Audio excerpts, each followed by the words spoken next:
Ladies and gentlemen, welcome to Ultra's house. We're here in the Madden Me Athletic Center, and the first series of the day, the New York Subliners, the Pro-Am Classic Champions versus the Seattle Surge. Mack getting the information and delivering once more. Great work so far from Seattle as they worked their way into Grandma's, and now they've done the work. The SMGs are hungry right now. Pred finds another for the game. The Toronto Ultra versus the Atlanta FaZe. Let's get this game on the road. Slight opening now. aBeZy's up next. Wins his first and the second. He knows the guys in the back.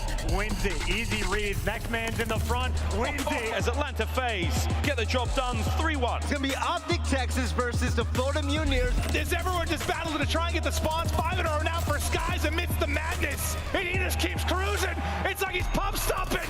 Give him another one. 7 in a row. 25 and 16 for Skies.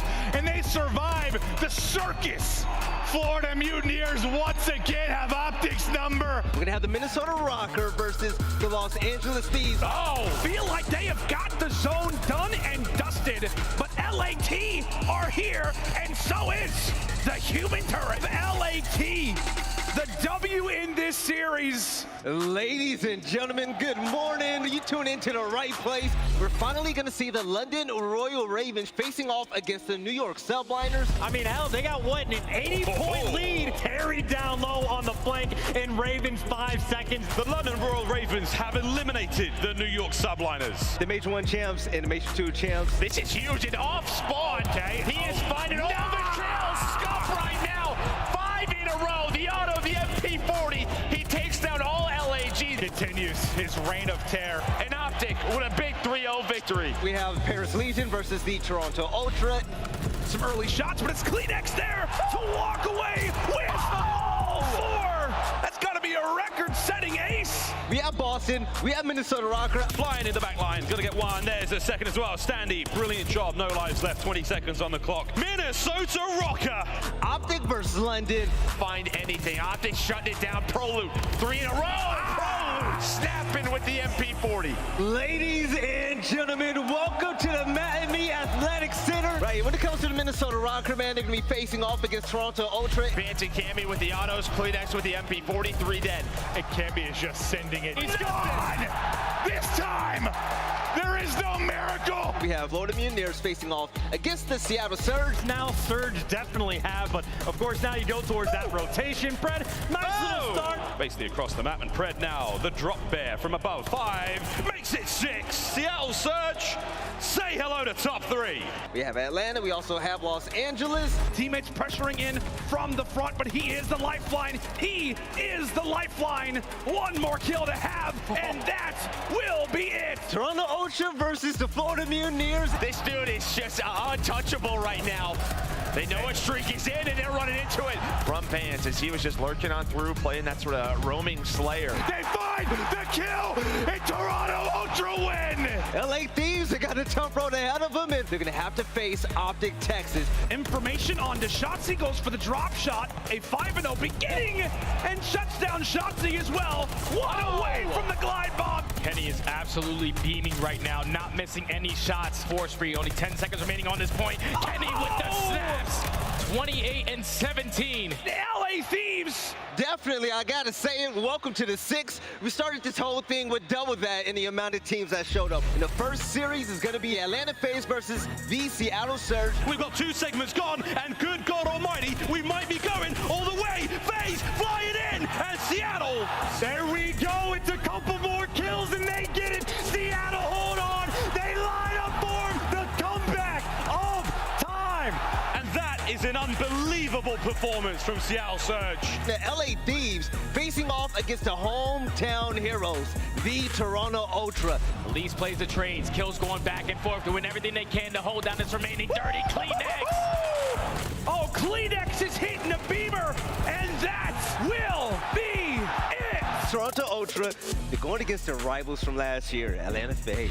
50-point advantage right now for Atlanta FaZe. Vance has been doing his thing, but as you see in the kill feed, it is all aBeZy. That was a triple. Cammy on the other side of it. It's Ultra that are there, map. 5 what they needed. He starts real slow, starting to heat up, but it's just Cammy now. Can't get it done. FaZe will take it. But the crowd showing the home team some love one last time. You already know the deal. It's Championship Sunday, baby. We got ATL, we got Seattle, FaZe versus Surge. He was going on a 5. He has literally seen every single section of this map, but 250, the final number that needs to be on the clock. To do a Cellium on the top side of the plat. Does indeed. That's good. Oh, the snap.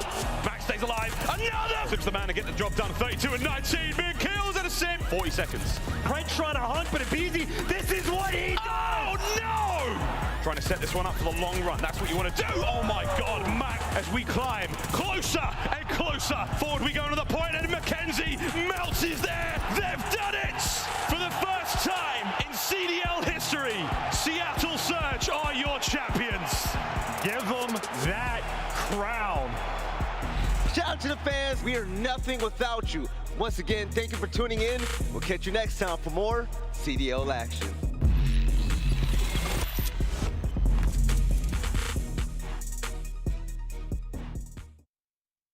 Here we go. Wait. This is chaotic. Wait. Give him all 3! Oh no, the shots are good. He finds the first one, finds the second as well! This is what he does! Oh, no! It's glorious, it's beautiful. You never know in a Call of Duty event what could happen. Wait. Nice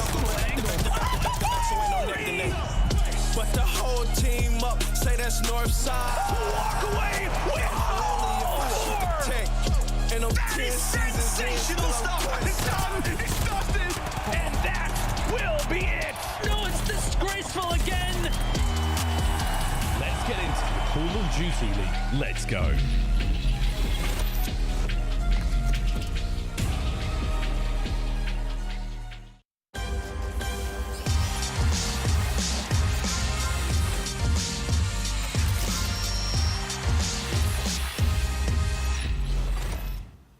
All right, ladies and gentlemen, welcome to the Call of Duty League. And if you're a veteran to the scene, welcome back to the CDL, right? We just got back from the Major III event, which was in beautiful Toronto, Canada, where Seattle Surge won it all, right? But right here on the desk, we're going to break down what's here to come. My name is Veli. We got Ali. We also got Nameless. And I'm Nameless, man.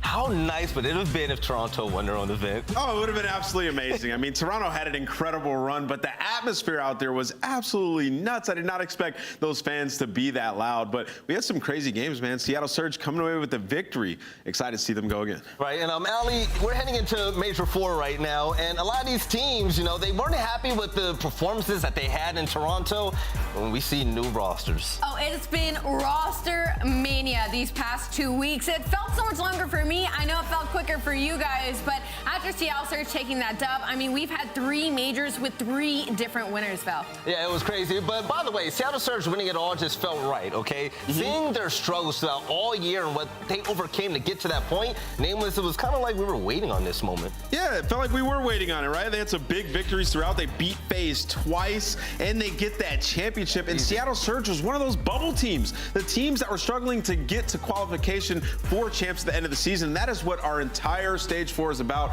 All these bubble teams trying to put themselves in a position. I mean, really, that's what roster mania was about. They need points. Everybody's trying to find that formula, but Seattle Surge seemed to do it just before everyone else. And I think the biggest highlight for me was watching Toronto Ultra making the losers run that they did to get to Sunday at their own major from a team that was seriously struggling. But Atlanta FaZe, the team that's been second overall, is not when it comes to points. First with 260, still putting on a tear. Predictions, stay on this graphic for just a second, because the thing that we have to pay attention to for the rest of the year for the CDL, right, has to be the points. Take a look at Minnesota Røkkr and all the way down. And heading into this next segment, this is why it's so important. If you're outside of the top 8, you do not make it to champs. And 3 of those 4 teams we see from 10, 11, to 12, they've all made changes. And like Ali said, baby, roster mania is here, and it's time to talk about it, right? Because these teams, they want to make it to the biggest event of the year. And Ali, I'm liking a lot of the team changes we've seen. I have too. I mean, we've seen 5, and 2 of them made a double change, right? So you see it on your screen right here in your beautiful graphic. All the teams that made changes are all, like Val said, teams in the bubble. So it's see if it works out for them. Ryan, take a look at the new rosters right now. The new name's going to be highlighted right there. And Nameless, man, this is a stacked roster mania we got. I mean, this is crazy, dude. All these teams. I mean, you have a team that won a championship in LAG. Boston Breach, who have had good moments. You have London going back to their original roster. And then you have the OpTic Reapers in the Florida Mutineers making a double change. And then maybe a little bit too late, but Paris making a change as well, bringing in a new player. I mean, they're just trying to play spoiler. And also, they're playing in their own COD champs right now in Stage 4. So it's been insane the last couple of weeks for Call of Duty, but all these teams are coming with a vengeance. What else has been insane is that, okay, one of my favorite teams, the most underrated team in the CDL, in the middle of the pack, to me at least, the Florida Mutineers, they made a team change. Not just one, but two, right? We have a familiar face and also a rookie in the scene yet again. Ali, we got Major Maniac back in town along with TJHaly. Yeah, TJHaly's coming out from Challengers. They actually just won recently with the likes of Brack, Nep, and Major, who Nep actually got brought back up into the scene, as well as Major, and he's been kind of having some talk around him at 1.06 in the Challengers week 1 of the season 4 in the Elite, but a 0.84 in S&D. So with those woes bringing in Major Maniac, they're hoping to up their S&D game, right? Up the comms. But Nameless, I'm actually a big fan of this change, but I feel like it's still a little too slow. I love this change, though. I think it helps a lot. I mean, what we've seen from a lot of Challengers players are they come in and they're extremely fast, right? So I'm hoping that that's what TJHaly can bring, because you're losing Vivid, who is that high engagement player. At times drops the ball a little bit in KD, but you can see right here, Dave Patty, 4.21 last in terms of engagements. Major Maniac's not going to be that much faster than him, but what are you going to get out of Major Maniac? You're going to get an in-game leader, a player who's great at search and destroy, who can calm Florida down in these situations. Like, he's the guy who was a part of that Minnesota team that it's never chalk. He has championship experience, and he just won Challengers with TJHaly. So you're getting that package deal with that chemistry. And last but not least, what did we see out of Awakening the Skies the last tournament? Lighting it up, 1.3s, taking over games. So if you can get somebody to come in, slow them down, calm them down in these situations where they tend to play a little bit more individual, help them in search and destroy, make some better strategies, this can be a top 4 team. I feel like out of the roster changes that we've seen in this 2-week break, they have the highest ceiling out of the teams. And when it comes to adding Major Maniac, you know what you're going to get out of him, right? He's going to make the game winning plays. He's always going to make the right decision. And when it comes to this Florida team, they were already really aggressive in respawn, right? They were already really good when it came to hard points. So adding Major Maniac to possibly turn around their search and destroy, Florida Mutineers is looking to completely elevate their game. But again, there's another change in the likes of TJHaly. Now, just recently won Challengers Open at Toronto, and we got to say, hopefully he brings a lot of aggression to this team. I feel like it's a little bit of a same player, different font, switching between him and Vivid, but clearly they saw something in him in the series to bring him onto the Florida squad, and hopefully he gels in well. And you know what? I'm going to give some love to TJHaly. He just won the Major 3 Challengers Open alongside Major Maniac, Brack, and also Neptune. But when it comes to TJHaly, okay, you got to think about this. You're replacing Vivid, a guy who went out there and said, I'm going to get 80 interactions, engagements a game, and just ball out. That's all TJHaly really has to do. He's surrounded by a ton of amazing ARs, and I actually really love this Florida team. Hopefully they pop off today, and we're going to see them first series of the day. Can't wait. But also another team change. All right, I don't know how I feel about this. I want to be completely honest, okay? Big Cap came into the year and had that fantastic run in the Pro-Am Classic and throughout the entirety of the year, right? Well, he's going to be sent to the bench, and we're bringing in Vivid. Now, Ali, when it comes to this roster, I'm going to be honest. I love Cap, but I also really love Vivid. I'm right there with you. I love both these players. When it came to this change for me, I feel like I could have gone either way. I feel like Boston Breach could have pushed through with their original roster and just tried to figure it out, or they could have made a change. Obviously, they went for the change, and for me, it's really just about the engagements, right? Cap has a 4.7 engagement per minute, where Vivid has a 5.3. So yes, Cap is going to have a higher AD, especially when it comes to S&D. Cap still was that guy. I think for Boston Breach, they just really wanted to up their pacing a little bit, maybe free up the map for a couple of other players. So again, I think Capsule is 100% a league player, but you can see the point differential across the board between stage 1 and stage 2 and then into stage 3. I mean, 10 points. Something had to change. Now, Nameless, personally, I wanted to see this roster stick together, but with it coming down to the last stage of the year, do you think Boston kind of hit that panic button, taking a look at the points that they won last? Oh, 100%. I think they panicked. I mean, you're looking at a Boston Breach team that, started off the season top 6. They exceeded expectations for the last team to enter the CDL. And then in stage 2, they looked fantastic. They made a deep run. Zinni was on top of his game. The search and destroy was getting there. And then they were 1 round 11 away from being in the winner's bracket. In a fortunate circumstance, they end up in the loser's bracket, and they lose, and they only get 10 points throughout that stage. And I feel like they hit the panic button. They decide to get rid of Cap and their rookie player who was making plays on this team. At times, like, this guy was going off and taking over series. #1 in search and destroy KD on this team. The engagements definitely did lack a little bit for him, but most teams do have that slower, methodical SMG and then the fast-paced one. I feel like this is a situation where Boston could have rode out this roster, got better at search and destroy, right? Now they're starting from scratch. Brand new player, trying to figure out new strats in search and destroy, what Vivid likes to play, where he likes to go. It's going to be a long process where before you had the formula, you were getting better, you were good at search and destroy, which is the mode I think Boston needs to rely on if they want to have a deep run in one of these last 2 tournaments. Right, and big shout out to Cap as well, because he's tearing it up in challengers right now. Can't wait to see you back in the league, big fella. But also, when it comes to this 3rd roster change, okay, this was something that I really didn't expect. Right now, I'm a Cali boy, so of course I love my LA team. Sorry about that pin right there. But when it comes to the Los Angeles Guerrillas, all right, so we're going to have Spart back in the mix. Shout out to Spart, the MVP for Major 2 as well. But also, Asim is going to be gone.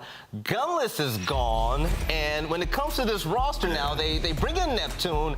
Ali, what is the goal for LA right now? I couldn't tell you. I could not tell you the goal for them right now. I think this was, if we're going to talk about panic buttons, I think this was a panic button. I feel like they're hot potatoing this roster. If they were going to pull out Gunless, I feel like they should have just left Spart in from the beginning. That was like the first mistake overall. Asim has been underperforming ever since Major 2, so now they're bringing him Neptune, but he still only has like a 0.95, so like there isn't that huge of a differential. But I will say this, Neptune talks about comfortability, right? He went to challengers. He's been absolutely frying. So LAG kind of putting him into the squad, hopefully being that glue to hold the rest of it together. But I think they're just hoping for a Major 2 miracle again, and I feel like they're just trying to find that special sauce again. Ali, I totally agree. I am excited for Neptune. I think he's earned his spot in the league. He deserves to be on a starting roster. He's made moves in challengers. You can see what he was saying right there. Like, he just wants to go to challengers and do his thing. So shout out to Neptune. Fantastic opportunity. But for LAG, Asim and Gunless are their 2 most impactful and better players on this team. There's no one of them are on this roster. So for LAG, man, I think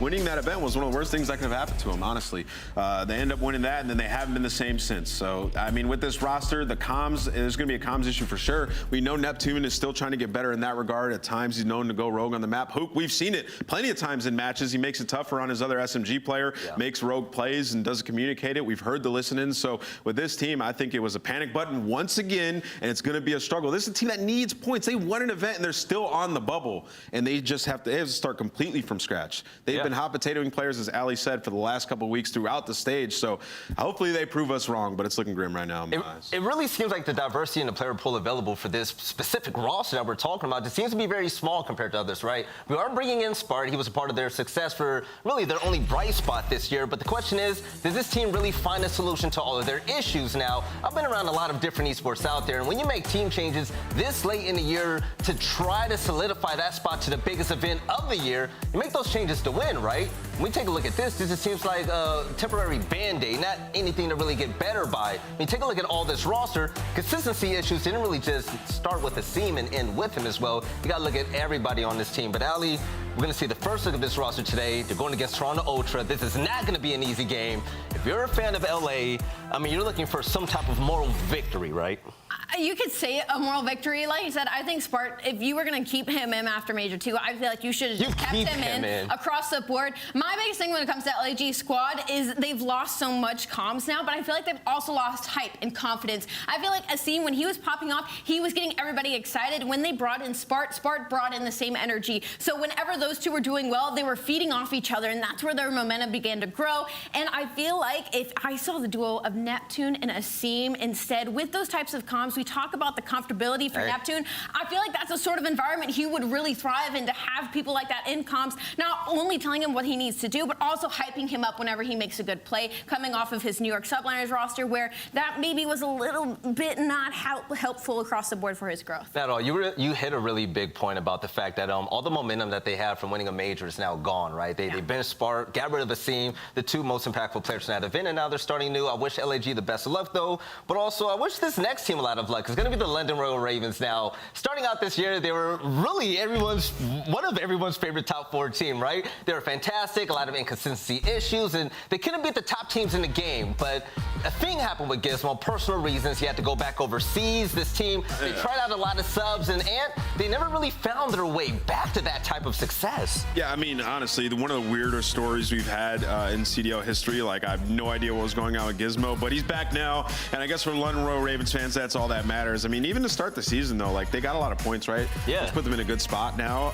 But with Gizmo, like, he was frying online, goes to the LAN, didn't play as great, and it was Zero who was popping off. And since then, Zero hasn't been the same player, so they're almost like a question mark. I have no idea how this team is going to perform, but you could see with Gizmo, they were immensely better. They went through the ringer with different rosters. Now, for this London Royal Ravens team, one can only hope that they get back to that beginning stage that they were at. And it's not even that, like, Harry necessarily dropped the ball or did bad. I feel like Harry was an incredible player. It just wasn't the right fit for the London Royal Ravens. He was a little bit slower, where Gizmo added so much aggression right off the bat when it came to this team. And now it's about points, right? They set themselves up fairly well in the beginning of the season, right? Stage 1 and Stage 2, they got majority of their points, gave themselves a little bit of a net heading into the second half. And, well, now it's a little bit of clutch time. Only got 20 points when it came to Stage 3. Heading into Stage 4, they have to be on top of their game to stay into that top 8. Yeah, I mean, all the teams below them, like, they're like 30 points away from being outside of the top 8. Yeah, like, if they have a bad stage here, they only get 1 or 2 wins, they're going to be in a terrifying spot. Like, they have to get some wins, starting winners, right? You don't want to be on that bubble. No, not at all. And we saw with the stats with the points earned by stage, right? Gizmo brings a little bit of swagger to this roster, and hopefully that swagger stays this time around. But for this team right here, okay, Paris Legion, we had a lot of fun covering this team this year, and I feel like they're not going to be the worst team this final stage. Ali, they also made a team change. They added a few, letters to the end of John's name, and they're hoping to add a few wins to their record as well. Listen, Bella, this is the change I have been begging for from the Paris Legion roster since the beginning of the season. So, points aside, okay, like the schedule aside, everything aside, I absolutely love this roster change from the Paris Legion. They had just had too much inconsistency when it came to their SMG. Shout out John, incredible veteran player. We know what he is capable of, but unfortunately, this roster has just not been it for him. And Jimbo has finally found some consistency as we have seen him grow throughout time. So adding in Johnny, I'm just hoping this is the aggressive, consistent SMG that we've been waiting for Paris Legion. They're feeling themselves. Temp was showing off scrim footage of what's been happening so far. And this team, they're looking comfortable, and I'm loving it, man. Yeah, I mean, this is the last dance for the Paris Legion, right? Like, they're playing in their COD champs right now. Oh, yeah. They are not going to be at COD champs at the very end. So Major IV is their champs. They have to make a run. This is the last time these players can showcase and have an opportunity to show their skills in front of all these organizations, because they may never get picked up again if they have a terrible stage. I mean, they picked up Johnny, who's made some moves in challengers. He has to bring new life to this team, and I'm hoping that he does, man, because I would like to see Paris get some W's under their belt and play spoiler. At the end of the day, we talk about video games day in and day out, right? But I thought about it this morning when I was getting ready for work. We have about, 9 regular play days before we hit Major IV and also champs. 9 days left, and we're really done with work outside of events. It's the same story with these players right here. These guys are all playing for their careers and also to really show everybody what they're made of next season. When it comes to Paris Legion, these are the Grim Reapers of the CDL, and with this roster right here, they're going to be fast and fun to watch. I really hope that they really upset some teams. But also, ladies and gentlemen, let's talk about the best and worst moves of roster mania so far. Starting with Ali. Ali, you never held back any punches, but let's start off on the positive side first, okay? When it comes to these roster changes, who has the best roster moves so far? I mean, I'm a broken record. We just talk about them. It's Paris Legion. Like, again, I don't care about the points. I don't care about their schedule. We talk about this possibly being kind of like their champs run. Well, their schedule is certainly the difficulty of champs, but I think they are going to seriously upset this stage. That is a very rough schedule they have. Nameless, who you got for us, man? All right, so she's going Paris. I'm going with Florida Mutineers. I love this change so much. I mean, even with the last Florida team, they showed glimpses of greatness. I mean, they beat OpTic a couple times. They had a deep run there in Stage 2, and then we've seen Awakening and Skies continue to play so great. At that last tournament, they were both absolutely frying across all the game modes. They bring in now Major Maniac. This is the type of player I thought Florida's needed the entire time. They needed an in-game leader. At times, we've seen them lose full in-game, make the wrong play a little bit too individual. Major Maniac is going to eliminate that. He's going to get them on the same page. So, you know, with that roster change, I think they can actually be a top 4 team and make a deep run with some some of the other ones, I just don't think so. Ladies and gentlemen, we have another believer in the Florida hype train here on the Dash. Shout out to Davis right there, but I'm Ali. All right, brace for it. What is the worst roster move that we've seen so far heading into stage 3? Again, personal opinion. Or this last stage, sorry. But it's LAG, 100% LAG. Like I said, I actually would have really liked to see the SMG duo of Asim and Neptune versus Hook and Neptune. I just feel like the chemistry isn't really there between those two, and I feel like it's going to be Spartan Slasher doing a lot of the heavy lifting when it comes to this squad, not only comms-wise, but like just mentality overall, and I just think there's just too much to be done for this LAG roster. I agree. Coming out of stage 3 as well, Nameless, man, what's going to be the worst roster move to you, baby? I think it was the Boston Breach. I think that their roster was fine. They just hit sort of a slump, and they decided to hit the panic button, drop Capsule on their rookie player, who was their best search and destroy player, and then go out and look for a player to grab. And they bring in Vivid, who is he's a great player by all means, but does he solve their problems? I don't think so. I mean, this is a boss team that, in my opinion, is going to have to rely on search and destroy in order to make deep runs. And you lose Capsule, who is a great search player, and you were great in that game mode early on into the season. So it just seems like they had one bad stage, a couple unfortunate circumstances, and they're like, we need points, let's make a change, and, you know, slapping a Band-Aid on the team, I just don't think it's going to work. It was a solid team. Give us some time to grow, should have kept baby. the roster, in my opinion. Just a little bit of time now. Ladies and gentlemen, that's it for our CDL pre-show. Headquarters is coming to an end right now, but on the other side, we're going to take a look at one of these newer rosters. You got that right. It's going to be the Florida Mutineers. They're going to go toe-to-toe against the New York Subliners, the host of Major IV. Can't wait to see it. We'll catch you guys on the other side to kick off some Call of Duty. It's been a while. I missed it. So won't you go ahead and tell me when you had enough? You want more shot when the camera's up. This one you gon' have to duck. Tell me about your lifestyle, really. We've been on the road to the tank go empty. I'ma keep going to the Lord, come give me. If you wanted me to stop, then you can't come with me. Thinking you the best, silly.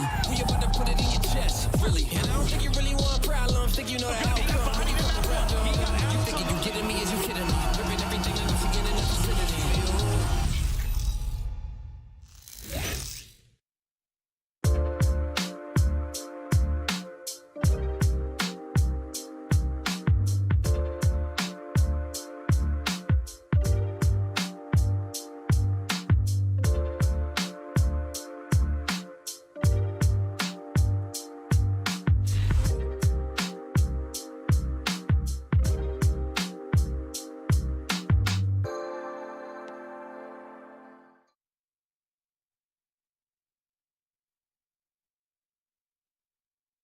Listen up, boys. We're new in town. So grab your zennies. We're breaking into Fenway. Once you're all inside with the precious cargo, it's time to blend in.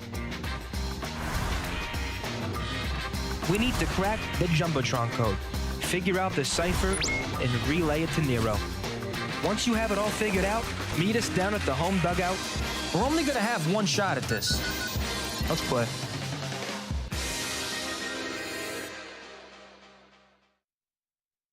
It's time. Who's ready to go? Who's ready to go back? To go back. Who's ready to go to champs? Who's ready? Are you ready? I'm in. I'm most definitely in. I'm in. I'm in. I'm ready.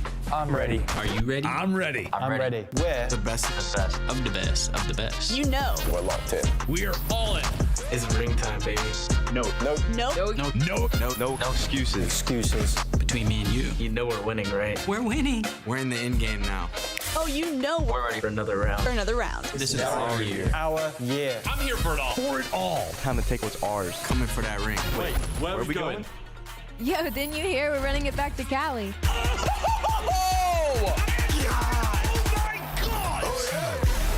Never been. Do I need a hoodie? Champs is going back to Cali. Champs is back in LA, baby. We're going back. I'll be there. How about you? Are you gonna be there? It's gonna be a good time. See you there.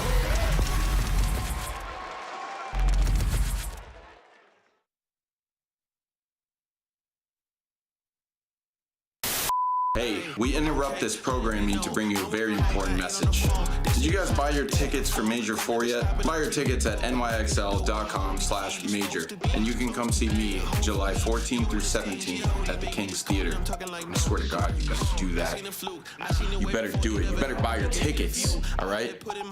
You ain't getting in if you don't have tickets, so what are you doing? Don't make me mad. Don't do that.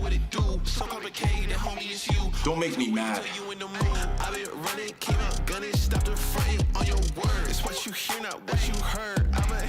Still looking for more. My people, they got a soul. I'm putting that on the Lord. Ain't accept and ignore. Just kicking down all the doors. Guarantee you, boy, if I ask for it, it's gotta be real big.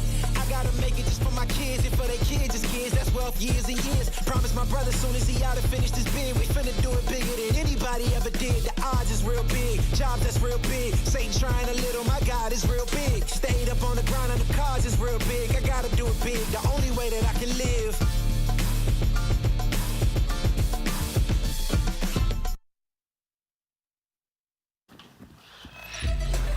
All right, ladies and gentlemen, welcome back to the Call of Duty League. Okay, we had like, what, a 2-week break. It felt like a month. We're finally back. I get to see some Call of Duty action, and I'm so excited personally. My name is Velly.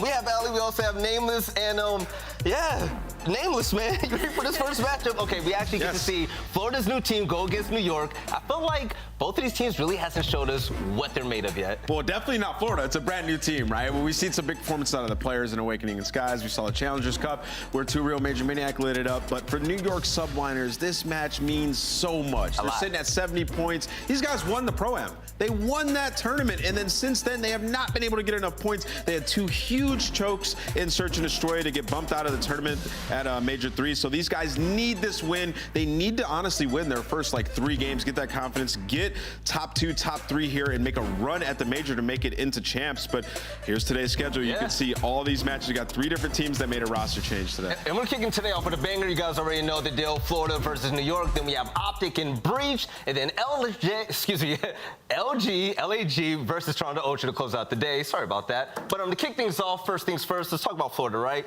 Nameless, when it comes to this team, 2 major roster changes came in. I love the fact that Major Maniac is back in the mix, but we still need to talk about how Skies and Awakening really have been turning it up to another level here in Vanguard. Yeah, I mean, they've just been going off on LAN. I mean, they've been playing decent online, but I want to see them bring that LAN play to the online stage, especially because they need those points. And then, you know, for this team, I want to see the Search and Destroy improvement. They've been 11th overall in Search and Destroy throughout this entire season. So, you know, we always talk about theoretically they should be better, Major Maniac, this, that, and the third. Well, in this series, I want to see it right away. I want to see more structured play. Communication in game has to be smoother. I want to see them adapt mid-round, rotate bomb sites, make some smart plays on the map for this Florida team. That is what I need to see if they've actually made improvement. Right, I'm loving this new team pick with these new rosters. Ali, when it comes to the game field keys to victory, what we got? It's been the S&D, right? Vivid had a .78 in S&D. Florida Mutineers have been struggling in that game mode, so we're hoping the Major Maniac comes in with the comms, comes in with the playmaking to hopefully do a complete overturn. I mean, just wait until we see the maps and modes. But heading into number 2,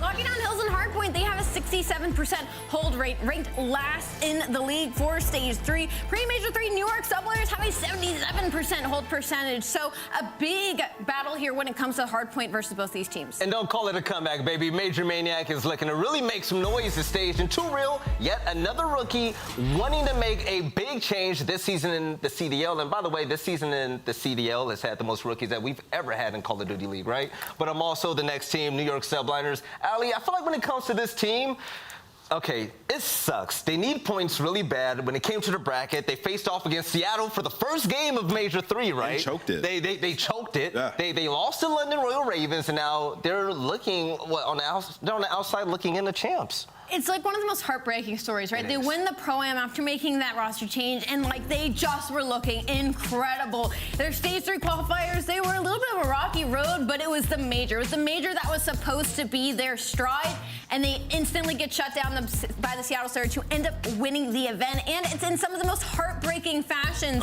For me, it's about the mentality of this team is to not give up on themselves yet, because we know they are capable of greatness. We've seen what they are capable of doing. Now it's just about hitting that stride. And for me, it's going to be looking at Kismet. I said, you know, he's been doing a lot of the dirty work for this squad and making a lot of big plays. But the issue is now when they go up against teams like Florida Mutineers, like OpTic Texas, is the slaying power, right? I'm going to need to see a little bit more aggression out of Kismet and a little bit more of that slaying added onto this roster. But when it comes to the game field keys to victory, Nameless, what do they got to do? I mean, you got to improve your S&D to have a shot at champs. 2-7 S&D record during Stage 3, and a lot of those were round 11. So, I mean, honestly, I'm going to be looking at Crimsix Crimsix throughout this stage. I mean, he's a leader. He has the most championships in Call of Duty. He's a legend. And in those high-pressure situations, they've been choking quite a lot. And that's not something that you're expecting out of a Crimsix team.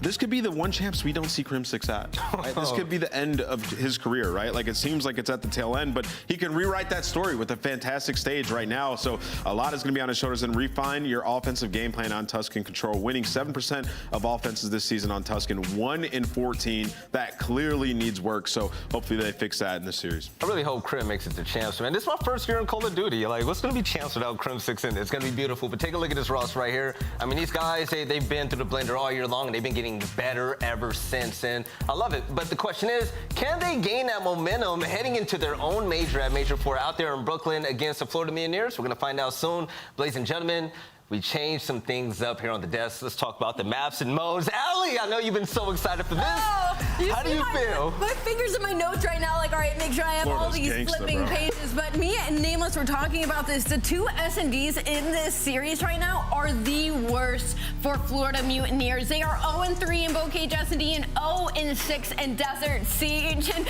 as Ant would say, it is gangsta out of the Florida Mutineers here because it's a lot of pressure on Major Maniac, right? 100%. I mean, they're literally coming in with a brand new look. It's an entirely new roster. I mean, you lose to a Patty Sniper, but you gain an in-game leader. They must have went over something because looking at this series, and the situation, the CDL as a whole, Florida needs points. And if you look at the matches that you're going to have, New York is probably one of the easier games that you're going to have, right? Yeah. So for Florida Mutineers to come in and play Desert Siege and Bocage right out the gates, that just screams confidence to me. So I'm excited to see the S&D improvements and this new Florida Mutineers roster, excuse me. And this is where points really matter. Now, as we head into the talent predictions right now, okay, Florida has a new team, 2 new members on the roster. If you're New York looking at this team right now, you're saying to yourself, this is our shot to really start this stage off right. And if we don't do it, I mean, we can miss out on just everything, the biggest paycheck you can get all year long.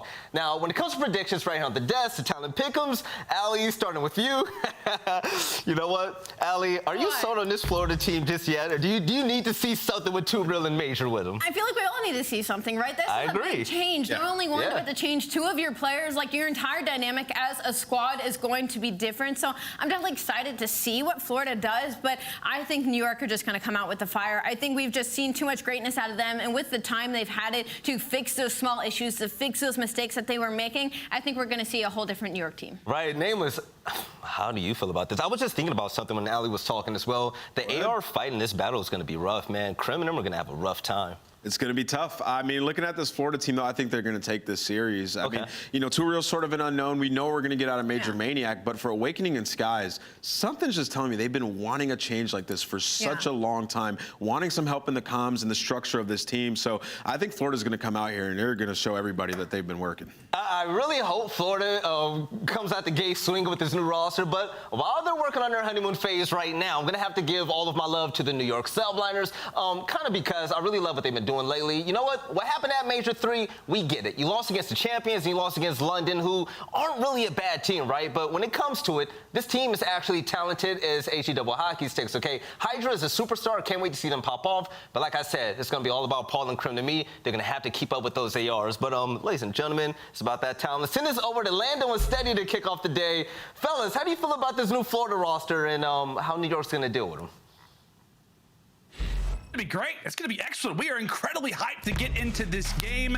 Chat, I tell you what, man, this is gonna be unbelievable. We are kicking off the Major IV Qualifiers. We are christening this vessel, the final sprint to champs, with arguably one of the most important games of the entire qualifier. This is a must-win game right now.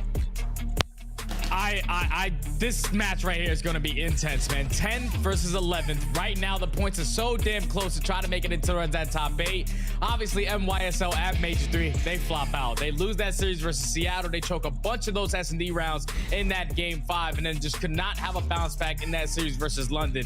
And then on the opposite side, Florida, well, we've been talking about Florida this entire year. It's either going to be hot or cold. Every time they play OpTic, for some reason, they're really hot. But then in the series versus Seattle, they fall short all the way into game 5. And in the follow-up versus Toronto, they were just playing the hometown crowd at that point. Toronto was looking in prime form. They just simply could not shut them down. And like that said, Florida coming up with some drastic roster changes. I feel like when we got a chance to take a look at that maps and modes, the biggest thing that stood out for me was like, yes, they do have 2 search and destroys that they have not won all season long. But even for the control, they are 6-8 in their last test controls when they come out and wins. They only won it twice out of the last 8 times they played it. And even on that Berlin hardpoint, they're currently on a 4-game loss spree. So this is going to be a tough task for Florida to try to get done. It's really gonna be a tall task for either of these teams, right? If you're the Florida Mutineers, you're thinking, hey, we've got 2 new players to think about. 50% of our roster is different, and clearly you see that indicated by the maps and modes, the conversations that we're having. On the flip side for New York, Jay, it's I mean, what, you're looking at a mountaintop right now. You're staring at a mountain in front of you saying, okay, how do we try to attack this? How do we even try to counter a team that we realistically have no idea how they're going to play? Obviously, we know what Skies Awakening have prepared for us, but when it comes down to these newer factors, it is going to all be on the line. And boy, is this going to be an exciting game. Like I said, I was excited when you and I got given this game because this is New York and Florida. As we talked about, New York, the spotlight, it feels like, is more on them. Is the run there? Is it possible? Yes, it is possible for New York. But Jay, is it fair to say this is a must-win game? They lose this versus Florida. Is that their season basically right there? Yes, this is a must-win game for NYSL because you need to have some confidence. Your schedule does not get easier down the road. And to start off this stage 1-0 is exactly where you want to be. They need to turn this around after getting basically 3-2 at the major and then 3-1 by London. That's 2 series that you could have easily won if you did not choke. I'm expecting high praises for the NYSL team. Hopefully they show it in this early run. We will indeed. Unfortunately, 2Real's first death. Now in the CDL, a rookie making his debut is going to come from a team kill. So rather unfortunate. However, Florida off to a solid start on the P1 here of Tuscan. Big weight going for the early flank. Trying to flip those spawns. Florida, ever so pesky, still are locking up the seconds. Yeah, you see NYSL, they're still going to try to attack this from field side. Hydra with a huge kill onto Skies. At least opened up the point for now, but 2Real with the nade. The trade's going back and forth, and don't really know what's going on. All right, we're back in the game. Jay. Okay. Florida have control. 10 seconds left. NYSL have to properly set up off the rotation. We just couldn't believe how solid the opening break was for the Florida Mutineers. Who would have thought they could hold bet down basically every single second? A great start for them, 26-1 as we head in now toward P2. New York with those spawns up and ready to go. But Jay, at least off the rip, a solid beginning for the Florida Mutineers team. A roster who we talked about, a lot of questions on them, how they're going to play, how is the pace going to look. You want to see 2Real and especially Major have a solid start, and right now with Florida getting that break, it appears that everything is squeaky clean. Yeah, 2Real just put a lot of pressure on from top plat, opened up with that 3-piece, and still causing havoc in towards that back alley before Hydra does take him down. But now with 3 kills in the feed, NYSL successfully going to be able to break in. They just have to chain it to some time. Right, the biggest thing for me, at least that stood up for NYSL at the major, was that Kismet and Crim both sat at like 0.8s, especially in the respawns. You need these guys to turn up. Everyone seems, when they're playing at their best, they're all slaying. When they are not, that's when they tend to struggle, and it showed at the major. So far, they're answering early. Yeah, you just want to see that overall consistency as a lineup, and that very well could get you through some of these gauntlet type of maps, these gauntlet types of series, and this one, without a doubt, is going to be on the list for both of these teams, as it's been a rotation battle up to this point. New York able to grab a decent amount of time over at P2, but now Florida with the spawns as we relocate now over toward the fountain. It is the Tour de Tuscan right now, and with Awakening falling, that could be the opening that New York have been waiting for. The AR is eager to reply as Major and Skies find 2. Yeah, Florida are the #1 team in rotation win percentage on this map, but they are the 11th in hold percentage. You see how easy that was for NYSL to at least initiate that first break. Not giving up a bunch of time towards Florida, but now the pressure is going to come in from top fire. 2 players here. Sky's going to be the cutoff man. Hydra's going to be able to at least slip his way through, but with Major Maniac there, the final 15 is going to go to Florida. Now off the rotation is going to be New York. Crim has a huge one-on-one, and Awakening comes out on top. Awakening comes out on top, and Florida now have a solid lead coming in toward Church. They do have 2 stragglers making their way toward the back, 2Real and Awakening. The new SMG duo getting greeted by a few shots. Paul and Hydra both here. Nice nade from the Rook, but he eventually gets dealt with. So now the Subliners, a little bit of time to focus on, to soak on up here inside of Church. One thing too, Jay, that we got to talk about, Florida Mutineers, their game 1 hardpoints, man, that is what they have been living by forever. Actually, I went back and looked at it. The Florida franchise hasn't won a series that didn't include a Game 1 hardpoint since the Stage 1 major in Cold War. It has been 60 series that have gone down in which that has been the case. This hardpoint is very, very important for them, Jay. Okay, Florida need to come out swinging in this map number 1. 60 series? Damn, that's a long time. We need to find some success other than game number 1, but with Florida breaking in towards that P4, the final 15 is going to be theirs for the taking. And you have TJHaly in a position, at least trying to time this flank beautifully to set up this pinch for his team. He might have just got great timing as well, but with him taking early shots right there, NYSL are going to know the positioning. Now they just have to win the gunfights, but with Awakening, he's going to be that two-man army with TJHaly trying to flip these spawns. The pinch is going to be here. Edges in, but New York able to hold to the first wave. Major decides to go and hold on up, wait for the squad mates to come off the spawn. Well, he gets met with Skies, eager to pull up the SMG. He's got it ready and prepared to go as he tries to fire in toward P5. And just like that, the break is going to be in for Florida. I know it is P5 after all, but I mean, at least at the first set of rotations, a small sample size at that. But Jay, it feels like the pace, the conversation we've had with Florida, it's been looking great so far. We got a few different players on sprees. The SMGs are lighting up, and tell you what, man, Big Wake, he's one away from the glide. Yeah, Awakening on this match specifically is a 1.25. It was one off of that glide bomb, but Hydra does take him down just in the nick of time. Now with 15 seconds left, you still see a bunch of Florida players just trying to attack this, not going to give up this time for free, and they have 2 players off the rotation. This is where New York tend to put themselves in a trap. When they are not playing that rotation, when they are late, they're allowing Florida to get these easy kills. You see Awakening already here. He does find the first, but now they still have the man advantage. It's going to be on Paulehx. What can he do for the NYSL? We'll see what Paulehx can try to do as New York, I was going to say, get very, very eager toward the middle side of the point, toward the middle side of the map, rather. And while Paul falls, Kismet does as well. Hydra's left pretty much all by himself over toward the church, and Mack try to turn this into a flank as Florida are locking in those seconds. They got to be careful, Jay. This game is starting to get away from them. Yeah. As here comes the pinch, here comes the play. New York investing quite a bit into this moment. The nade over the top, and overall, it will be New York reclaiming control right when they have to. Yeah, they get the break with about 30 seconds left. They just have to win these gunfights. Do not allow Florida to break on in, get this time, and keep the spawns for next. As TJHaly's just gonna fly, and he finds a 2-piece, at least sets up Major Maniac to find the final kill on towards the point. Major with great shots onto Crim. But this final 10 is going to go in favor of NYSL. They just have to get in front of this game right now because Florida, they're ahead on the rotations. They're winning the key gunfights when they're needed. And that's why you see the lead they currently have. NYSL just had to slow down and play the fundamentals. They got to slow down, but at the same time for Florida, they can kind of do the same thing, right? They can just rely on the advantage that they have, give up that P1 and prepare for next, as the Subliners do invest a decent amount for the backside of the spawns. That's player number 2 in Hydra, who's looking to fight for those. A great start so far for the Frenchman, 20 and 13 as he hits the deck. So does Crim. By no means having the same series as his French counterpart, but Kismet doing what he can to lock this one down. As we said, a big moment right now in the game for NYSL. They got a few stragglers making their way through middle. That's going to be 2. Now make it 3. Great little break coming in from Kismet. Nearly makes it the 4th. A solid break out of NYSL as the race will be on now for spawns. Final 15. And Awakening with a huge one-on-one easy reads onto Hydra. Now the final 15 does actually get broken by Florida, so this is the worst case scenario. Right now, if you are New York, you have to sprint all the way across the map. The hill's about to pop. Major Maniac and Awakening are not missing right now with their ARs. Now with the 2v4 of the rotation, now you have to slow down your game, wait for your teammates to get into the play, and this is just allowing Florida to run away with this game. Great rotation after great rotation is giving them this lead so far. Yeah, man, it really has. It's come down to those rotations, and at times when they needed those breaks, they have been there. Florida looking to collect themselves, start to make themselves brew on up. Kismet looking to try to lock this one down for as long as possible. He's got a little bit of cover fire, but so far he's been doing it himself.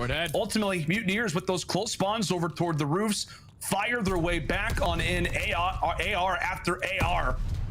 Despite the controversy around Florida having too many automatons, it feels like they're working quite well. Big Wake once again on the spree, and Mutineers looking good across that 200-point threshold. And just looking at the scoreboard, you see the struggling Crimsix right now sitting at 12 and 26. Just not showing up in this map, number 1, but the map is far from over. You have the rotation. Skies and Awakening do find 2, but that trade from Crimsix is going to secure the spawns for NYSL.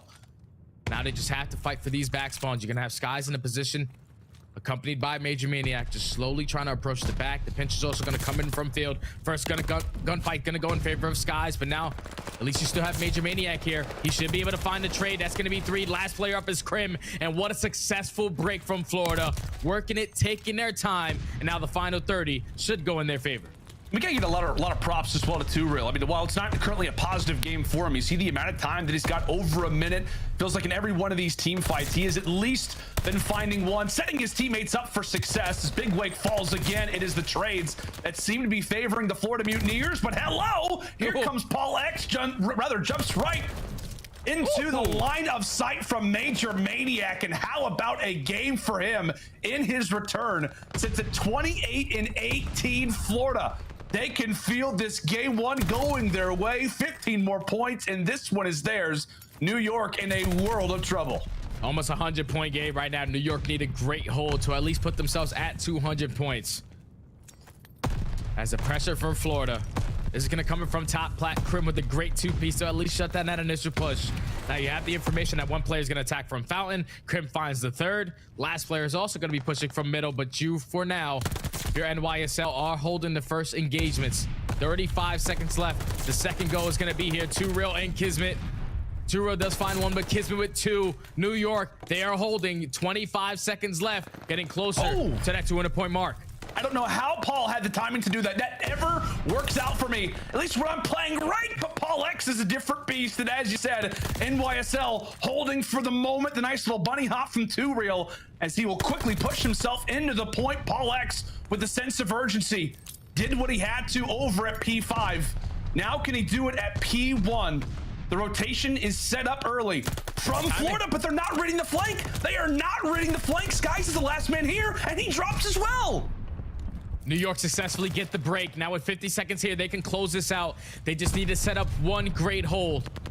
So at least make them hit that panic button. The Hydra pinch is gonna come in. He finds one. He's gonna be able to at least find the second. Great shots onto Major, but team shots from Paulehx is able to find that kill. Now it was just almost an 100-point game. It's only gonna be a 15-point game. NYSL are changing that P5 to P1 and got themselves right back into this one. And it's Paul again. It's Paul again from far away. Paul, come on. You got to solidify it. At least gives the information to his teammates. And we are about to have a lead change. And they have got that tick. They've got that tick for a moment, Florida. They've got to contest. They contest for just the right amount of time. 1 to 2 more seconds away are NYSL. But Florida, they're here. They're ready. It's Skies in the back of the tank trying to hold him off. And he drops. He drops, Shay. Skies drops, but Awakening and Major combined for 3. Now 240 to 246. All of NYSL spawning towards mid-map and towards top plat. This is their last push. They gotta go. They gotta go, but Awakening is there. He drops 2. Paulehx, the last man alive, tries to go big, and Florida will hold on to what was nearly a 100-point comeback out of the New York Subliners. That is the way, the perfect way to kick off what is going to be the best split of the season. Intensity from start to finish. But it is Florida who, by the slimmest of margins, claimed that game 1. Every single series in stage 4 is gonna have this level of intensity. And don't forget, this is also a bounty match. You have a $10,000 on the line for this series, but most importantly, it's gotta be about the points. Obviously, Florida, they come out swinging off the gates. Perfect rotation after perfect rotation. But then when they allowed NYSL to get back into this game, it was all on that P5 hill. Paulehx and Hydra, they were going massive to find every single kill there. And then they chained it over to that P1. But you see that little contest that comes in from Awakening allows Florida to get set up properly for that P2. Even with Skies dropping on that early first blood in the back of that tank, Awakening and Major Maniac with those ARs in their hands go massive to secure those spawns, then force NYSL to hit that panic button to try to sprint out and stop them from getting that time. But Florida clutch up in those final moments, and that has to be, I'm telling you, Major Maniac right there definitely calmed the boys down, because we've seen Florida without this guy on this team, they usually crumble in those moments, but he's probably telling the guys it's never chalk. Let's just rotate, everybody calm down, we just have to go massive off this rotation. They do that, they secure map number 1, now have a 1-0 lead in this series. And Jay, I want to talk to you too, like, how big is that I mean, when we talk about the complexities of this series, New York, throughout the stage 3 major qualifiers, they were known to be that game 1 hardpoint team. I mean, how many times have we seen them rely on that opening hardpoint? And whenever it came down to the most recent major, right at Toronto, they go 0 for 2. In both of those games, they lost the opening hardpoint.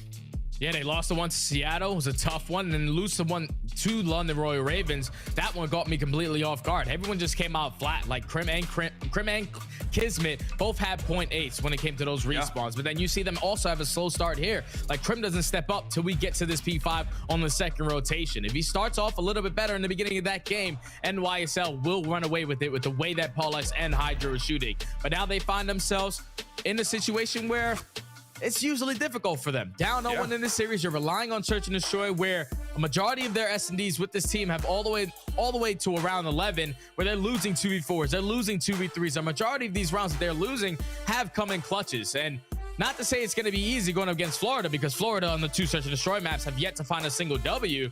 But with the Major Maniac on this team, you know that there's going to be a whole different game plan. Major Maniac and 2Real just come off that Toronto win, so they're probably going to bring a bunch of their S&D strats into this team, because we only have 4 S&D maps in this entire CDL. 2 of them they have no wins on, so that's terrible. And already I can already see Major Maniac doing immediate impact as soon as they enter this map. Yeah, I mean, we talked about it as soon as we saw the vetoes. The vetoes were done actually really early in comparison to this series. You and I rolled up like, 2 hours before, our official time for the broadcast to start. And we're like, oh, the vetoes are already done. Like, it feels like Florida already had a plan going into this match. They were prepared to play these games. And Jay, I was taking a look at the S&D KDs at the Toronto Open, the Challengers Open. I mean, it was excellent numbers across the board. For Major, he had a 1.74 at the Challengers Toronto Open. 2Real, a 1.22. So, wow. That is something to think about. Very scary. I know the Shady Kings team ultimately played very well in Search Destroy. Everybody across the board had great numbers, but those two especially helped lead the way with Neptune and as well as Brack. It's scary. It is scary if you're the New York side, because you just don't know what to expect. Like, why is Florida playing Desert Siege? Do they have something cooked up their sleeve? Does Major Maniac have some crazy strats in mind? I feel like it's a time to be very concerned if you're a New York fan, Jay. It's definitely a time to be concerned, because Dave Patty for this roster originally was at like a 0.8. Vivid was at like a 0.7 in Search and Destroy. That's why they really didn't find a lot of success. You get a guy that's just recently off the most recent major, the most recent challenger major, comes off of 1.7 in Search and Destroy, and then 2Real, who's a really aggressive SMG player, a 1.2. This is going to do wonders for this team. We know where Skies come from. He comes from that S&D scene. Awakening, he's always been dominant in this mode. When you add those 2 players, it's going to be a total differential when you watch them in this game mode. I'm excited to see what they can bring. Obviously, NYSL needs to enter into this series to gain some kind of confidence. This is not tough for them. They're still sitting at 70 points overall. They need every match win that they can possibly get. And when they're losing hard points, which is their best game mode, when you think about this roster, kind of puts them in a tough spot. Yeah, it absolutely does. And I know that the desk was touching on this at the very start of the broadcast. The issues with Florida and Search Destroy. They've been there, right? They're the 11th team right now in S&D for the moment. I mean, the record sits at, I think, like 11-22. And, when you talk about the roster as well, it's crazy that this is arguably one of the worst teams we have in Search Destroy, yet they happen to possess arguably the best S&D player statistics-wise that we've got in the league. I think, like, Skies is still sitting at the top with, like, a 1.2. So to have really the complement of what is Major Maniac, and then along with a very unpredictable piece in 2Real, it really starts to set the stage. As we said, Florida yet to get a W on the Siege. I don't think they've played this map since the Pro-Am New York. Much more well-seasoned on it, but there you have it. Mr. Major Maniac having himself a great game. I think it's fair to say Jay's coming into this series with a little bit of a chip on his shoulder. Yeah, definitely a little bit of a chip on his shoulder for Major Maniac. He said, I deserve to be here. He's trying to get warmed up for Minnesota. He's trying to get warmed up for the Røkkr later. Exactly. But here we go. Florida on the attack. Major Maniac is going to get spotted, though, as one player is going to get that information with Crimsix with that early first blood with the nade. Awakening does answer, at least making it 3v3, but that's going to be bombed down. It's a great start for Crim. He'll be able to find those first 2 while Kismet drops. It's overall a solid start for Crimsix. A very slow opening hard point, and honestly a map in Desert Siege where he historically has not been great on. Hydra will complete it, so Crim gets the hat trick, and is Paco there with the final kill. In Florida, really nothing to speak of. Yeah, right there, Florida. They're just playing a stationary setup. They're just trying to get the information of how NYSL are going to play this. But when you're running into a hot Crimsix, so far that round number 1 is a great bounce back off of that map number 1. Finds 3 kills in the feed. First with the nade, next 2 with the shots.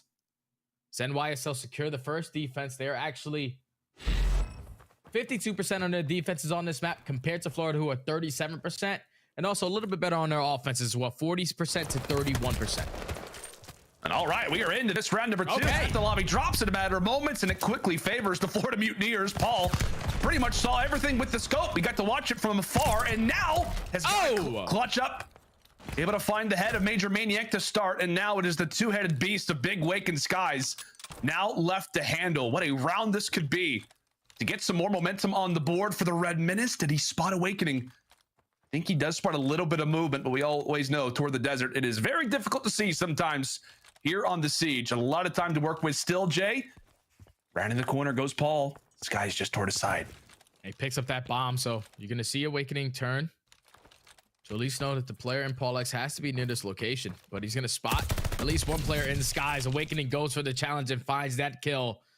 And that's a great round from Florida. Early tone setter right there to not allow NYSL to attack towards that B bomb.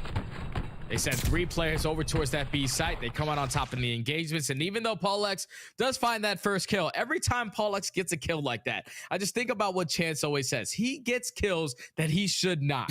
That sniper kill was insane. But Awakening in Skies, they've been here before. They're the dynamic duo of this Florida roster. They clutch up and tie it up at 1.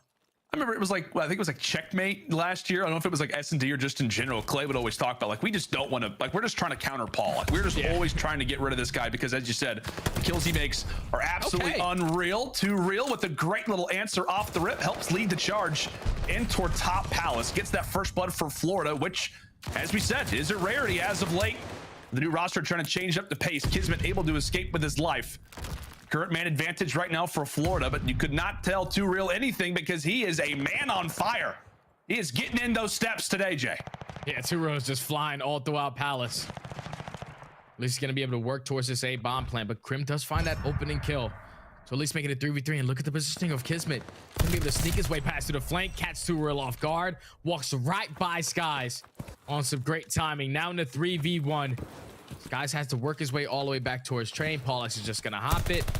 He does at least spot him, but the trade should be here from Kismet. That's going to be Kismet making the play, sneaking his way through backside Trains, catching Too Real off guard, even after getting first blooded. NYSL with the adjustments on their defensive rounds to secure it and go up 2-1. Yeah, great little moment there for New York. As we said, it felt like it was all sunny skies here on Siege for Florida, especially after Too Real helped lead the charge. But from there was a long-range pick out of the Subliners.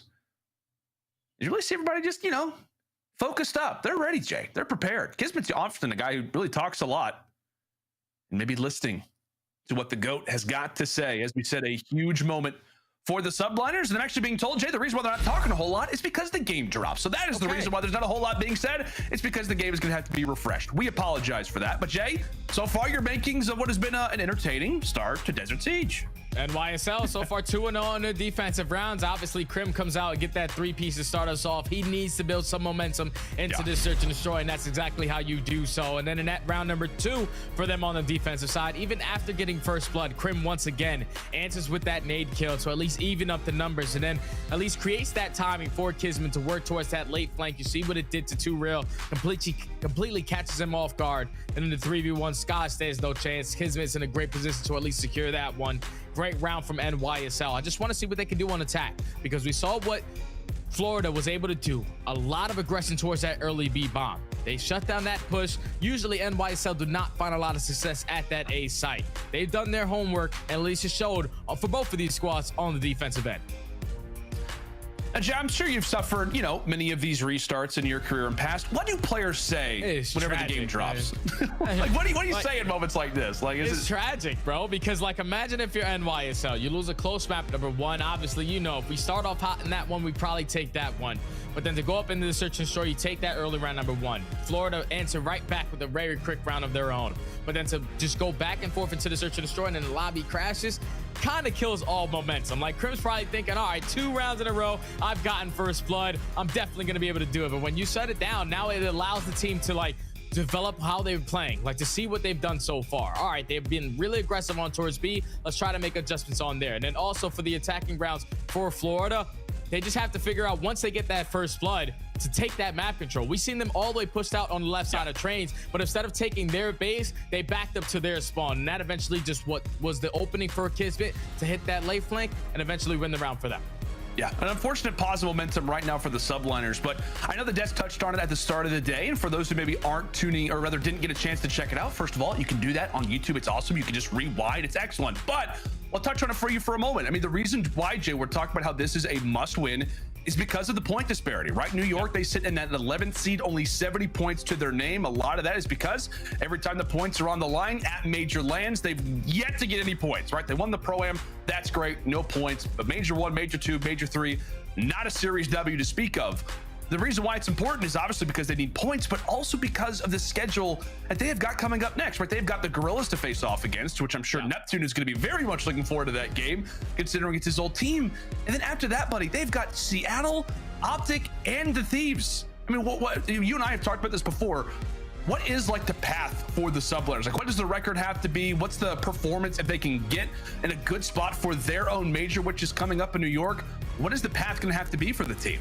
I feel like for them, they have to go at least 4-1 throughout this stage. They have to come out and guarantee this win versus Florida, who's another bubble team that's right next to them in the standings. Then that series versus LAG, they need to be able to knock down LAG in the standings so they could get closer. So that has to be a guaranteed win. And then in the middle, you have Seattle and OpTic. Those are going to be 2 heavy hitter matchups. Obviously, Seattle coming up for our most recent major win. And then OpTic Texas, you know what they are capable of. Like, that squad so far has stayed really consistent throughout the years. They win Major 1. They do a great work, at least in their online qualifying matches, to stay consistent. And it's not going to be an easy match for them. And then the last match versus the Thieves has to be another win that they need to be able to take. Thieves are currently in the 8th spot.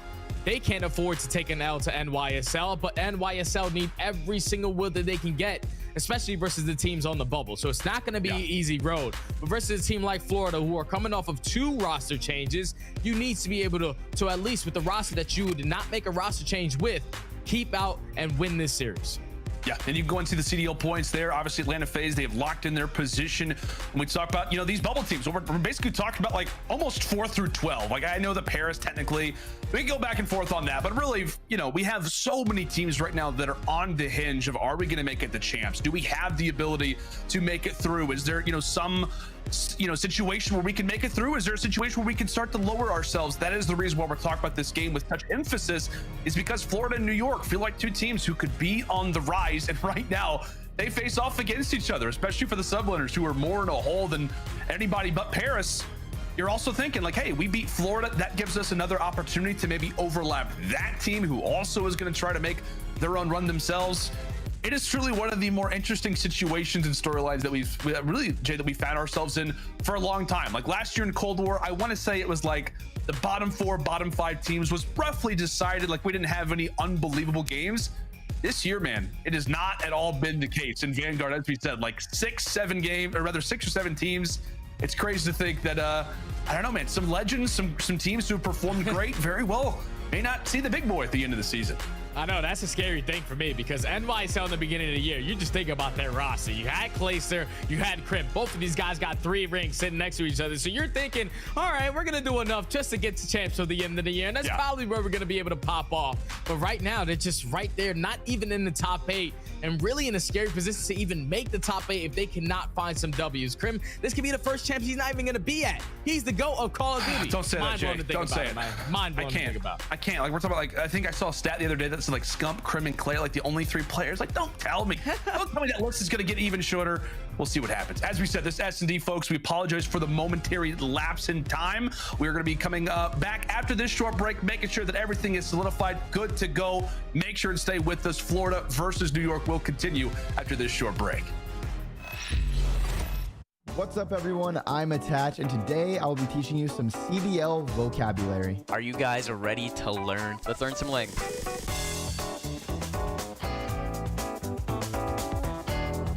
So the term regain means like, say it's S&D, you lost a round, you choked 1v1. but there's still more to play. Like you have to regain and just keep on going. We have to just come back from the bad things that happened. Someone, you got to be like, yo, everyone, regain. It's pretty much refocus up and lock back in to win the match ahead. Regain is spelled R-E-G-A-I-N. That's how you're thinking about myself. I've never like spelled stuff out in English before. So to use the term regain in a sentence, you could just say like, it's fine, regain, something like that, you know, like. Everyone calm the down and regain. I think the term came from long ago, literally like many years ago, literally when I probably wasn't around. I'd definitely say it's gotten more used over the years now, but it's definitely an old word. I feel like Nameless, I feel like he came up with Lost Fool.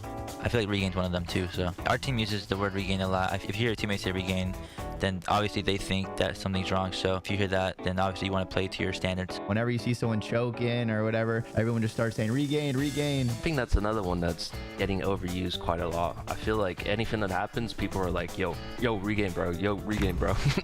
We do not really use that word when we're playing. It's like, yo, guys, let's regain. It's like more like, oh, we're getting spawn trapped here. Like, we've like changed the way we say things in game just to not have that like mentality. Stuff like that kind of just puts like a bad tendency in your brain when you're like communicating in a stressful match. You're like, oh, we're getting down if we have to regain. The word world star from like the Call of Duty terms is just whenever a person in the game gets destroyed. When you turn on someone in game or do some like crazy clip, like where you like 360 someone. You hit a crazy shot, hit a crazy snipe on someone, you world starred them because you're putting them on a highlight reel. World starred is spelled W-O-R-L-D-S-T-A-R-R-E-D. So using world star in a sentence, if it goes something like this, damn, you just world starred him. I just world star Dashy. The origins of World Star is that it's like a hip hop website that has like rap music. It has like people like showing clips of street fights or fights at school. I think in Call of Duty Ghost, right around then is when like someone would get a crazy kill or a crazy three-piece, and then they would start yelling that the other team got world starred. World starred gets used sometimes, but not as much as it once was used before. Yeah, I don't know. I don't use it that much anymore. I will use it rarely, but and more so use the words like slammed, something along those lines now because it's funnier. I don't know. I feel like it's funnier to say like I slammed this guy or something like that. I think back in the day it was overused, so maybe happily it's underused now. You know, can think of something new. So the word chalked is basically means like it's over. It's just like a broad term of everything just being, it's just done, it's over. You can't win gunfights, you're just chalked, like you can't get anything going. Can't really do anything about it, you know the result. Chalked, C-H-A-L-K-E-D, chalked. In a sentence, I would be like, this server's chalked, I can't shoot straight, it's chalked.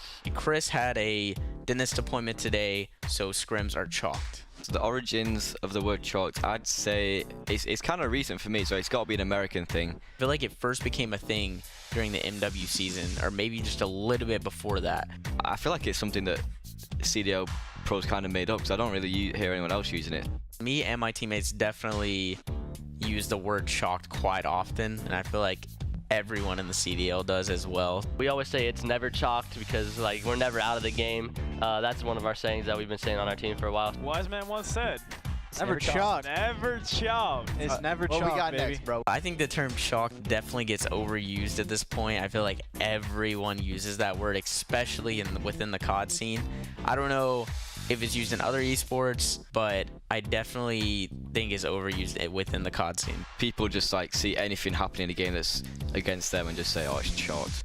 I'd probably say like 90 to 95% of the pros probably say chalked in their daily vocabulary. So it's probably overused, but I don't think it's a bad word to overuse.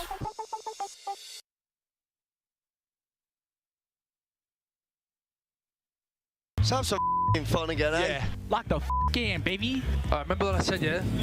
Bring intensity, go 110%. It's time. This is time. It's time. The main event.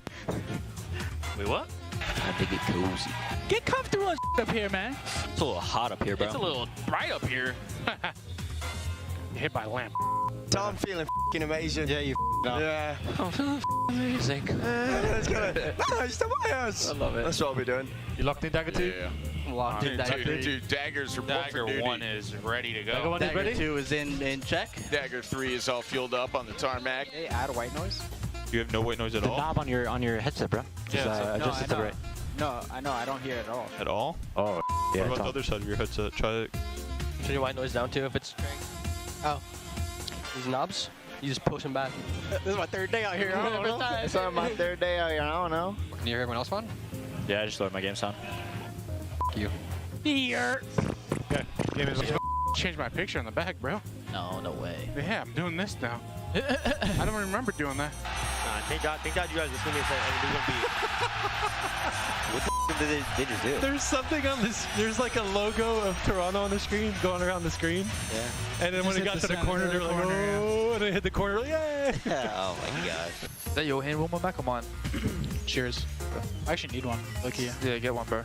My hands are like, they got the wind blowing in here. Well, like, the main stage is moving. No, I'm actually going left and right a little bit. You guys don't know. I'm skinny, right? So I'm moving more than you. No, I'm moving the same amount. I feel it. I feel it. Like, it's going back and forth like a little bit. Y'all sound good, man. Y'all sound real good. Two winners, do it, Tom. One more time, winners. Let's get winners. Let's go. Let's go. Come on. Come on. Let's go. Get the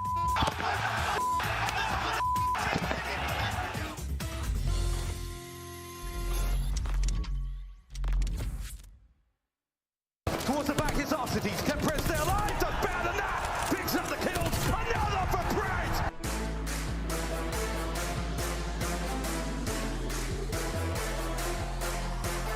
A flip, the flippity flip. It's everyone just battling to try and get the spawns, 5 in a row now for Skies amidst the madness. And this kid's cruising, it's like he's pump stomping, give him another one, 7 in a row, 25 and 16 for Skies. But Scump might get some nice timing here. The cross, just sneak it on in. Gonna find Gullet. Snaps on the second. He's had some insane clutches this year. A chance in a 1 versus 3 now. Down to a 1v1. A seam. Scump. 20 on the clock. I think he's on. Did he see it? Right where he is. Scump gets it done again. You've got 2 glide bombs still to use. Church now going the way of FaZe, and it's a tight one indeed. Pred trying to find the entry through side. Here we go. He's in. Finds at least one. Towards the back is Arcitys. Can press their line. Does better than that. Picks up the kills. Another for Pred. Sweet child of mine. And Arcitys may be able to pick him out here as the top side of the map. Oh my God, Pred finds 2. That's tremendous. Arcitys answers right back, and it is a 2v2. I think that was triggered just from Arcitys. I think he could have had the first kill quicker, but he got 2 instead. 2 versus 2. Back towards B. Oh my God. Simp can't find anybody. Oh my accuracy God. On the drop, and accuracy gone down. The ace in the round 11. Snipers have been out. They've been the story. But our first 2 rounds, can they be it again? Insight with some early shots, but it's Kleenex there to walk away with 4.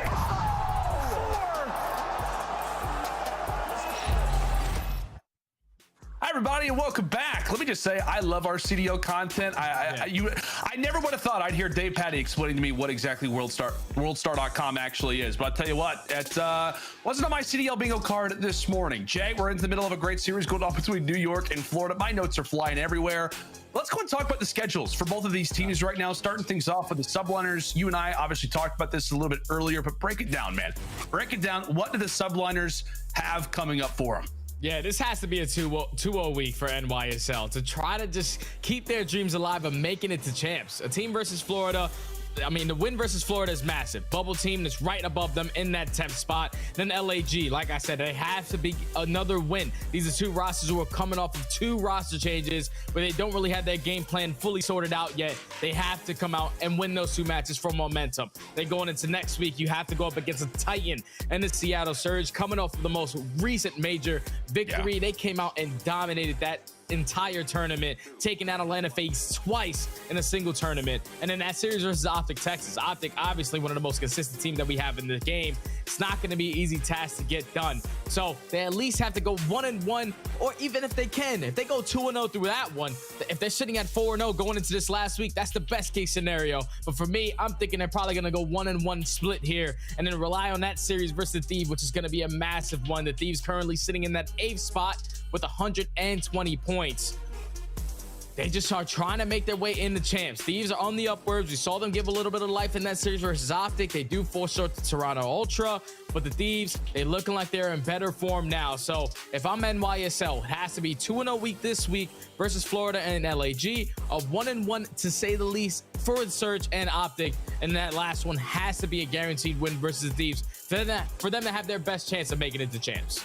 Without a doubt, my friend. I know we've been talking about a lot about Florida and, you know, when it comes down to their schedule. I mean, we talk about New York. I mean, not an easy battle by any means. Not an easy thing to try and accomplish. A 4-1 record is impeccable, let alone versus the teams that they're going to have. Now, on the Florida side, there has been a lot of topic about their schedule. In fact, I think based off of, you know, statistics, based off what people have come up with, it feels like it's one of the easier schedules for the teams that we have in the bottom four. They've got to face off against New York, Minnesota, followed up by London, a very questionable Paris team right now. Jay, I feel like every time I'm on the Bluebird, I see Tim tweeting out like, hey, we're here to spoil some things for everybody. I saw him doing like a very maniacal, evil laugh whenever I was watching him. Like, I think he was like watching like the LAG documentary Warpath. It was quite interesting. And they will also line things out with a series versus the LA Thieves. I'll ask you the same question. How do you feel about Florida's path? Yeah, so Florida, they're currently sitting in the 10th spot at 110 points. Obviously, when you look at their schedule, it's going to be a little bit easier. I'm pretty sure the average placing for every single one of these teams is around 8th. So it's going to be a little bit easier for Florida. NYSL already up 1-0 in the series. Like you said, whenever they start up 1-0 in the series, they usually find a lot of success. But then as you go on, you have Paris Legion, you have the Ravens. Paris Legion, you have to make sure you're guaranteeing that W. That has to be a guaranteed W. You cannot allow Johnny to come in with a pack-a-punch off John and come in and take that series. You got to stop, Jay. And then when you're going up against London, London do bring back Gizmo into the roster, but they had such a great start to the year that they put themselves on at least a great spot to make it into the top 8. But you need to beat teams like that to get higher into this. Only 10 points out of the top 8 right now are Florida. You've seen their schedule. They definitely have the better chances when you talk about both of these squads. Yeah, without a doubt. Florida has the better schedule, but again, you just never really know what teams are going to come out with when it comes down to these Major IV qualifiers. As we said, the sense of urgency is there. Everybody knows the path and really the situation that they sit in right now. I'm sure that all the coaches, the management, they've been running through all the scenarios, calculating all of the differences that go down right now in all of these games. And I know that our production team, our comp ops team, have been trying to do the exact same thing, trying to, you know, elaborate what match, or rather, how much does this match mean, et cetera, et cetera. A lot of things to be thinking about.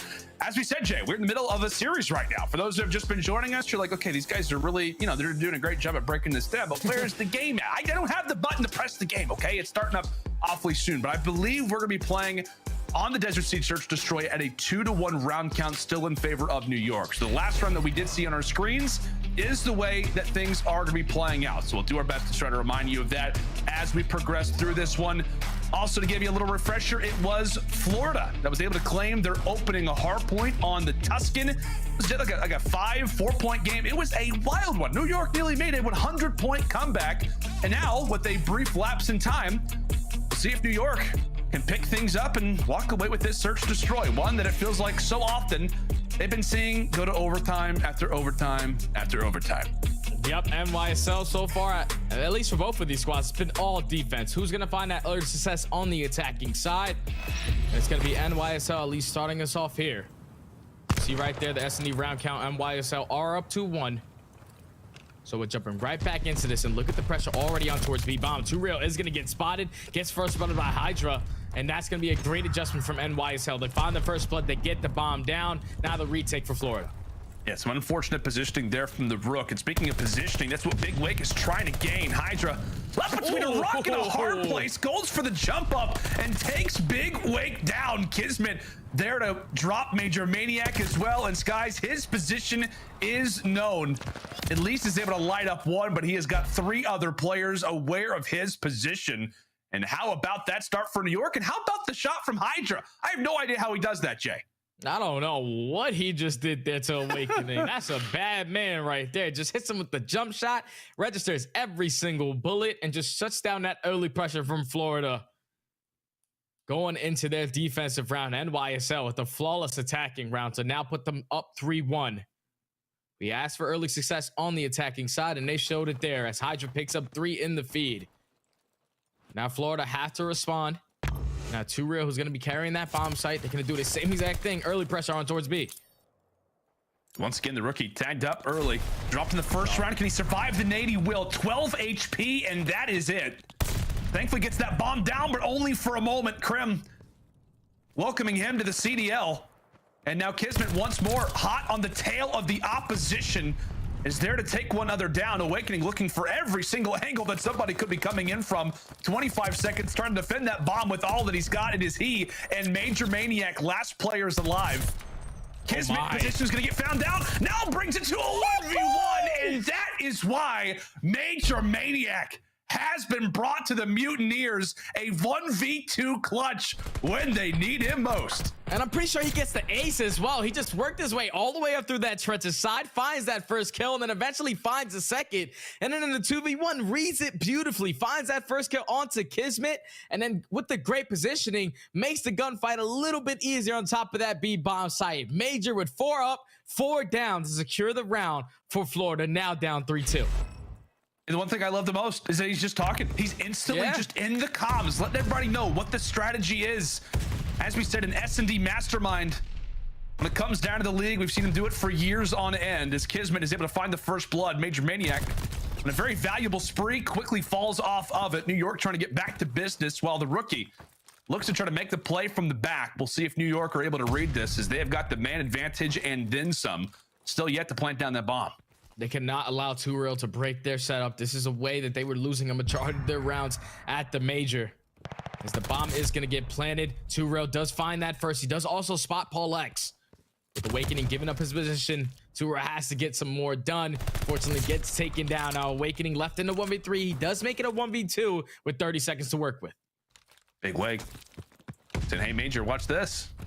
Maybe I can come up with a clutch too. He's got the information on the one, knows that somebody's going to be behind these barrels, but right when he puts down the weapon, Hydra is there to silence him. So New York off of, I mean, what should have been back-to-back rounds, at least are able to stabilize and get another one on the board and really just try to get Major Maniac out of the picture. And they did that early in the round, and they see success from it, Jay.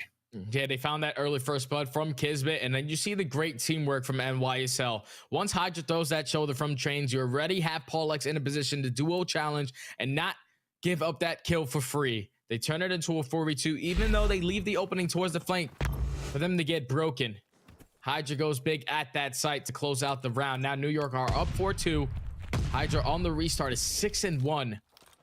Taking over and dominating Mid Palace so far. He absolutely has. And I think he does get a bit of information. Maybe spots the shoulder, maybe the calf of some of the Florida players. Kismet once more involved in the first bloods. It's back-to-back rounds for him, which he's been involved in that engagement. Major Maniac, heads poking out, and Paul is there to silence him. Florida brought to a instant 1 versus 4. And it's most likely going to be no bueno for Caesar. Oh, puts a few tags in the Hydra. Thankfully cuts him down. At least drops him off of the spree that he was sitting on.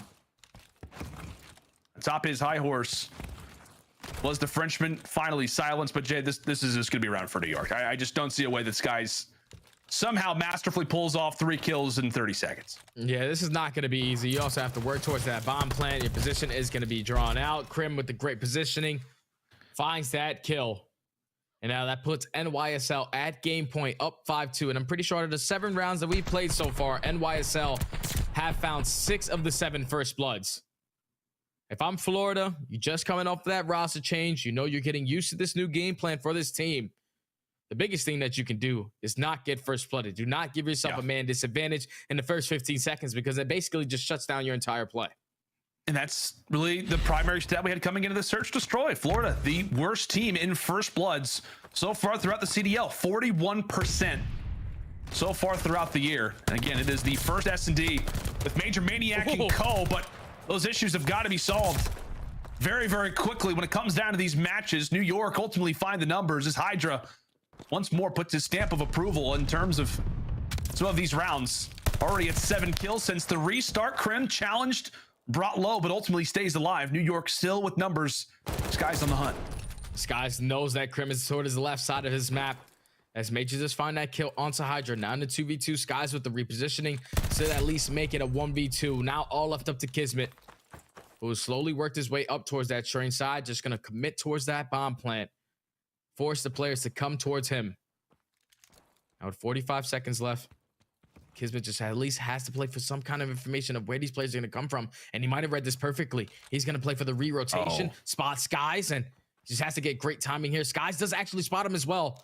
So they know that the pinch is going to be here. Major Maniac turns around, and great vision from Skies right there to close out this round for Florida. What I thought was going to be a 1,000 IQ play from Kismet right there to get that great timing does get shut down from the information that Skies is able to give to Major Maniac. So now Florida currently down 5-3. Yep, currently down 5-3. The music we hear, it's not officially over yet. It's not officially over as of yet. It's okay. It's possibly not far away, fortunately for Florida. Caesar looks good. It's a good haircut. Good It does. He looks great. It's all smiles. You see Skies. It's a rare big wake smile that we saw a moment ago. And Major Maniac, those pearly whites. He's feeling good despite being down in the search destroy. It is never chalk, truly, for any team that Major Maniac is on. So maybe feeling very comfortable in an element that he's been in previously. 6-3 for him since the restart. Skies involved in a few gunfights early. Crim, he's been a menace so far in this S&D. Involved in a lot of first bloods, and right on cue, takes down the rookie with the first blood. New York again, Jay, answering in the opening engagement, and we'll see if they can close it out here. They find that early first blood onto 2Real, so now they know that the bomb is going to be down. This is where usually Kismet is going to decide to work his way through that late flank through trains, but you're going to have that combination of Paulehx and Hydra taking advantage of the map. As the main focus for Florida is going to be on Crim, but Crim is just peeling them apart. Ooh. 2 in the feed. Paulehx eventually finds the third. Now 1v4 left up the Skies. Does have some crazy clutches in his back pocket, but Paulehx and Crim combine for 2 each to close out this search and destroy for NYSL. They said, hey, we've been struggling in S&D recently, but we're not going to allow it to go all the way to a round number 11. We are going to close it out in 8. And that was great work from NYSL from start to finish up that search and destroy. I felt like they were in control, controlling the pace, and it also helps when you're getting a majority of the first bloods in this S&D. NYSL tied the series up at 1.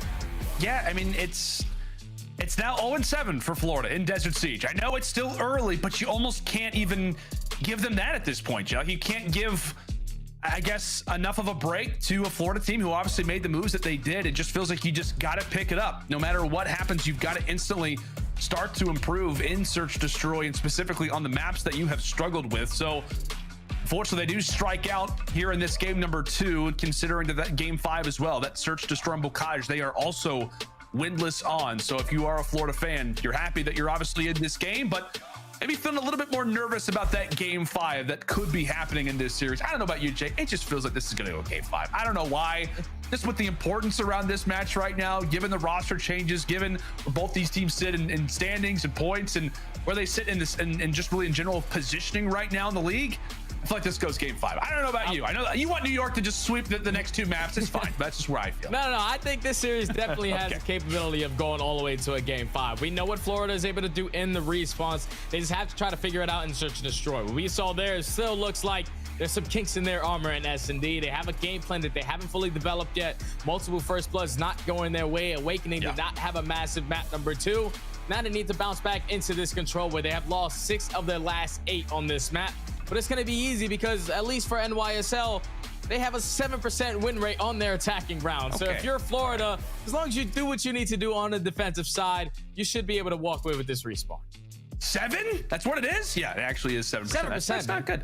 That's not good at all. But hey, listen, folks, we've got ourselves a great game going on right now. I'm already predicting it's going to go the distance, and Jay, he's agreeing with me. Folks, make sure to stay with us. New York versus Florida only will continue after this short break. And when we come back after it, it is time for some Tuscan control. Make sure and stay with us.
The Call of Duty League is brought to you by Mountain Dew and Zenny. Armor your eyes with Blocks gaming glasses starting at $24 by visiting zenny.com/CDL. Howdy friends and welcome back. Major 4 is off to the best start it could possibly have. Granted, we've had some technical problems, but it's been a great series so far. I was actually bleeding during the commercial break, Jay, so I was trying to handle that. You and I were talking about stats. I'm also sweating because it's like 100 degrees. This room, we've got some lights going down.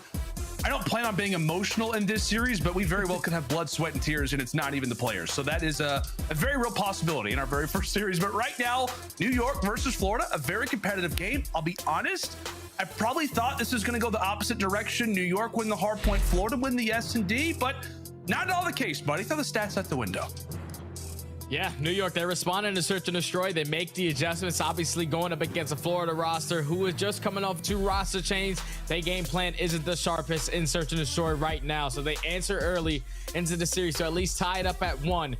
And now if you're NYSL, you're in a great position because so far, when I look at their control record, we saw it at the major. They do go 2-0, even though they lose both of those series. But this is where it's been their bread and butter. This is usually where they bounce back into series, even if they're down 0-2, and at least make it a series. But it's not going to be an easy task to get done. This used to be their strongest control map in the beginning of the year. But as I said before the commercial, they lost their last 6 out of 8 on this map.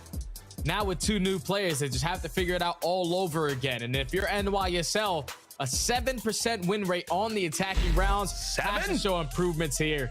And it also has to be on Crimsix. Crimsix on this map, we saw him have a slow start in that map, number 1. He's a 0.8 on Tuscan Control. He got some early momentum in that Search and Destroy, multiple first bloods, even a couple 3-piece rounds. Looking at this guy to really answer the call for this NYSL team. You're the GOAT for a reason. You need to lead this team, and it has to start here on this Tuscan Control. It definitely does. He and good old burst fade. At least I think that's what it's called, right? The burst fade. I've never heard of that, by the way. Still up until this point, I've never heard of the burst fade, but I guess it is something. But no, they'll look to try to style his way into this next control. As we said, a big one really for both these teams. I mean, we've talked about it a number of different times. It feels like control has been, like you said, the bread and butter for both these rosters. Most recently, the records not exactly stellar, right? Not amazing, especially for Florida in general. For New York, it has been sunny skies on Tuscan. I think they're 8-2 in their last 10 controls. So that's something that Florida's going to have to try to change up. If there were 2 players that you're looking out for, one for New York, one for Florida, Jay, who's it going to be? It's definitely going to be Crim. Like, Crim, he has to answer the call off of that map, number 1. Didn't really have the best performance there. Like I said, on this map, statistically throughout the season, a 0.8. Really looking at Crim to step up. And then on the opposite side, I need to see a little bit more from 2Real. This is the rookie that's just making his debut in the CDL. Obviously, he goes like -4, -5 in the map number 1. Doesn't really have a strong search and destroy. But I'm looking at this guy to really set the tone for the amount of engagement he's going to put on this map. We know what Vivid was able to do for this Florida roster. Obviously, with 2Real on this team, they want him to keep those same exact engagements, but win a couple of those gunfights to go in his favor. So this is going to be a massive map for both of these teams. Looking at both of those players to really step up here. Yeah, and it's a great point. I know with all of the discussions and conversations right now around the standings and the points and all of that, you almost do forget about the fact that we do have a rookie going on in this game, right? This is his very first series and at the very highest level in the CDL. And I mean, there is a lot of pressure on him, right? Florida, they made a massive investment to bring him into the team. We know what we're going to get out of Major Maniac, but he, without question, is the big question mark, obviously, when it comes down to the way that he's going to perform, filling big shoes for Vivid. And I mean, there was a lot of players who were in contention for this spot. I mean, Asim, Neptune, Vikol, I think even Yeez, right, the substitute for Florida. A lot of these guys were in contention to grab this spot, but ultimately they end up choosing him. We'll see if he can start to improve statistically so far throughout this series, trying to pump up the aggression, gets in some early gunfights, an overall 1-for-1 start, but because of his presence to the middle side of the map, it will ease the pain for the time for Florida. As Major Maniac looks to push on forward, it's 1 tick and about to be the second. If Major Maniac can find this kill. That's just good work for Major Maniac to at least stay alive, allow his teammates to at least get into play. As 2Real is going to find that kill onto Kismet. The second tick of progression is going to be in, but the pinch is also going to be here for NYSL, and that's going to be all 4 dead. What a beautiful adjustment from New York. To spread the map, find the kills all over the place. And now put them in the trap. Paulehx was on a force view before he gets taken down, but now NYSL have some map control. They can contest this point a little longer.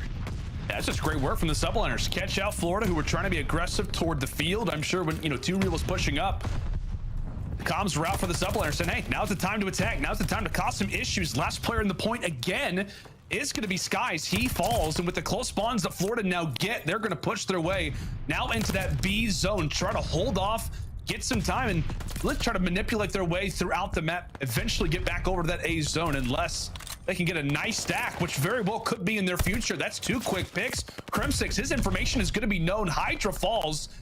Kismet is at least able to find 2, and just like that, Paul finds the 3rd. A great sequence there for Florida. Now instantly pushes them now toward that A zone. Yeah, I would have liked to see Florida right there. They got a bunch of those kills towards that B point, but they did not work towards any ticks of aggression. They allowed NYSL to find every single kill, even though they complete that segment at A. Extend time by a minute. They're still down by 4 lives. So now the pressure is going to be in from the backside. You have 1 player in Awakening, at least setting up the pinch from Fountain. He gets taken care of. Now all of NYSL completely turn their arrows. They know that the pressure is going to be from the back. Paulehx finds the first. Paulehx fortunately does not find the second onto 2Real. So now it's going to be a 2-2 split across the map. What can these players try to find? 2Real gets taken down. Skies is the only player up in this position. He's going big, though. He finds a 2-piece. Now he's going to allow his teammates to pitch from the front. Major Maniac with the 3rd. It's going to be on Crim. Can he stay alive? Crim goes big with the 2-piece to at least relieve that pressure. Already to a 6-2 start to start us off. Yeah, there's been 2 great opportunities for Florida to get some work, get some progress over at that B zone, but it's been clutches from pretty much everybody on New York. Last time around, I think it was Kismet and Hydra. This time it was Crim. Now it is Paul, who was just absolutely exploded in this first round. 12-4. Put some good work into 2Real, but Hydra is there to take him down in the end.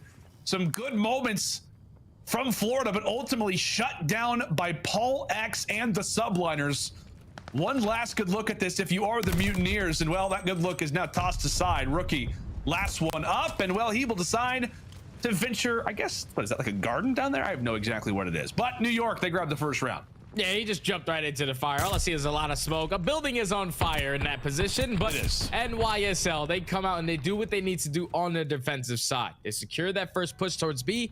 If I was Florida, I'm probably playing for at least 1 tick when you're finding multiple of those kills. When you allow them to break on in, and then eventually you get that A point down by 4 lives, all they have to do is just shut down 1 to 2 good pushes, and the round is going to be theirs due to the amount of lives that you have remaining. NYSL, great on the defensive side. Yeah, a great start. A more inconsistent one for Florida, but you see Major Maniac at 3 and 9 as he eventually drops. Skies 3 and 7, and okay, it's time for the Frenchman to go on a tour of Tuscan. 1 kill away. quickly from that glide bomb as he explodes into this round. New York are grabbing that A point in record time. Only 10 seconds are going to tick off of that clock. And now Paco can lie in wait and maybe allow for Kismet to try to bait out a kill for him. They're going to play around this streak and what that would do throughout the remainder of this control, Jay. It would be massive. Hydra still on the hunt. He's trying to find this glide bomb.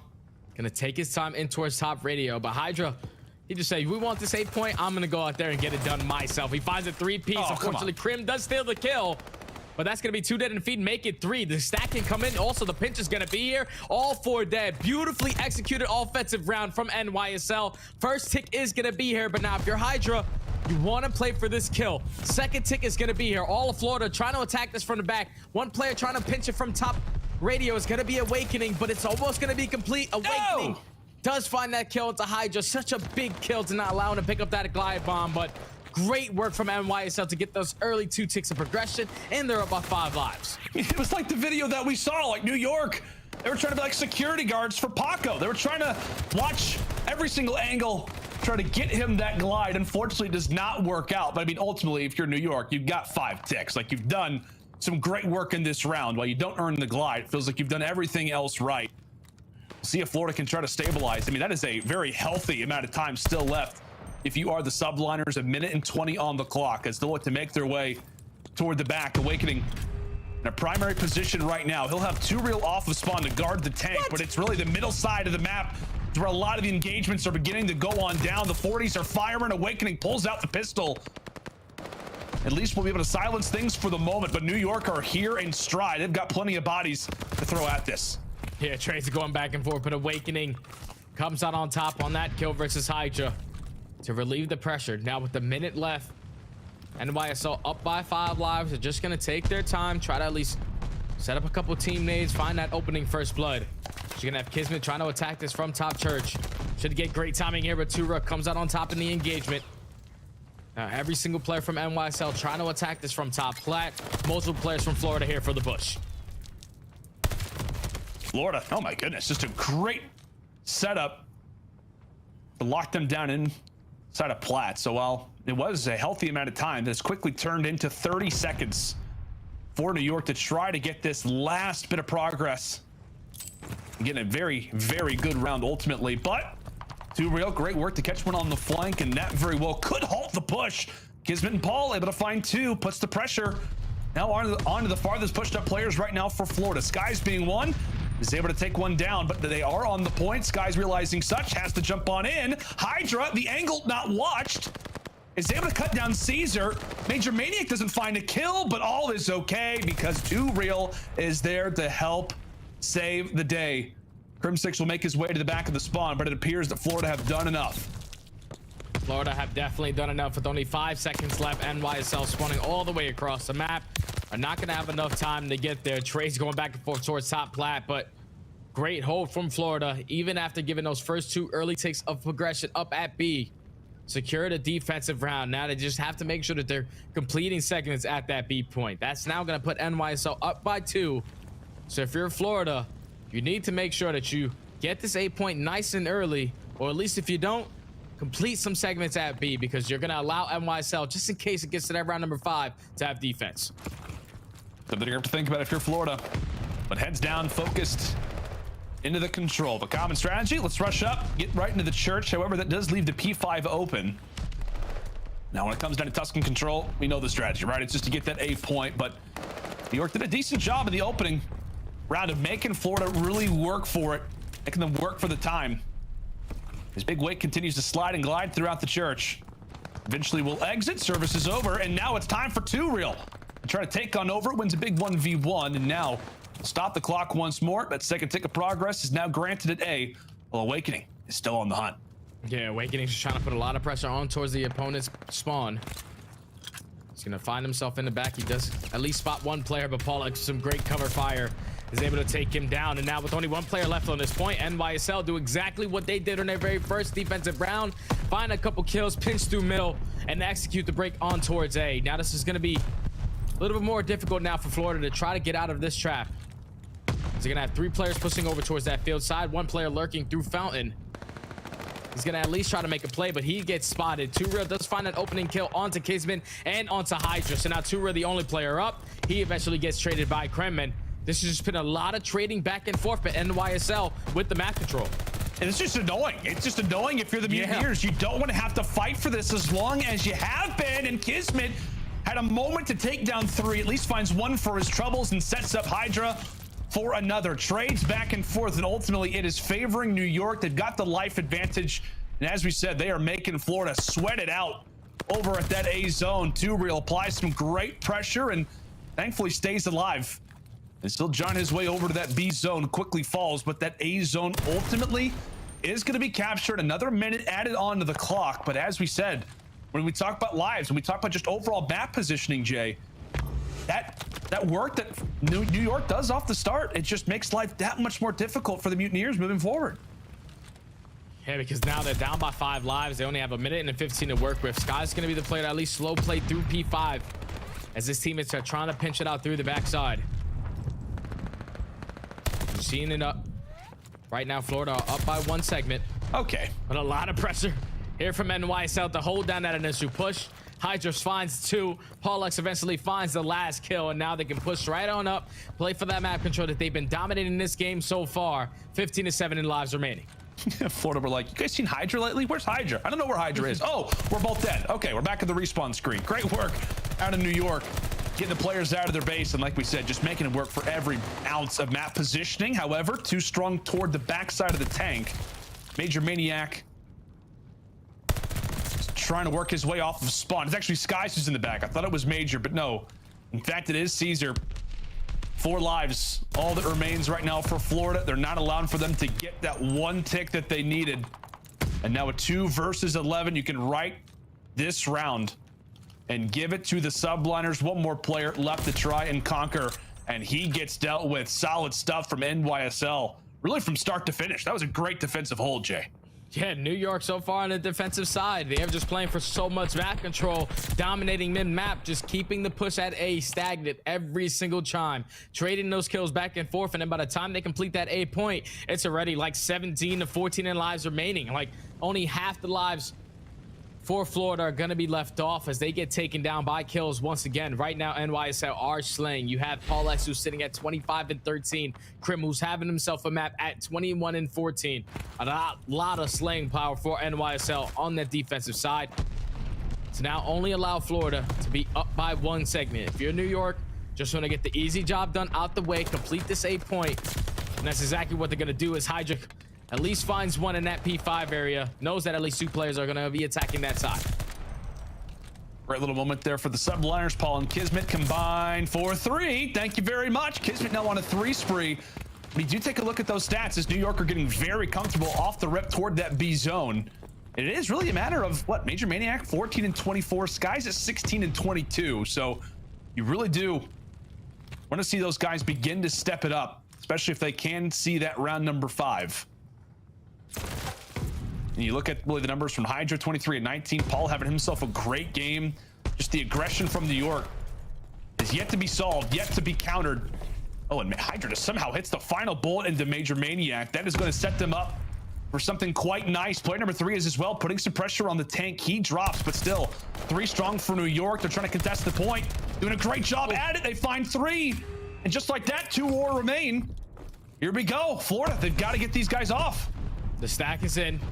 First tick of aggression is going to be there. You see defense is already confirmed for NYSL. You have Crim who's going to be watching that pinch towards top radio. Just have to win a couple of these gunfights towards back alley.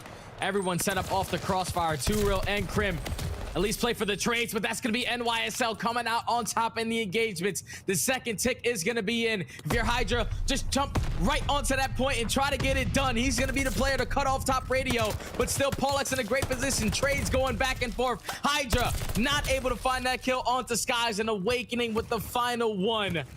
Relieves the pressure from NYSL. If I'm Hydra, I'm sprinting straight out of radio and just getting on that point. We're trying to 3-stack, put the pressure on towards Florida, but they withstand the hold. Now a minute to 40 to work with, up by 6 lives. Yeah, I'd be willing to bet quite a bit of cash that Ali in the Columbus studio is just screaming, stack the point, stack the point, Paco, come on. I do at least earn the glide bomb, and they will now rock that to maybe close out this game It has been all-out dominance from the Red Menace. 34 and 15. A great performance out of him as Awakening eventually does hit the deck. 7 more lives, 3 down, 2 real. The last player alive is going to get that information that one player is still going to be on the point, that being Crim. Game by no means officially done as of yet. Oh, it is guaranteed defense for New York in that round number 5. Florida still do have something to fight for. It is Major 4 after all. You got to fight for every inch and give it all you got, no matter the way that it looks right now. Not a lot of lives, but at the same time, those seconds begin to falter. A great pick though from Kismet. Could be the opportunity for NYSL now. Yeah, you just cannot go 4 down. You cannot go 2 down and give them the man advantage in these gunfights as Major Maniac does take down Crim. Now that relieves the pressure from NYSL. They're just going to keep their map control, keep top radio, keep top church, and allow their teammates off spawn to try to push through that B5. This is going to be the hold that they have to hold strong for. This is going to be the final push. Major Maniac with the great shots onto Paul. Finds that first blood. Time is starting to tick. Only 20 seconds left. NYSL have to go if they want to get it done. Crim has to back on up. 2 players he sends forward. The SMGs, they ultimately fall. Paul drops as well. All on to Crim. And just like that, Florida will be able to hold on to this point. There's nobody in ear's distance there for the Subliners, so we will have the guaranteed round 5. Jay, it looked like for a moment New York had that one up and ready to go. They had that stack where we called it out. Hydra, he has to get on the point. You know, he's inside of green, that's fine, but just jump on the point, get that final bit of progress. They're not able to do it, and now as we head to the round 5, granted on the defensive side, we'll see if that comes back to bite them. This has been where NYSL have been dominating, though. They've always been able to control the map and just keep the push stagnant at that 8 point. Awakening with some great shots, at least find the first. Awakening with some great shots to find the second. What a shot onto Paulehx. It's now going to shut down that initial pressure on towards A. They just cannot allow this player on the flank to make a play. He's going to get called out by Awakening. They know that Kismet is going to be committing towards top fire. Second tick is about to be done. But still, Hydra's causing havoc from middle map. You need to get this 8 point captured so that you can solely focus on B. Yeah, you absolutely have to. That nade comes through, and that will allow for the time to continue to roll. Some great aggression off the start of this round from Awakening, but still, New York every single time has caused so many issues for the Mutineers, giving them so many headaches over at that A zone. We'll see if that final bit of progress will come on through, and it looks as if it will. So by far, the best start to an offense we've seen from Florida. We'll see if they can make it count. Now toward that B zone. Awakening did fall off of that 6 spree, so again, he finds one more kill toward top church, and they've got a glide bomb to work with. Gonna have to rely on the gun skill. As a few begin to slide on out, Hydra trying to make the play on the flank. He gets taken down, and so does Crim. Skies is able to find 2. They've got 3 strong toward the backside of the spawn. This is possible from the Mutineers as Paulehx hits the deck. Awakening charges on forward, and thankfully for New York, a sigh of relief across the comms. They cut down all 4. Yeah, New York hold the line right there strong by setting up the pinch from top plat and through Church Alley. Find every single kill. Now with the minute and 20 to work with, if you're Florida, you just have to properly set up towards top radio. You need some radio control, not consistently trying to attack this from the back. So you're gonna have one player in Awakening. He's gonna jump his way in towards top church, at least try to set up this pinch for his team. Paulehx does take down 1, but the trade is gonna be there, and that's gonna be 3 dead in the feed. They take care of Awakening on the pinch. Last player up is gonna be Major Maniac, all the way in the back of their spawn. A minute to work with, and once again you see NYSL with so much draft control. Hydra finds that kill on the flank, spots Skies as well. Gonna commit towards the gunfire, at least put pressure on him. It's now NYSL with 45 seconds left on the defensive side to secure this map. And that's just the issue, Jay, when you keep talking about it. It's the constant pushes through field. New York's know if they see one player, they're going to spot the other ones. Florida continue to make the same play. So far, they have struck out every single time. 2 strong toward the back, but Kismet applying some great pressure to the middle side of the map. New York continuing to give themselves numbers, and now with 2 players identified to the back of their spawn, Major Maniac is about to be dead to rights eventually. Does get dropped, finds 1 for his troubles, and now Skies on the point has somebody watching over toward his alley. Kismet in the midst of locking down that B objective does fall, but brings out the glide. cuts down the rookie. A current 5 versus 9. Time ticks away. And the Mutineers, only one player past that 50-yard line for the moment. Major Maniac's gonna have to make a play. He's gonna have to try to jump on this point. And as he gets taken down, that will be the result. NYSL, a very well-controlled game, no pun intended, throughout this game number 3. And despite it going to around number 5, it looked like it was in their grasps a majority of the time. Now up 2-1 in the series. Even with a 7% win rate on their attacking rounds. All right, if they're not going to win the round, at least they're getting their segments completed. That allows them to secure that round number 5 defense. And you saw how strong they were every single time we saw them on that side. Paulehx has himself an unbelievable map, 37 and 22. He earns himself a glide bomb. Kismet roaming around, being that SMG that's controlling the spawns of where they're going to be influencing them to attack from.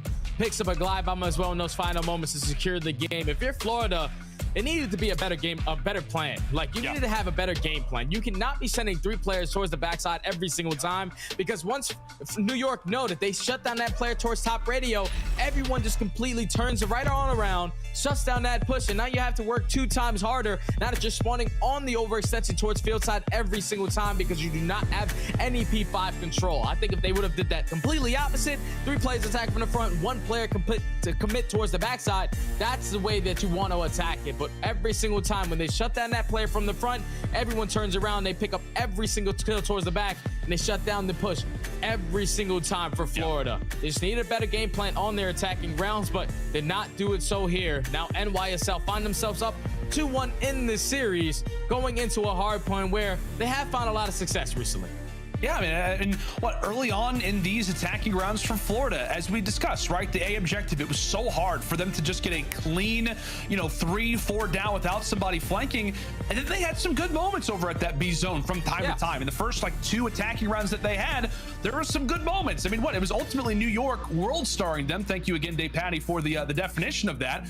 And from that point on, it felt like, okay, we can't do this anymore. Now we've got to do the exact same play over and over again. Let's make our way through the field.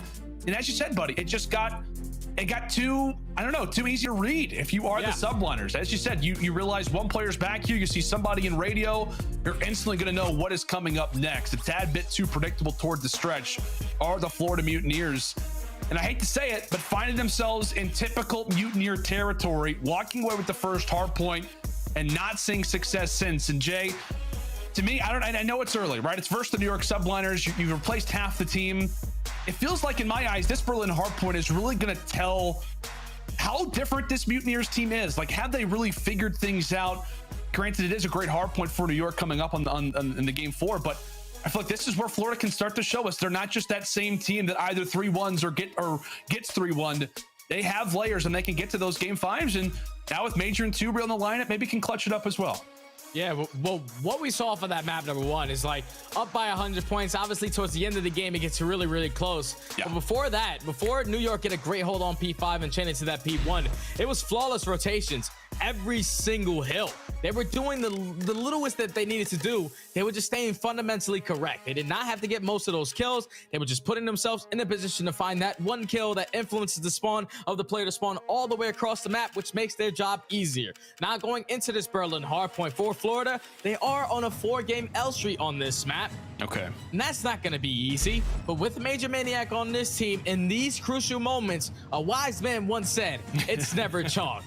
Major Maniac has to be the guy that I'm looking for to really set the tone for this team. I know that Awakening and Skies are usually the guys that are stepping up, but so far they've been playing kind of average this series. Major Maniac answers early in that map number 1, kinds of turns up in that Search and Destroy, has a slow map in that map number 3, but this is where he needs to turn the tail for this Florida roster. They know that game 5 Search and Destroy has not been their best suit, but if you're Major Maniac, if you're too real, this is where you need to show impact. Oh, okay. We're hitting the jukebox right now. We're going through all the lovely CDL tracks. I'm loving this. Banger. We might have found the right one, possibly. I don't know. Maybe we'll find the right one soon. I don't know, man. This Berlin hardpoint, it's going to be fun. Now, I want to ask you, right? This is, as we talked about, a great hardpoint historically for the Subliners. It's one of their best. I think top 1, or rather, I think it's like top 2 in their hardpoint arsenal for the time. If there is a weakness for the New York Subliners, what's it going to be? Where's the opportunity for Florida to exploit that? It has to be the P5 to P1 chain. Those are the only two hills on this map that NYSL have a negative point score on this map. And the biggest thing is we saw it versus London as well. Like London were able to walk away with this map by basically trapping NYSL towards back warehouse, getting a good chunk of time off of that P5, about 20 to 25 seconds. And then at that point, you know, if you're spawning towards back warehouse, your main focus is to try to get towards that P1 hill as fast as you can. But when they're putting a lot of pressure on towards the middle of the map, they're keeping trains control, then that forces NYSL to try to hit the long route to go all the way around through P3 and then eventually spawns flip if your teammates do not win those gunfights on that front side of train. So it's going to be if NYSL can find the success at that P1 to P5 and control those spawns. We saw it in map number 1. They're barely playing for their rotations. They're playing for the breaks in on a majority of these hard points. But on a map like Berlin, you have to be there first to properly set up. Yeah, you absolutely have to. And as you said, folks, if you're listening, right, you got to write that down. P5 to P1, that is what we're looking out for the New York end. On the other side for Florida, that could be the opportunity to attack it. I got to say, too, Jay, I'm looking at 2Real. I am. I know that it's early. It's his first series, but just in general, when it comes to Major 4, there's just no time for excuses. There isn't, right? You found yourself in this position for a reason. You decided to replace half the roster. You got to see the rookie come out and play well. At the very least, really just be impactful, right? Cause some problems, make Hydra, make Kismet really work for all the map positioning, the flanks, and it felt like toward the end of the control, he was starting to get in his groove a little bit.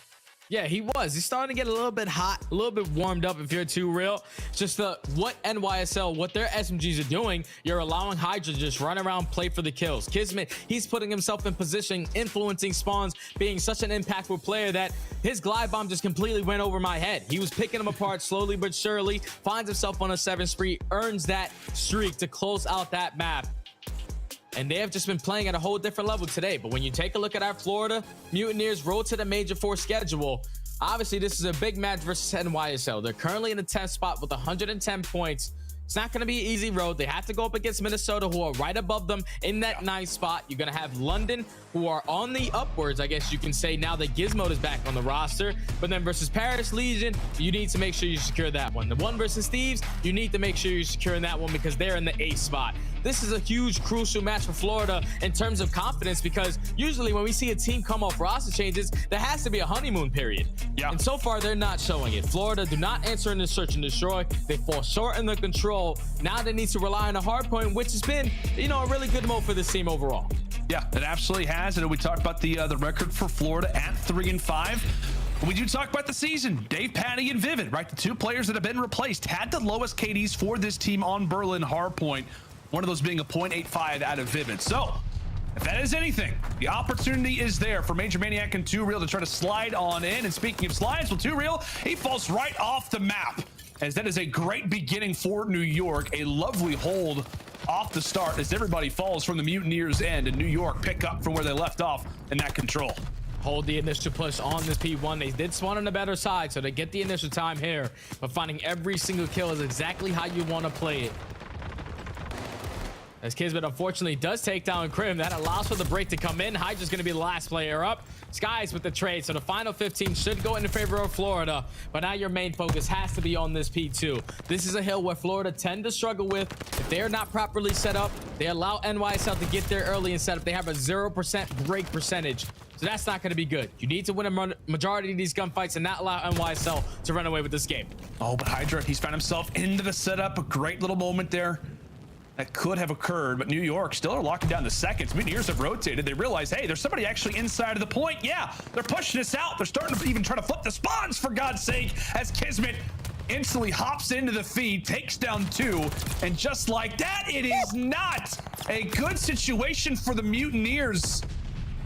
Looking from the outskirts of a hill that they felt had their name written all over it, it has been New York to answer early. Mutineers catching a whiff of that aggression that the Subliners so often like to put upon you.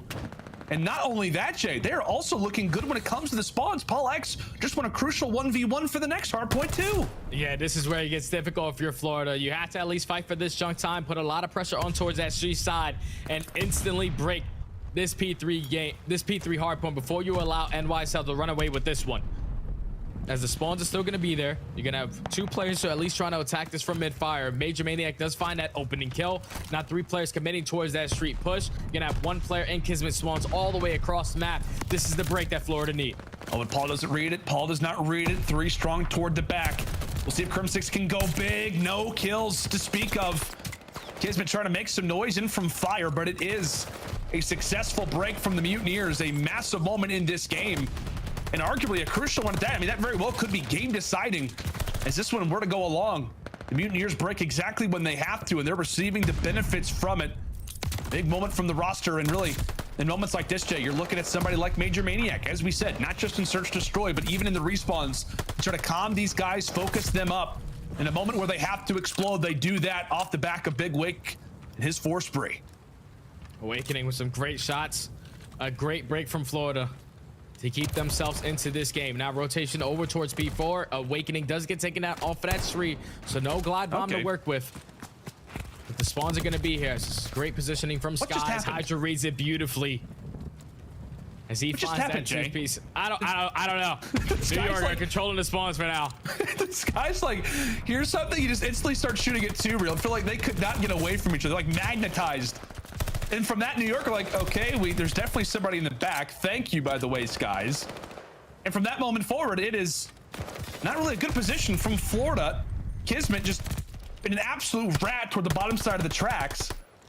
And you take a look at this score and you just realize what could have been another great moment for Florida does get taken down. Already reached that century mark are the Subliners, and we'll see if that P5 to P1 connection will be a factor for them. Paul, great little moment for him as he's able to find 2, ultimately 3 fall in the feed. They flip the spawns on top of that, and all is good right now for New York, set up for the final hill for the first set of rotations. And you can already see the adjustments from New York. They said, you're not going to trap us in towards this warehouse side. We're going to have 1 player slip on through, flip these spawns, and control towards top plat. We don't really care if we do not get any time off of this P5. Our main focus is controlling the spawns for that rotation towards P1. So 15 seconds uncontested by both of these squads. Not trying to really play for this time. Sky is trying to hold down the positioning of top 3. He's going to get sniffed out by Hydra. Hydra just wins another close engagement with that MP40 in hand. But that's going to be a 2-piece for Florida. If you're NYSL, you do not want to put a lot of pressure on. You want to at least, with the final 25, control the spawns for next. And with Paulehx and Crim combining for 3, they're doing just so. Great time at P5. Should be able to chain it towards P1. Yeah, great time for New York right now. As we said, that P5 to P1 rotation is something that we circled coming into this series. Can Florida exploit it, or can New York continue to ride the sequence of momentum? Let's step aside and go to a listen with the Subliners.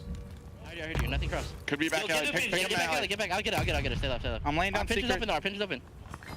You had to watch our pinch. All right, I'll watch it. Yo, back alley, weak, Dave. I'm looking for fishing fire. All right, I hear you. Back alley. I'm pretty sure. Okay, no. Yo, one's going outer steps, one's pushing up outer. There's one could be there. One could be glass. I'm watching out. No, not our back alley. He's not pinching. He's deep. Nice. One more pushing in front. He could be glass. I gotta reload. He's back alley. He's not glass. Yo, watch back alley, bro. Pinch Yeah, in I'm the middle, looking at dead. it. I got it. He's back to glass weak, guys. He's back door. Watch your back door. Okay. Side door. I got one. I'm trusting. He didn't come back to me. He did not come back to me. I'm watching back door. Back door. I'm trusting. He's flanking near red. Red. That's nice. Weak Mike in red. All right, rotate. Yeah. One's doing me somewhere. Yo, he's docks. BS and Okay. He left. I'm close. One shot. Okay, I'm just hiding close. Another great moment there for the New York Subliners, locking down P1 and mining it for all of its resources. Florida down but not out. We know the mantra that is attached, but somebody like Major Maniac. Let's step aside now and see how the comms are sounding with the Mutineers.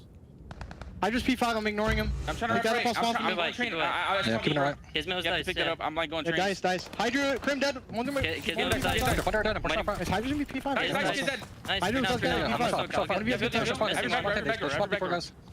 I'll be P4. I don't know where Hydra is. He could be back with us. He's open. You got me. Nice. Someone get time. I'll get it. They could be P5. P4 spawns. He's hitting no man. He's windows. Crim weak out too. One deep warehouse. They're all spawning. Nice. I'll get God tank. I'm gonna push. Front door. Can't go. Yo, small. He's trying to go. Went out window. He's street. He's naded. Street dead. Yo, Red dogs. You get that time? Oh, yeah, I got it. Fire tank dead.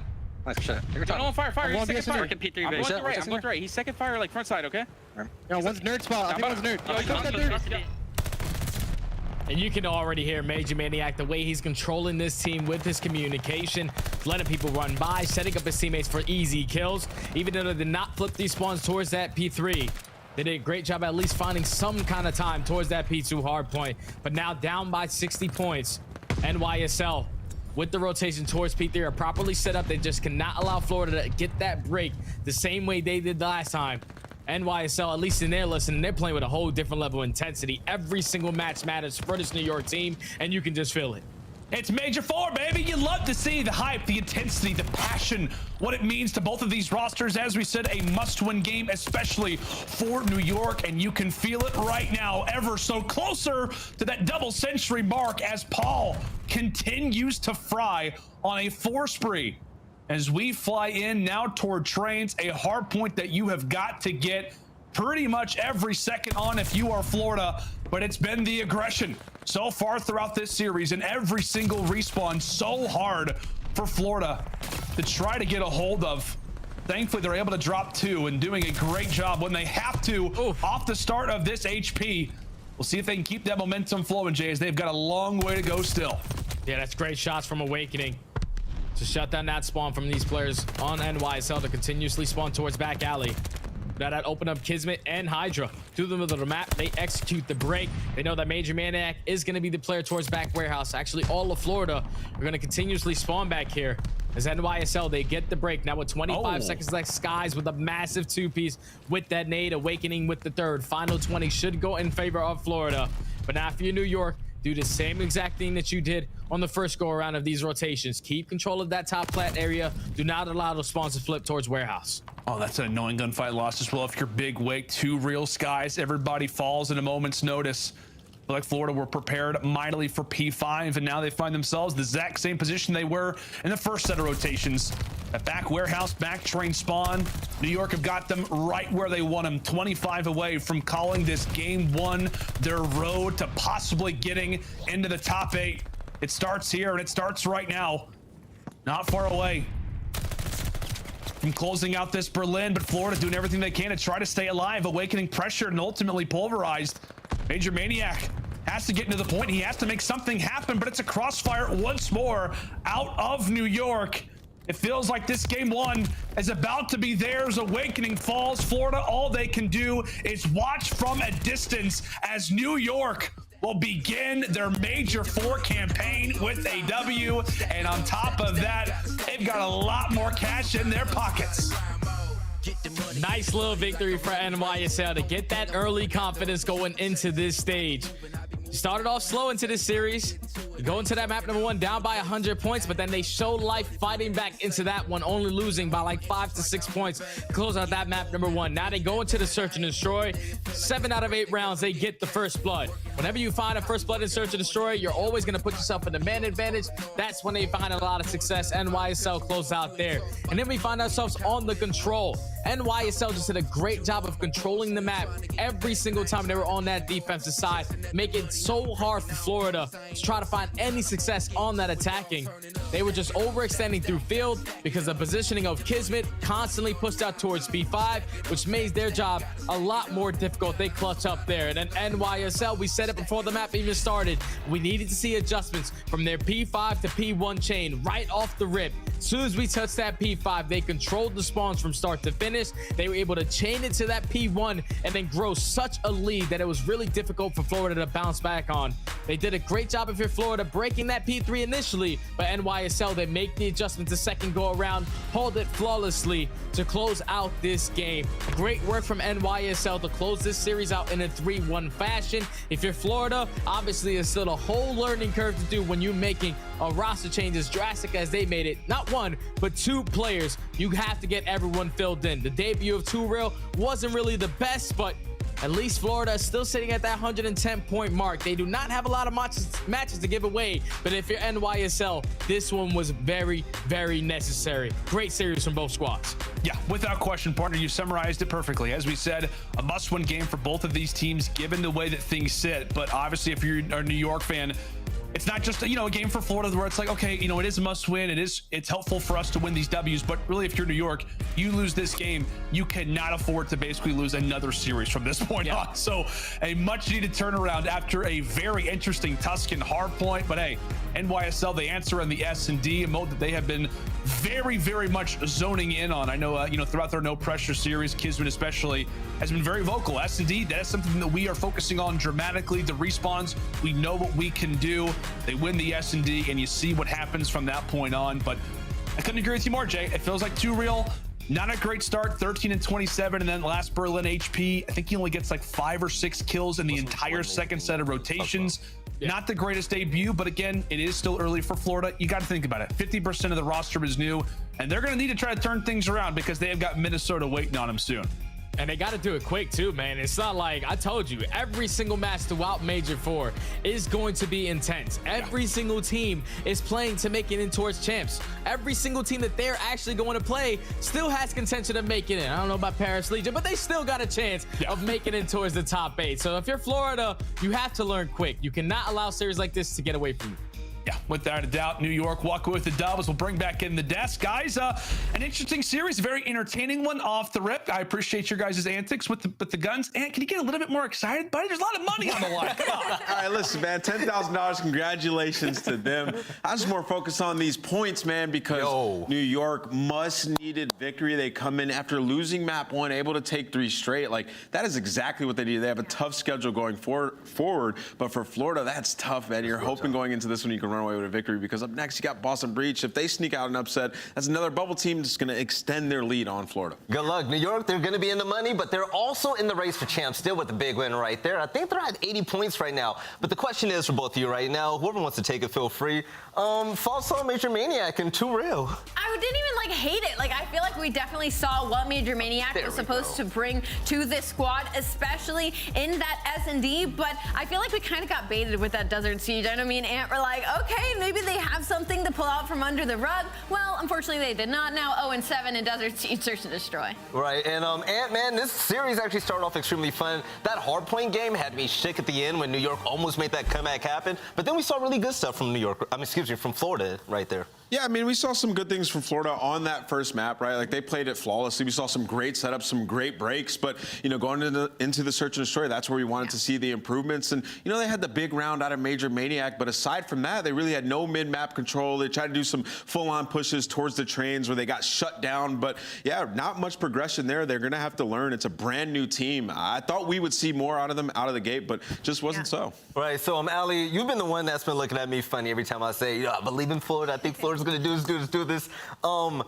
Looking forward, Florida to this stage, are you comfortable with this team? Do you think that they're showing a lot of promise? Do you still think that they need a little bit more work moving forward? They definitely need more work. I mean, obviously, New York is a tough team to beat. They have been nonstop improving since we saw them with their double roster change. But for me, like, Major Maniac is a good player. I think it's a good fit for this team. 2Real, I mean, yeah, he had a really rough game, map 4, but I don't feel like he was playing that bad. The thing that kind of, I guess, took me aback was Skies was still being the objective player. And I kind of thought maybe 2Real being brought in, Skies and Awakening seriously taking on those Slayer roles, and 2Real being more of their OBJ, getting in the time, playing the point. But it was still kind of the same woes from Florida that we saw earlier in the season, and it doesn't feel like I got any sort of different play from them. Yeah, I mean, with that loss, this is so important for them in their next match versus the Minnesota Røkkr. They have to come away with a victory. I mean, not only for points because of the bubble, like, they're the same amount of points as the Minnesota Røkkr. They have to win that, and then Search and Destroy as well. Røkkr is a great Search and Destroy team. That is the game mode Florida needs the most improvement.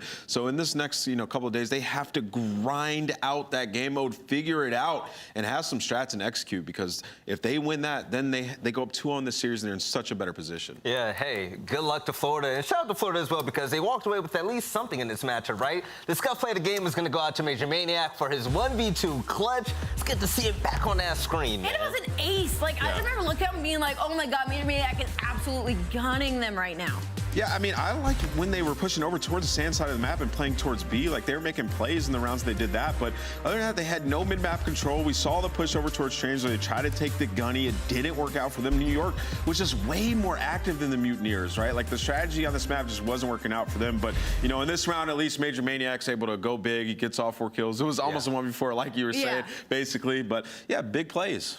All right, now let's take a look at New York's schedule for Major 4 because as we come back from Toronto and come back from Major 3 there, New York, they got double eliminated, but looking forward in order to make champs, they have to make the most of all of these opportunities. Yeah. Now, all of us talent, we were in the back room and, you know, we had been there. We were talking about New York as well and also the schedule ahead of them. This is tough. If they're unable to beat Florida and Los Angeles Guerrillas, that's what we said at the beginning of the game, it's going to be rough. Well, I mean, honestly, like they have a tough schedule, but it's actually like really good for them, oddly enough, because they play LAG and Thieves, which are both teams around them on the bubble. Put it back up, production, please. If we can, yeah, because they play LAG and they play Thieves, who are right around them on that bubble, right? So if they are able to beat both of those teams, that's a victory over them, those extra points. They'll probably likely put them in the winner's bracket with a 3-2 record, assuming they lose to Surge and OpTic. And then they just have to make a run at the tournament, right? Like 3-2 in top 3 at stage 4 should land you a spot. Like, I'm not League Ops, but I'm assuming that'll be enough points to land them a spot at champs, and they'll be in a good spot. Ali, I know you got something to say. I just want to say this so the graphic can go away.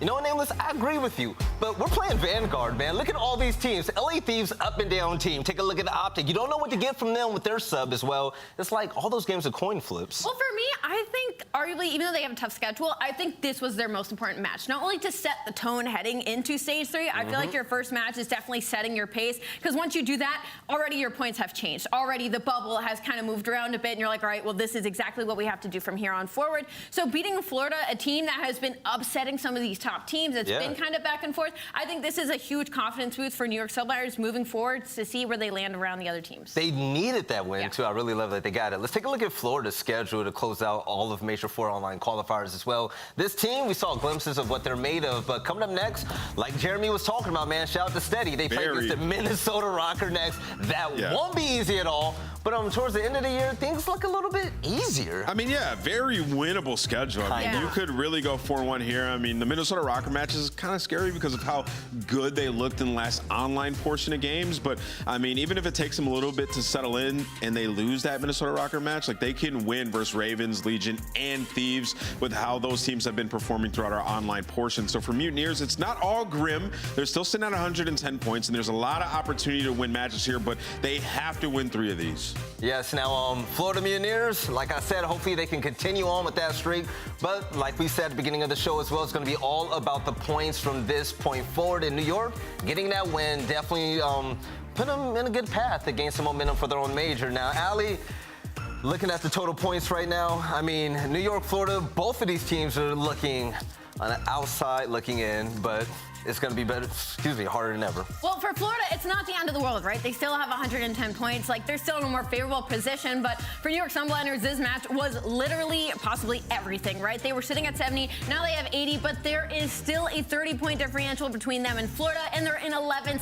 place, okay? They're still trying to force their way into that top 8. We talk about these matches going forward. Florida now has to play LA Thieves as well, which is a team that's been upsetting London Royal Ravens, who are sitting at 150 points, who have that little net of safety heading into Major 4. So a lot of things can change here, but for Florida Mutineers to start off with a loss like this, it's not looking good. And Nameless, man, seeing Crim in a position in 11th place with only 80 points right now, you know, you're shaking your head right now, but if this man misses champs, we're talking about legacies on the line, the last things people remember of you in your playing career, this is not the road that he wanted. Hey, man, don't go out like McGregor, all right? This is what I'm saying. Like, Crim's gotta make it in. It started with that match right there, and he had a massive bounce back as well in that series. Started performing that control. Like, he really started to play better. So I'm excited to see if he can bring it, they'll have success. And map 1, Crim he was getting smoked. Oh, big time. Coming up next, we're gonna have OpTic Texas facing off against Boston Breach. But before we jump into that series and the break that's gonna be right behind it, Ali, anything you wanna say to close out this series right here? I'm really impressed by New York Subliners. They were able to keep kind of some of their momentum even after having like a disappointing showing at stage 3. For them to still come out hot against the Florida Mutineers, I think it's a good looks for them. All right, Nameless, man, any last words you want to get off your chest? I'm ready for the next match. Let's get it, baby. All right, ladies and gentlemen, listen, that break was long enough, and this was even longer. But coming up next, we have OpTic Texas and also Boston Breach. Let's see if Boston can turn it around, right? I can't wait to see it. Plus, we're going to take a look at Boston's brand new roster. We'll catch you on the other side of this break for some more CDL action.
The Call of Duty League is brought to you by Game Fuel, victory in a can. And upgrade your game with a Scuff, the official controller of the Call of Duty League. The Call of Duty League is brought to you by Zenny. Armor your eyes with Block's gaming glasses starting at $24 by visiting zenny.com/CDL.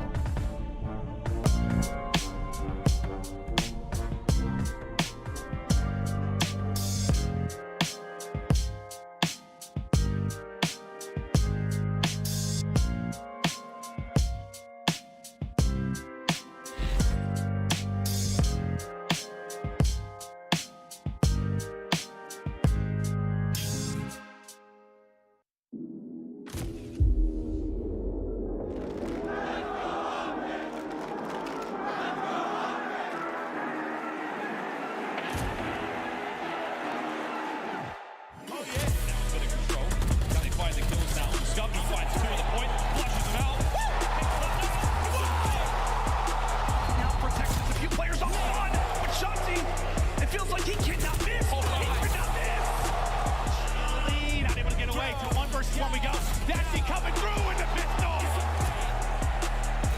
That's going to be nearly the first. Pulls off the pistol and gets it done after a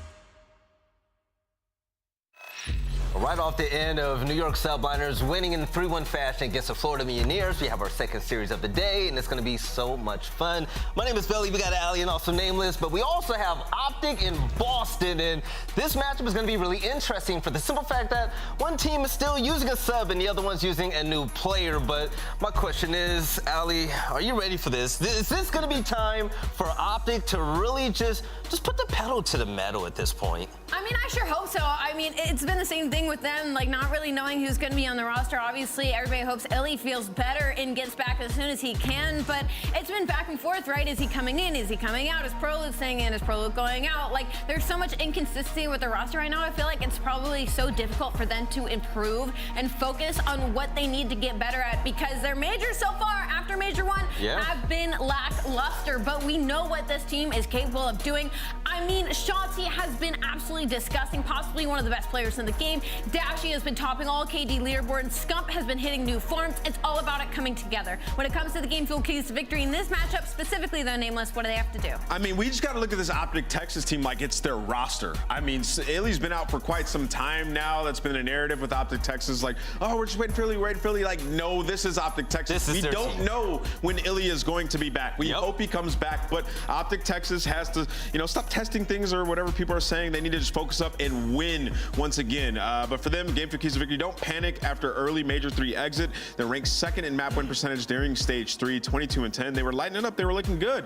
And improve your offensive attack on bow cage, S&D, winning 37% of bow cage offenses, 68% of defenses. We've seen some big plays by Scump. Got to put together as a team when it comes to the offense on bow cage. And when it comes to the OpTic fans out there, we've given this team a big buffer when it comes to success, right? After the first Major, when they won it all, we were all saying, okay, you know what? Hey, iLLeY is out, their IGL is out, this team, they're going to have another chance when iLLeY comes back, when he comes back. The fact of the matter is, you said it right there, Nameless. You only have 2 events left, and this might be the final OpTic team that we could see. But they're going to be facing off against a team that has a lot to prove. It's going to be Boston Breach. I can't wait to see what Vivid does on his roster. Nameless, this team right here, a lot of fun to see the first 2 stages. The third event wasn't really what we expected from them, right? But the thing is, with Vivid in the lineup, that's a lot of life. Yeah, I mean, they're going to be really aggressive now. Like, I liked this Boston team before. I thought they were a solid search and destroy team. Stage 3 obviously didn't go their way. They dealt with a lot of stuff. But, for this Boston team, bringing in Vivid, what they are hoping for is the aggression between him and Nero is going to be a lot for other teams to deal with. They want that dynamic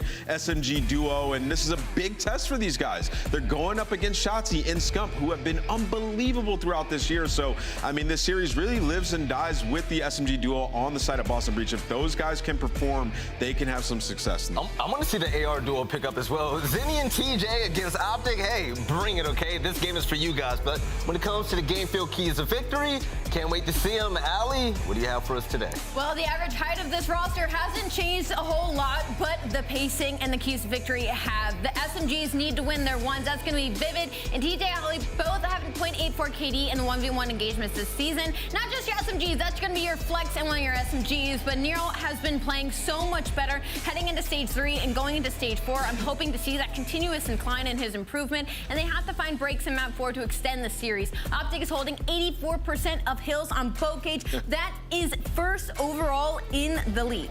Yes, now when it comes to Vivid and Cap being on the bench for this team, the question remains, okay, yeah, we're used to seeing Cap with his amazing streaks on that screen, but now we're going to see a little bit more consistency when it comes to Vivid. The man's engagements are out of control, and we all know what Vivid is made out of, so for this matchup right here, I want to see Vivid just spread his wings and just fly across the map, right? But when it comes to pick'ems right now, I'm going to let you guys know now, excuse me, no, it's going to be time for maps and modes. I forgot we got this. Yo, let's put it up on the screen. Let's see what maps we're going to go to today for this matchup. How are we feeling? I can get into the nitty-gritty about this, to be honest. You see the stats all up in the notebooks. The Gavutu, for me, is probably the most interesting pick as map 1 because that is OpTic's best hardpoint map, all right? They have the highest win percentage in the league when it comes to this map and mode. And it's actually Prolute that does the best on this map with 1.18 overall in this specific series. Heading into this, Boston Breach are going to have to shut him down, which is interesting, as you would think it would be more the likes of Dashy and Scump. Yeah, I mean, the series, like, that's also a good map for Boston Breach. Like, it was a good map, and then somewhere along the lines, they stopped playing it. We saw some series where they actually vetoed Gavutu hardpoint. They lost confidence there, but now they have Vivid, so maybe in scrims a little bit different. Then also Bowcage hardpoint is really interesting. We know how good OpTic was on that map with the first iteration of their roster, but with this Boston Breach team, bringing in Vivid, he is comfortable on Bowcage hardpoint. Oh, yeah. He has loved that all season long, so the hardpoints really, those will be the two mixing maps for me. Yeah, it's definitely going to be really interesting to see. I want to see if Boston can make some noise when it comes to this, but it's going to be time for pick'ems. And by the way, shout out to Zenny. They got the 2.0 frames out right now. Yeah. You know what these would have looked good with? These would look good with that purple shirt I wore on Saturday, they would have, man. I wish I had. I think I had on the clear glasses and whatnot. You can get your own at Zenny.com, by the way. But when it comes to pick'ems, I'm gonna keep it simple, okay? I'm rocking with OpTic Texas. Boston Breach, I liked in the first 2 stages, but when it comes to stage 3 and what happened at the Major, this wasn't a Boston team that I liked. That wasn't a Super Saiyan Zenny that I was used to seeing. So I think OpTic are gonna win this comfortably 3-1. Ali, how you feeling about this matchup? I'm feeling great about this matchup. Who you think gonna win? You already see the smile on my face. Listen, OpTic, I have been there for you. I have been there for you through and through this time. But coming off of this stage 3 and the fact that, you know, I don't feel like you guys gotten the amount of scrims and practice and work that you might have hoped to have put in for stage 4. I think I'm going to go with Boston Breach. I really am excited to see what Vivid has to do. He was my favorite player in Florida. To me, personally, I thought he was the best player in Florida Mutineers, so I'm very interested to see what he does against OpTic, which, again, he was a part of the original Florida roster that always beat OpTic. So see if a little bit of fire in this match. Hey, the last point was a good point, but I'm still going to go with OpTic Texas. I think they are going to take this series. I think, you know, even with Prolute, they were looking really good at times, especially in the online portion. They look fantastic. So I think OpTic Texas take this one 3-0, actually. You know what the thing is about Prolute? You know what I hated seeing about Prolute? Okay, it's funny. When Prolute had his bad games, we had our fun. We're like, hey, welcome to the league, big fella. There you go. Yeah, zoom in on this, right?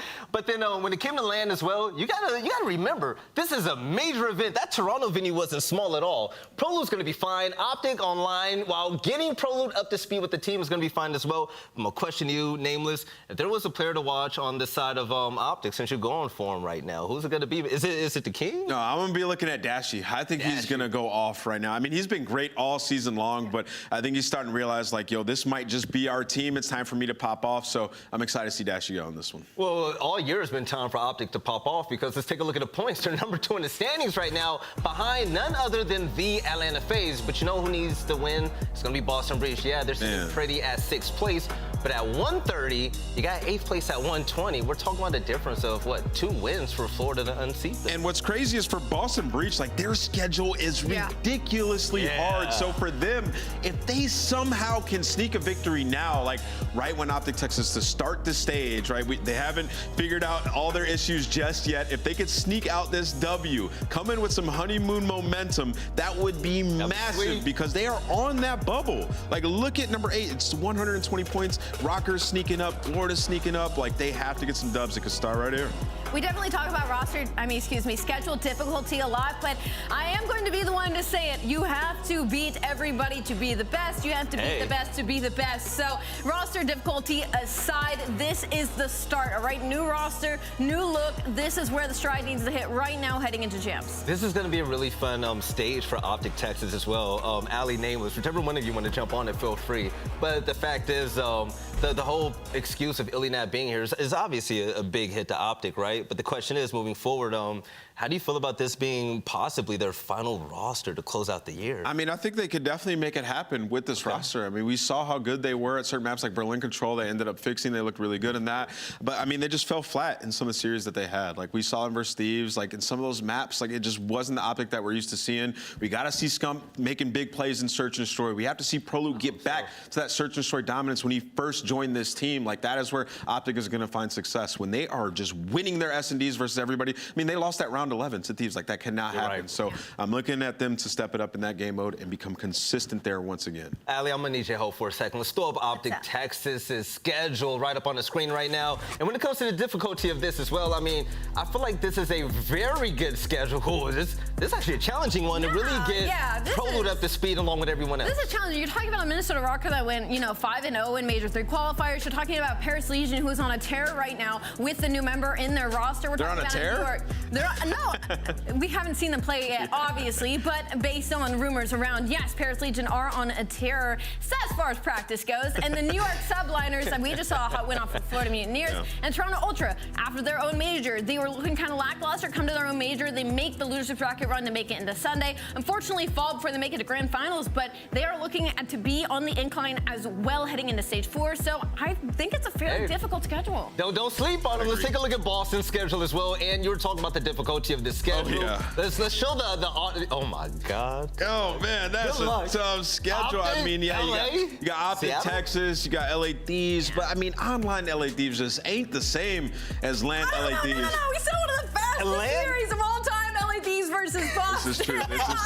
But we have Seattle Surge, who I think Seattle Surge, they just excel at all game modes. They look so good. And with that new confidence, it's going to be a very tough team to beat. You got LAG, still a question mark. Don't know about them just yet. But then you have Toronto Ultra, who just look like a sound team. They're going to test your limits. It's going to be extremely difficult. And by that time, Toronto will have had even more weeks of practice. Hey, yo, peep this. I think Boston got, 10 points last stage? You're going against 3 major winners, even though one of them aren't going to win a game for a while now. You got Toronto Ultra in the mix, and you don't know what to expect with LA Thieves. This is going to be very tough. So, ladies and gentlemen, check this out. We have a small break coming up, and on the other end, we're going to see what's going to go down with the series finally between OpTic Texas and also Boston Breach. But before we do, I just have to say, Ali, you did predict Boston Breach to win. My question to you is, who on that roster do you have your eye on? What do you mean? Why do you even ask that? It's got to be Reese Vivid. He's the new player on the roster. But to not give you the easy answer, I'm going to be looking at Nero. I mean, we've been hearing nothing but good things about him. And from stage 3, he has been nothing but on a tear, on an incline. He's finally looks like he feels comfortable on the map. So I'm really interested to see what he does against a roster like OpTic Texas. All right, ladies and gentlemen, we're getting the lobby ready right now. But when it's ready, you already know what time it is. It's OpTic Texas and also Boston Breach. We'll catch you on the other side. Hey guys, this is Afro. I play for London War Ravens. We're going to do a series today called Pro Callouts. Today I'm going to be doing a map. That map is Berlin. I'm going to show you all the callouts, all the situations I get into, get little cool spots, and yeah, let's get right into it. As I said before, I'm going to be doing Berlin. Honestly, this is probably the most well-rounded map. It's played both in hardpoint and S&D. Personally, it's probably one of my favourite maps as well. Yeah, it's good. It's 2 sub maps. You have 2 subs and 2 ARs, and yeah, just go through it. Okay, as we see, we start on the spawn. We spawn in P4 actually, but this is the bad side, if I'd say, for Berlin. So you don't really want to spawn there, you want to spawn on the other side. But for the break, what I like to do normally is I come right side broken, or P5 tank. It's up to you guys what you want to call it. But P5, P5 tank, top 3, both sides. Then you can go catwalk all the way to P1. This is where the first hill is, P1. A lot of people like to wait here. Play for this gunfight first before you jump in, either or people like to push through the left side arch, play for these gunfights before you actually break the hill, but yeah. This is what we call outer or long, it's up to you, and these are the ticket doors. And one of the most important parts of this hill, well not this hill, but this hill building is cubby or secret. Opens up the map. You can pinch from here. You can pinch this side. You can pinch this side. Really good part of the map. I'll take it over to P2. This is statue, just to everybody knows. This statue with the big horse, big one on there. And we go back to broken. This is second P2. This is actually a big part of this hill as well. If you have control of the top, most likely you're gonna control the hill because you have the upper advantage of this door and this door. Yeah, P2. Now this is for our team. We call there's two rooms. There's this room, and then there's this room over there. We like to call these B1 and B2, so you don't get confused. This one's B1, that one's B2. Goes in order. And obviously you have back door and front door. Honestly, we have no reason. It's just B1 and B2, just so we don't get confused. B1 is right here. B2, yeah. So I've just showed B1 and B2. Now we go to sandbags, or sandbag tank. This is actually peak control as well for P2. Yeah. And this is BS&D. We call this BS&D. This is the B-bomb insertion destroyers. So a hard point or S&D, we call this BS&D. And that back room there is also bricks. We call this bricks because obviously there's a lot of bricks. Good for watching bomb for the B-bomb, I guess, for BS&D. Yeah. I'm gonna take it over to P3 now. This is what we call street. It's a long street. And in the middle of the street we have fire truck, fire tank, and then blue truck. Then obviously down here we have docks. Docks is quite a good place to sneak if you want to get the spawns for P3. This is another good place as well. The blue truck heady, glitch all the street and all the BS&D. Really good place for rotation kills. And we have this big little thing here. Big little thing, a massive thing we'll say. Big crane. And then back here is a unreal head glitch. You can hold the back if you were trying to play for a kill before you break it, or if you're just trying to break it in general. And we have P3, or we call it flags, but P3, probably the better call out. Yeah, P3. Has three main entrances. You have P2, which is from fire, and you have one from front. And we have the triple window, which is a really good place to hold if you have an AR. Hold in front. Yeah. And if we just push out a P3, we have plants.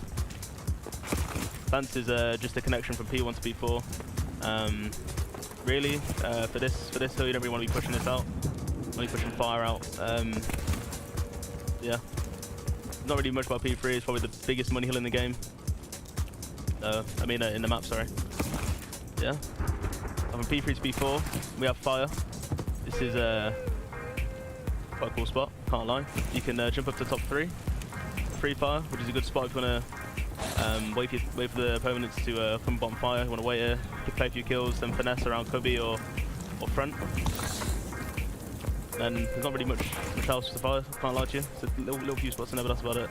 And P4, I hate this hill because I run a sub. There's not many places really to play this hill with a sub, but yeah, it's not very well. Really, on this hill you want to use Freyals. Røkkr is just cream in front, cream in the back, depending on which you want to do. Okay, so our team as well, we have a little weird call out for this. We call this top CD. See, in EU, we have a player called CD who at the start of the game he just did not leave this tower. He just kept staying there. He didn't really do much for his team. He just sat here and just play for the kills. So yeah, we call this top CD. And honestly, the biggest power spot of this hill is back right here. If you can get behind this heady, they're spawning back bricks or back tin. Really good spot to be here. And then obviously if they're spawning in front, you really want to be around here. And if I was for a sub, I like to push this corner, mess around long a bit, stick it, push and play some kills. And then P5. P5 is my least favorite hill as well. Going into P4. This hill we don't really get much time on. It's more about controlling ticket or bank or P2, whatever you want to call it, P2 or ticket. If you control ticket, I think it's better because then you have the rotation to P1. Sometimes you are forced into playing for P2 control and that way. It's all situational. Yeah, P5 is quite hard to get time on because it's so open. Yeah, literally open to every single angle in the map. Yeah. And here we have tin. This is quite a cool spot. It's good for S&D. Even for breaking P4. I probably shouldn't show you a few spots, but the main spot for tin is this back window back here. Go over to here, this corner. You can see the bomb from here. Everybody in the pro scene uses it. For at least what I know. And there's another little spot that I probably couldn't show you, so I'll save that to the league match. But yeah. can also see bomb from here if you wanted to. Top right corner, if you stretch the bomb all the way to decorate the doors. And yeah, Din's quite a good spot for S&D. Hard point, only really for P4. Well, I'll show you one more. I'll show you one more. Why not? This isn't too bad.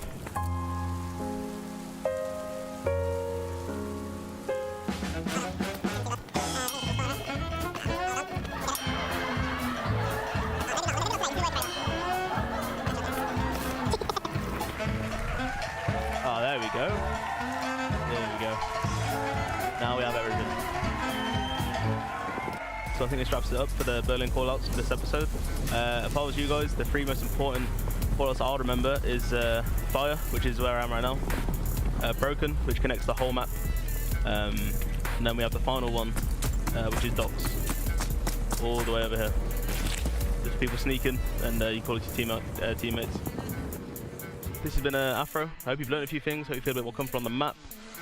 Don't forget to shout us out. London for Ravens, for the Queen. And yeah, some pro callouts. See you next time.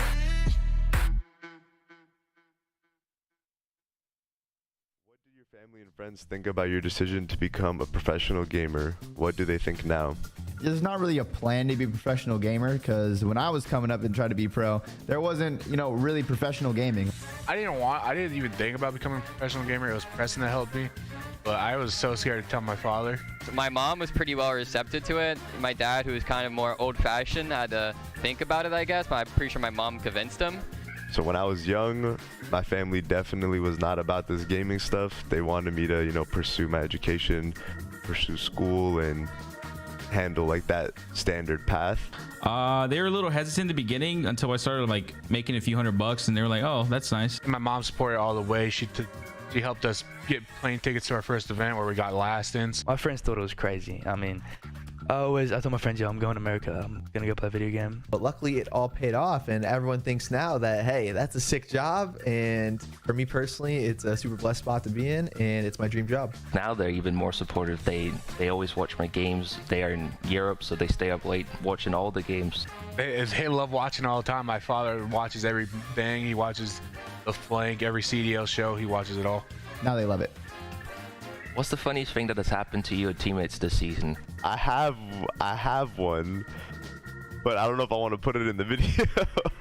Cellium, when we were doing the walkouts, he was the first one to go out.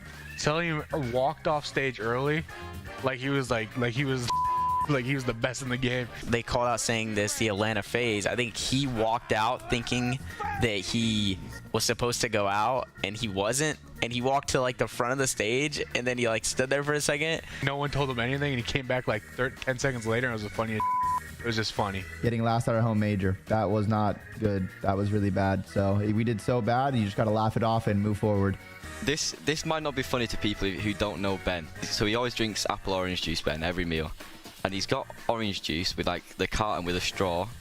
And then he's got his glass of water, and he's literally feeding this orange juice with a glass of water, like saying, "Are you thirsty?" There's a specific moment when we walk on stage and we'd get sat down, and Bans would go in the in-game chat, and he'd be like, "Yo," I think it was against LAG at the last event. He was like, "Yo, Asim, look over here." And he was like doing little kiss faces to him across the stage, weird faces. Who are you looking at? Sure, Asim. Who are you looking at? Are you looking at Hugh? Not Dread if you are. Sweet, bro. When was the last time I touched grass? Personally, it'd have to be probably like a week or two. I'm planning on touching some soon because somebody's got to mow it. Touching, like actual, like touching it with my hands, like I don't even know. I mean, obviously everyone's been on it, but actually, I'd say maybe like 3-4 years back when I played football. It's been a while. That's actually a good question. I actually haven't in a long time. Wow, that's actually crazy. Wow. The last time I touched grass was yesterday. I mean, I Ubered here if that counts. I touched grass. When did I do it? I think I went to Florida after Major 2. Probably like 30 minutes ago, because I walk here every day. I live in Florida, so it's very nice weather. I think I touched grass over there. I have to walk to the city every day. It's like a 10-minute walk. It's like pretty nice weather here in like Florida. Florida sun, nice weather, nice fresh air, so 30 minutes ago. In Minnesota, if I try to go touch grass, it would just be snowy and cold all over, and I get frostbite. When I moved to Minnesota, it's freezing out here, so I haven't touched grass really much out here. Yesterday, because I have dogs, I have new puppies. It's pretty frequent here in Toronto, honestly. Like going around, going for walks together. Yeah, I touch grass every day. A lot of people don't, but I do. What percent do you tip a server? Well, it depends on the service, but no matter what, I'm giving like 15% and going up to probably somewhere around 30 if I'm feeling good. You got to give them like 15 to 20 based on how the service is. Personally, I feel like you always kind of got to go to 20%. I usually tip them 20 to 25% every time, usually. Where I'm from in Australia, we don't have this system. Honestly, when I first got over here, I was kind of mind blown at how like they were not pressuring the tips, but I kind of understand like how it worked over here. This is controversial because in the UK, no one tips really, unless you get someone really nice. Like, you just don't tip. It's just not a thing. Like in Denmark, they get paid more like than the actual minimum. I think the normal things is like 15, 20, 25. I usually just go 20. I'd say probably like the 20%. A very decent amount. I'd probably say over 20%. I've usually always tipped on the higher side just because I feel like servers are always going through it from like day to day, and I feel like they even get like customers that are rude to them, whatever.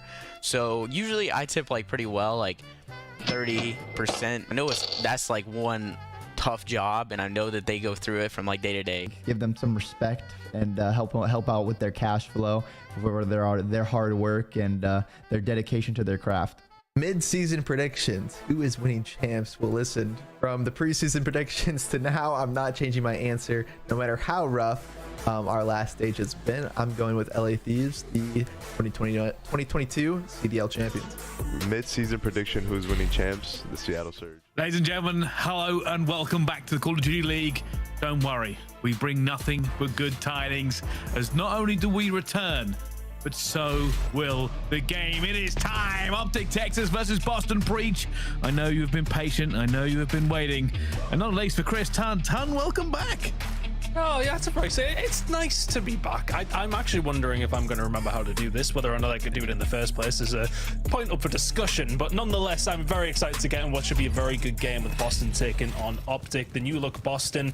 The same look, but new look, but all look OpTic. Who knows which way this roster is going to go by the end of the season with how things have been going. But a tough game for them to kick off yet in Stage 4. It certainly was. Obviously, OpTic, rebuild, redemption, overcoming those obstacles. Boston Breach looking to stop the backslide that they have had so far. But is this a step too far as well? At the moment, you can see it's all OpTic in P1. Good initial start from the OpTic boys, and yeah, I'm really interested to see how this is going to go, because we're questioning what kind of practice did they get. Was Illy in there? Well, how much were they going on with Prolute? Are they going to be able to step back into it? A lot of the conversation is Boston will get some control, has been on OpTic's failing so much, but realistically they're still being pretty consistent. It's just when it's come around to those majors, they aren't able to get the results that they maybe feel they deserve. So let's see how they do online once more and see if they can bring it to the major this time around. Rotation over towards P2. Scump is going to be there though. Try and lock this one down. His teammates are on their way. All about top boat control, and you can see Scump just roaming, just trying to play his life. The rest of his teammates flood into this one as well, but Boston Breach also here in numbers. And now the fight goes down, probably in a great angle. They're trying to cut this one down at the same time. OpTic will have the bodies to get this first little bit of control coming through, but it's very much a slugfest as both teams are throwing down now. New boy on Boston Breach and Vivid will eventually get taken down by Shotzzy, as will TJ. It's only Dashy that can fell Shotzzy in the end.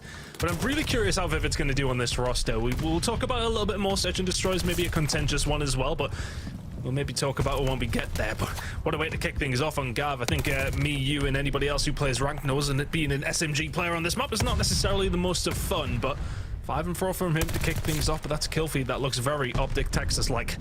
Lockdown P1 control here from Shotzzy. 5 in a row from him. Is he going to make it 6 here on a TJ? Of course he is. It's going to be a P3 rotation locked in by OpTic Texas with about a 20-point lead. It's a good start to give it to.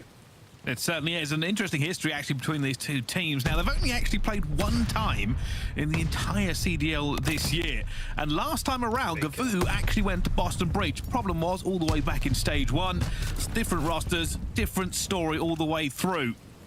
And Boston, with the hardest schedule at the moment in this stage, could desperately do with this win. It's a terribly hard schedule, it has to be said. And, you know, we talked about it, well, we heard the guys on the desk talking about it a little bit more when it comes down to Gav. They've struggled after some initial success, but they've actually won it the last 3 times they've played it. So let's see how they go. I don't think it's a terrible pick for them, but it's still going to be a struggle to beat this OpTic team across the whole series. Let's see if they can keep up picking up some points here over towards P3, though. Eventually, it is going to be OpTic who find their way out, but Boston did a good job of breaking on through, flipping those spawns around, so they have the rotation over towards P4. We can see they're already set up. Vivid will be the first one to encounter somebody. 5 spree for the new gun on Boston Breach. Wow, Boston in a very good position here to bring this back. Prolute looking for that first kill, but Nero's all the way pushed out by both. Vivid is going to be here as well. Scump's going to eventually win that gunfight, but the only player who will do. And now the hard push through P1. Right now, Boston Breach have this in full control. Lovely setup so far. They've slowed OpTic right down, haven't they? Setting themselves up on board, just making themselves awkward. Wait a minute, there's one man. I mean, it's literally only Methodz here, but somebody's actually slipped on through. Shotzzy finds a way in, Bryce. That's the one man. That's always the one man for OpTic. Finds it, makes the play, and OpTic have managed to bring this back to chaos, but Vivid gets 3! He locks it down! OpTic, they broke it, and Vivid takes those points back. Eventually, Shotzzy gets 2 more as well to get this into it, and TJ will get the scrap points going into this one. Boston Breach with a really good hold. Almost a little bit of OpTic magic coming through. But now the rotation coming through again. Boston Breach looking really good now. Oh my God. It's a perfect rotation coming in from Boston here as well. 1 second left to go. Look where OpTic are spawning in Boston on the rotation. It's only Scump here can slowly slow it down before he is taken down. 15 and 7 out of Vivid. It's a perfect rotation as mentioned from Boston. After a relatively good hold at P4, I mean, this is some good time for Boston, and they can continue to do so, but these kills towards green are going to be so crucial, but Vivid is there again. Spawns in for OpTic towards the back though.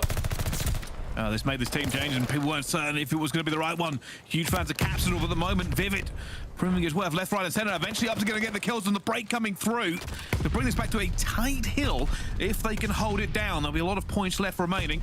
And of course, that P1 rotation also coming in. Dashy already setting up for it. Boston have eyes on, though, and they are putting numbers towards it. Give it up after what will maybe be a bit of an unfortunate spawn. You can kind of see why it happened. The green push comes through, nobody from Boston over towards the back. It can sometimes just be that way. This rotation over towards P1 though has been fruitful so far for the side of Boston Breach, and now we're going to start getting some points on the board.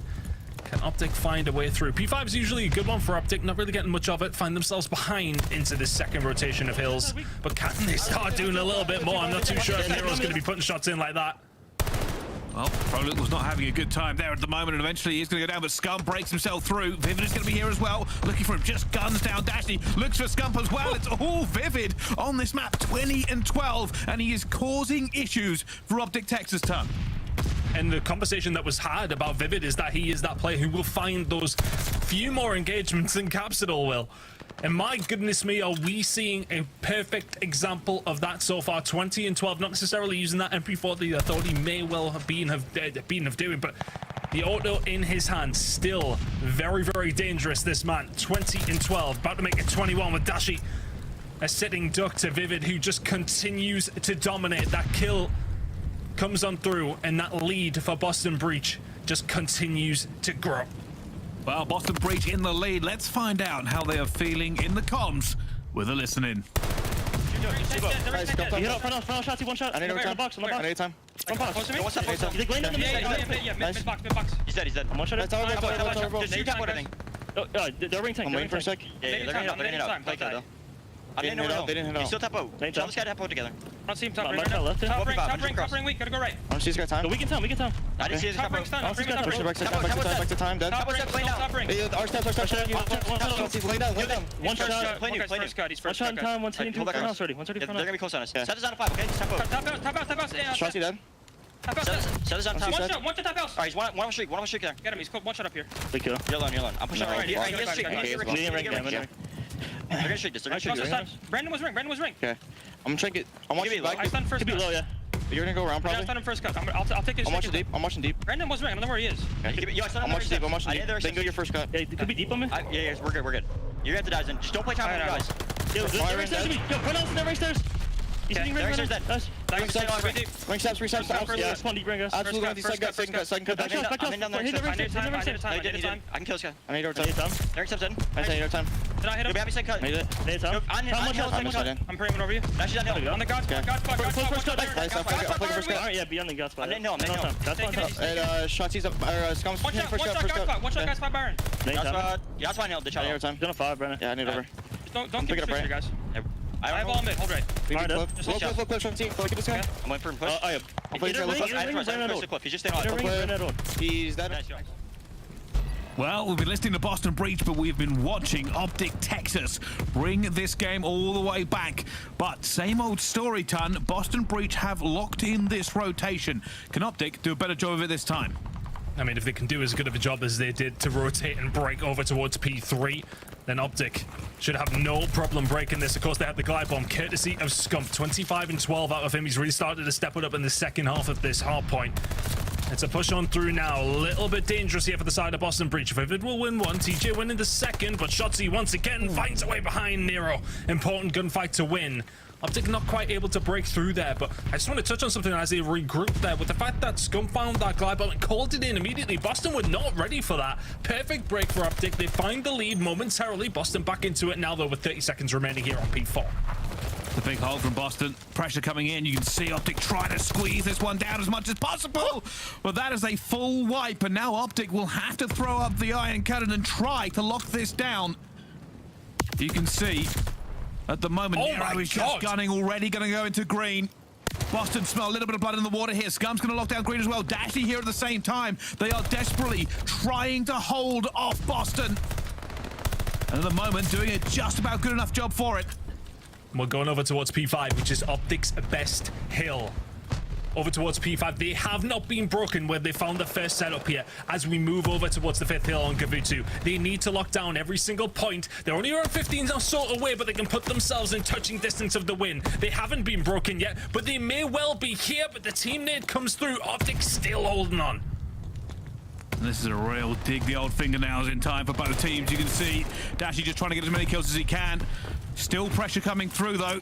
Shotzzy eventually finds it. Nero will get gunned down towards us. Those change of spawns could prove influential, but Dashy on 5, Dashy on 6. Looking for the glide now. His teammates are going to try and bait him out, but already we're off to the races. P1 is coming up here as OpTic have taken the lead again, and Shotzzy is on the hunt. He is ready on the flank, and Methodz is about to catch an MP40 to the skull. But is it going to be enough? Boston find their way over towards P1. OpTic Texas only 15 or so away. Boston need a good hold here. That grenade from Prolute might open things up here, Bryce. Scump's in. Scump has managed to find himself in the cupboard. And somehow OpTic have got straight through here, and it's all kills for OpTic. There's a glide. And over again. OpTic have brought this back from it. Dashy brings in the glide bomb. It could be the final dagger in the coffin, and it is. OpTic Texas, not the best of starts, but the very best of finishes as they hold against Boston Breach. And we can only see Prolute, but he looks happy. Big Dashy with the 8 spree towards the end gets the job done. I talked about that P5 hold over and over again this year. They are yet to be broken when they win that rotation, and a perfect example of that. They lock it down thanks to Dashy going on 6 in a row on the hill, and he finishes it off with 3.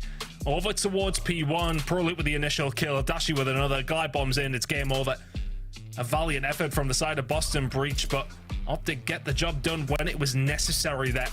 Found themselves around, 20 or 30 behind, heading over towards P5, but then were pretty much perfect there. Rotate round, find the kills, it's job done. It is. I gotta say, you know, Scump obviously finding that glide bomb earlier. Dashy with the last final hold. And then here's the thing. Boston was set up in a P1, and there was a large part of me going, this is going to be a difficult break for OpTic. It's going to be very hard fought. Prolute with that first nade, and then Boston looked like they kind of backed off a little bit, like they were a little bit unsure of exactly where OpTic was supposed to hit them from. And then obviously, as you saw, kill feed, all OpTic, all of the time. Big plays out of the Texas roster, and Boston Breach, they were close considering the slaying in some aspects of that team was not there. It really wasn't. Some of the ARs we fully expect to do the business. I think it was an 11-25 game out of Methodz. He currently, or well did, have a 1.26 KD on Kavitu hardpoint, but I mean, I'd imagine that's going to have trickled down after that one. But to be fair to them, they really did hang with OpTic all the way through when it does come down to points. I think the big difference maker for me is the 2 streaks that OpTic went on.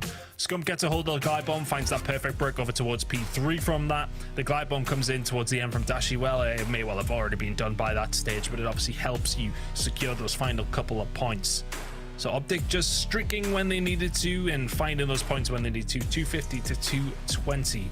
Not necessarily comfortable, but a fair representation of how the map went. A solid win for OpTic to kick things off. And I think, honestly, looking at these maps and the layout of the series, that would have been the scary one for them, to be honest with you. I think I look at the rest of it, and I actually don't mind it for OpTic whatsoever. So now that Gav is out of the way, yes, okay, it is their best hardpoint map. It was also Boston, so that's something you got to worry about a little bit.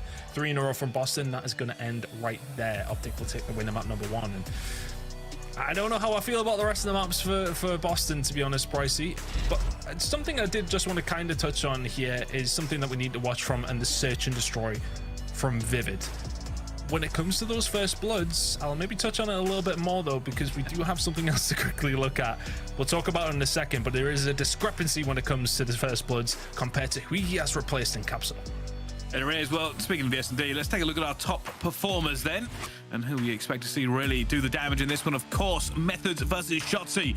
Methodz with a little bit of a poor start there in the hard point on Gavudu. Will be looking to redeem himself in this one. Currently running at 1.04 KD, going up against a lot of people's MVPs so far this year. This man is everywhere, and he is magic. It's Shotzzy, the 1.15. How do you feel about it, Ton? Because obviously, you know, first blood win percentage 48.3% versus 47.8% itself. And obviously, I know you have other stats to back this up, talking about first bloods. Yeah, having a look at it, when it does come down to search and destroy, overall Capsule was taking the most of the first blood engagements that Boston would undertake in search and destroy at 32%. Mind you, it was just a minor advantage over one of his teammates. I believe one of them was at 30%, but Capsule, 32% of Boston's first blood engagements came from him, winning 54% of them. Looking at Vivid, and obviously this is from his time in Florida, only a first blood win percentage of 35% with a 0.78 KD in search and destroy. Capsule's 1.14. So Capsule was that guy who was finding those aggressive moments, finding those first bloods to help this team on their way. Vivid was definitely not that guy for Florida. Is he going to be that guy for Boston? That's going to have to be where the jury is out. But honestly, I didn't mind how he played in that first map. Really was there and hanging with the rest of OpTic. He was the guy who was getting the job done for Boston, but I mean, you don't want to, you know, put it on anybody in particular on that one, but it has to be said there was quite a discrepancy between his KD and Methodz and TJ's. I think it's really interesting how we talk about, you know, players when they come into rosters in the CDL, because the pressure is always massively on them. Because you've got to remember, the expectations for any player coming through is, oh, this team wasn't good enough, we need somebody else who's better. So if you come in your first match and you don't do well, everyone goes, oh, that change was terrible, we want our favorite player back that we've seen for months on end. So the pressure is always unbelievably high on any player making a start on any roster in this as well. And it probably goes even more for Boston, right? Because bearing in mind, we've been talking about how Boston have slowly been sliding down those standings over and over again, and they need to hold it. And they need to hold it in one of the most difficult schedules that we have seen for any team in any split, and it looks a little bit horrible for them, Tom, because we've been over this a couple of times, but we'll keep hammering this one home. OpTic is their first here. Nobody really expects that win. Thieves have looked better recently. Our Major III champions are their third game. LA Guerrillas, new rosters, new opportunity. They're the Major II champions. That's probably one of the ones that Boston may be able to grab some points through. We'll see how that gets to when we get to it. And of course, Toronto Ultra, who at Major III had a resurgence and finally looking like they know how to play all 3 game modes, Tom. Yes, absolutely. Toronto very much with one of the biggest resurgences we've seen this year so far. But when it does come down to Boston, I think if they were looking at this schedule at 2 and 3 from that, I think they'd snap your hand off for it, to be honest with you. I think that is so tough, especially in the position that they are being in. But it has to be said, and I don't want to take anything away from them, you have to only just beat everybody who's in front of you, but they have had a couple of brackets and a couple of these major tournaments that have been, I want to say, handy for them. Again, you've just got to beat who's in front of you, so it's not their fault, but they've had a couple of nice brackets that's got them some decent points at majors, And it's a good job that that is the case, because as you mentioned, they really have been in free fall for quite some time now. So yeah, we need to see something happen for them. That's why the change for Vivid has come in. I would say I would agree with Nameless in a certain aspect that this feels touch panicky, I would say. So, you know, these boys don't want to get caught slipping. So Vivid has come in. A good performance of map number 1 has to be said. Going up against OpTic, though, on that map, always going to be difficult. It's the search and destroy where I'm going to possibly be critical of him. But let's see if he can prove me wrong on this one. Just when you look at the stats, they don't add up for search. Let's see if he can prove me wrong and everybody who's looking at the stats wrong. Speaking of stats wrong, I want to talk a little bit about OpTic. Obviously, for OpTic, the points aren't as crucial. Obviously, seeding does matter going forward.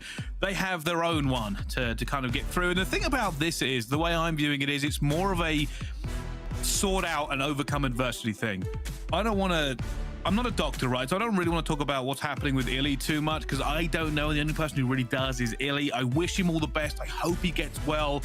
He is a superlative player, and I want to see him play again. But OpTic are now staring down the barrel of having to say who is going forward in our roster and what can we do, because time is ticking. Champs is around the corner. Major IV is around the corner. So if anything, now they need to just lock in and try to figure this one out. A good mix of teams as well for them moving forward into this one. Røkkr, Legion, Subliners, and Ultra are the next 4 games. And I know a lot of people at home would love to see them go for the old 5-0 here, regain that confidence, go into Major IV, do the business, and get themselves ready for champs. So there's an awful lot to break down with this roster. Obviously, they've clinched it, regardless of what I might have tweeted out earlier in the day. They've locked it in.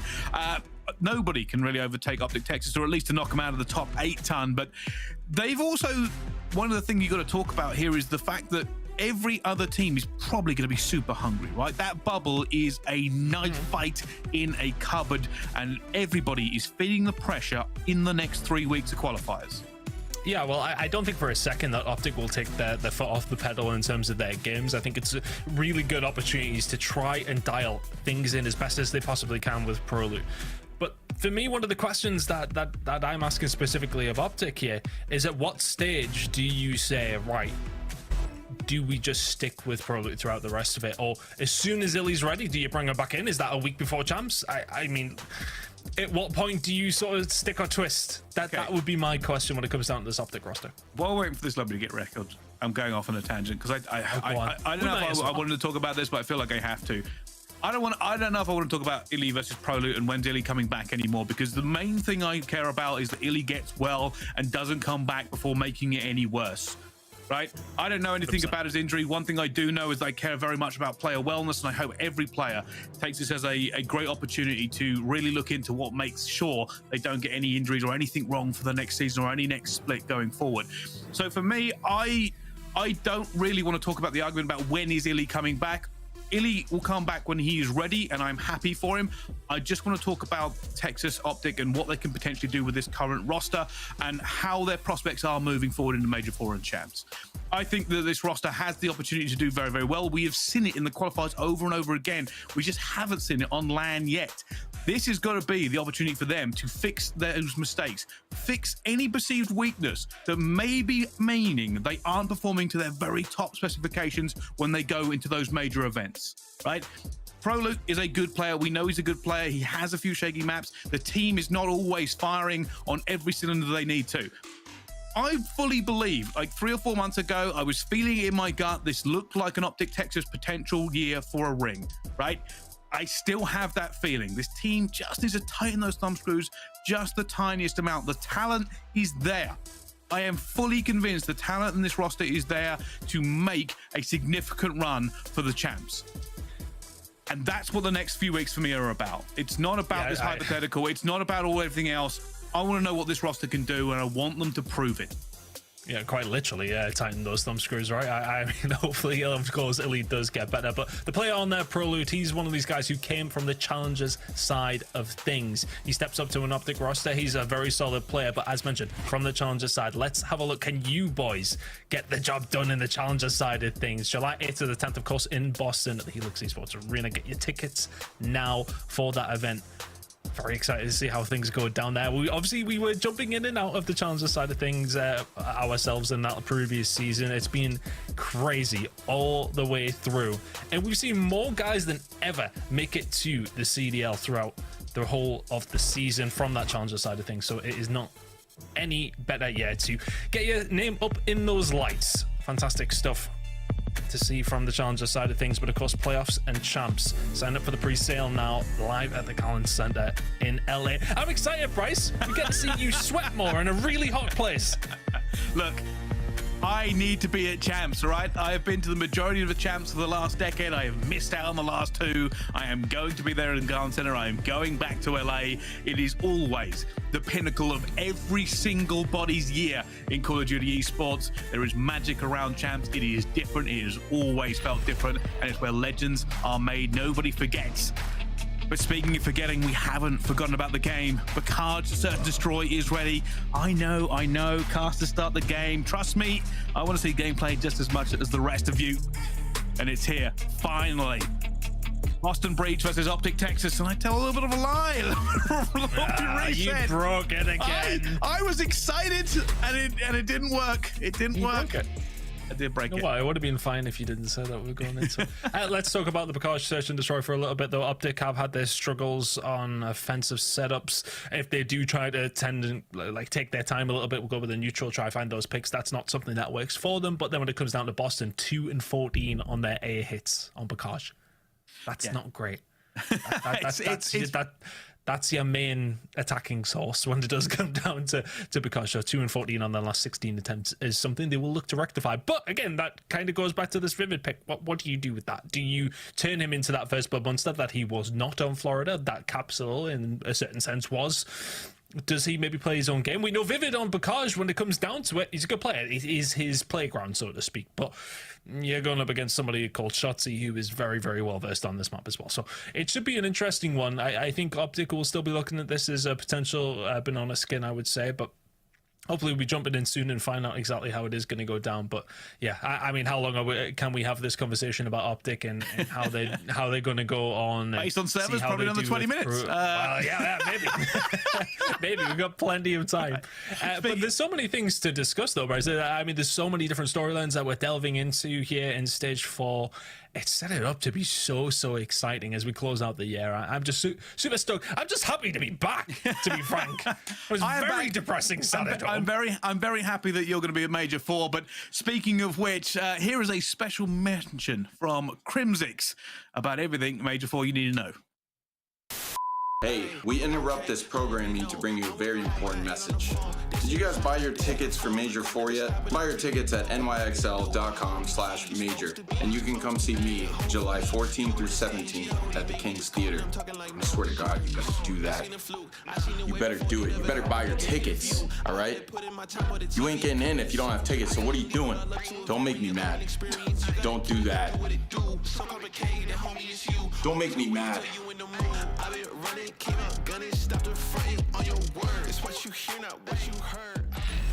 All right, thank you very much, Crim. Yes, special mention about tickets. In the interest of just being open with everybody, obviously, few lobby issues today. Don't worry, we are trying to get the game ready. It's not us stalling. I know Ton hasn't cast in a little while. That is not the reason we are hanging this one out.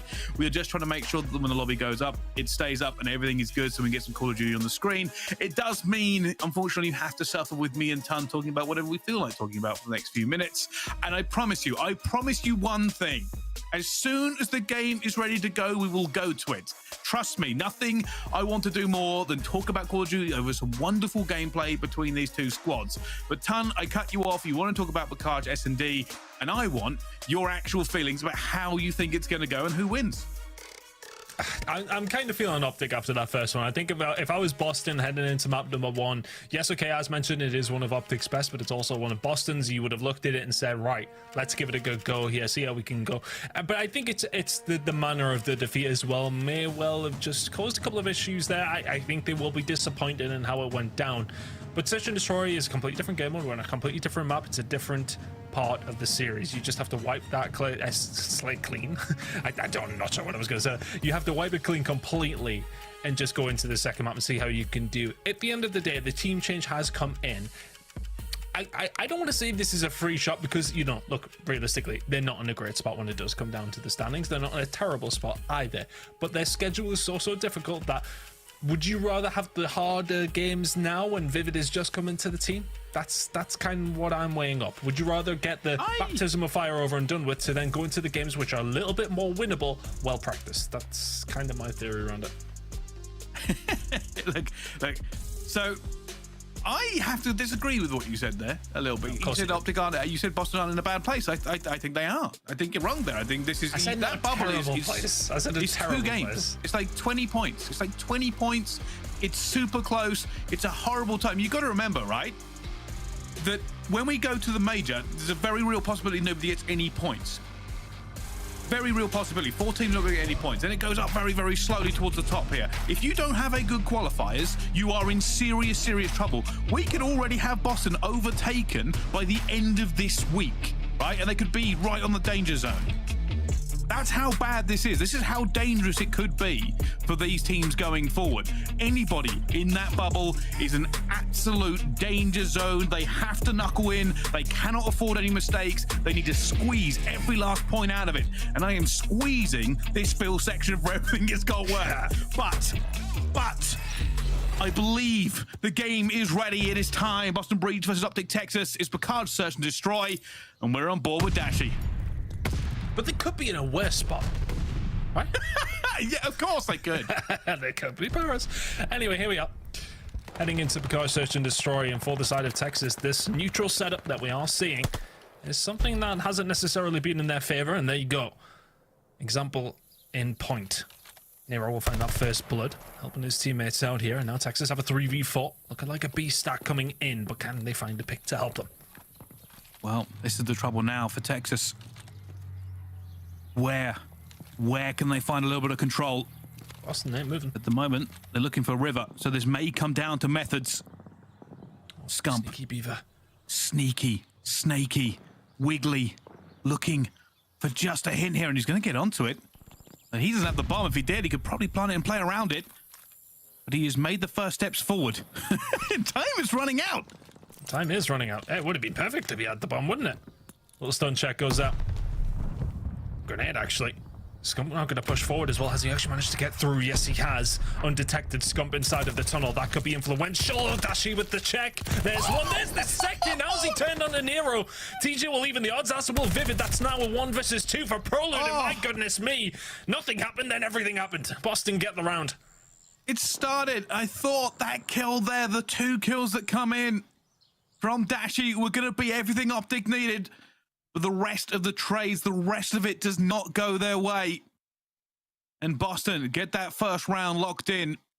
OpTic with a tactical sneak almost made magic happen, Ton. Scump had that bomb. They could have got it down a little bit earlier, but I mean, hindsight is a wonderful thing. Either way, he gets it and finds himself in a good position. If he can win his gunfight down inside the tunnel, it's maybe a different story. Dashy did ever so well to even find 2. Ultimately, though, Boston find that first blood. They lock it down. Now for the side of Boston, looking like an hit, as mentioned at the top of the show. 2 and 14 of their last 16 attempts over towards this A site have been unsuccessful. That grenade not going to find much either. Nobody lingering over towards the tank just yet. Dashy's made his way over there now. Shotzzy, though, getting the angle. Nero will see in round number 3. First blood over towards the side of OpTic. At the moment, a little bit slow here. Boston trying to regroup, trying to figure this one out. Scump just holding top. You can see on the X-ray, Vivid and TJ, not really in a trade to get this here. Vivid looking for some way through. They're going to go for this plant again here, and Shotzzy's seen. Vivid's going to see a player at the same time, but he's just holding this forward, and eventually Boston are going to back off. The rotations come through. They made their move, but Vivid playing on an island. This is the kind of player he can be, but Shotzzy will find one as they retake over towards A. The player rotating over towards B gets caught. TJ isn't going to find much there either as Shotzzy finds a second. Fantastic stuff from the side of Texas. And just fluid. I really love that from them. As soon as they get a little bit of control over towards A, they take over that side of the map. And it just tightens that grip on the side of Boston, who can do very little from that position. OpTic Texas will tie this one up. Well, good rounds from them. That first blood really was just a difference maker. After that, Boston just looked a little bit lost. But they have an opportunity back on the defense for them as well. TJ and Prolute both going at it.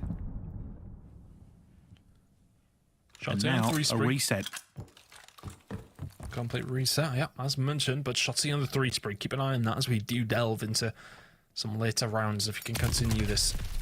Nope, no, he can't. There you go. Set up my whole point. Methodz shuts him down immediately. First blood going over towards the side of Boston. Both defensive teams getting those first bloods each round. Prolute will answer back. Firefight in the middle ultimately results in a 3 versus 2 for Boston Breach. Now, can they set themselves up? Vivid's in a fantastic position. He can make a movement over towards B quickly. He can check A. Top barn, SMG. Perfect position for a defensive player on Prakash.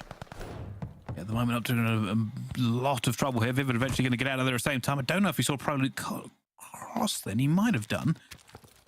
Methodz also going to be looking for these players, and a little bit like shit to the night. He's just not going to see that player go tunnel away from him. Oh my However, God. did TJ see him either? No. How has he slipped the net here? He's just gone all the way through. Prolute has managed to get Vivid as well.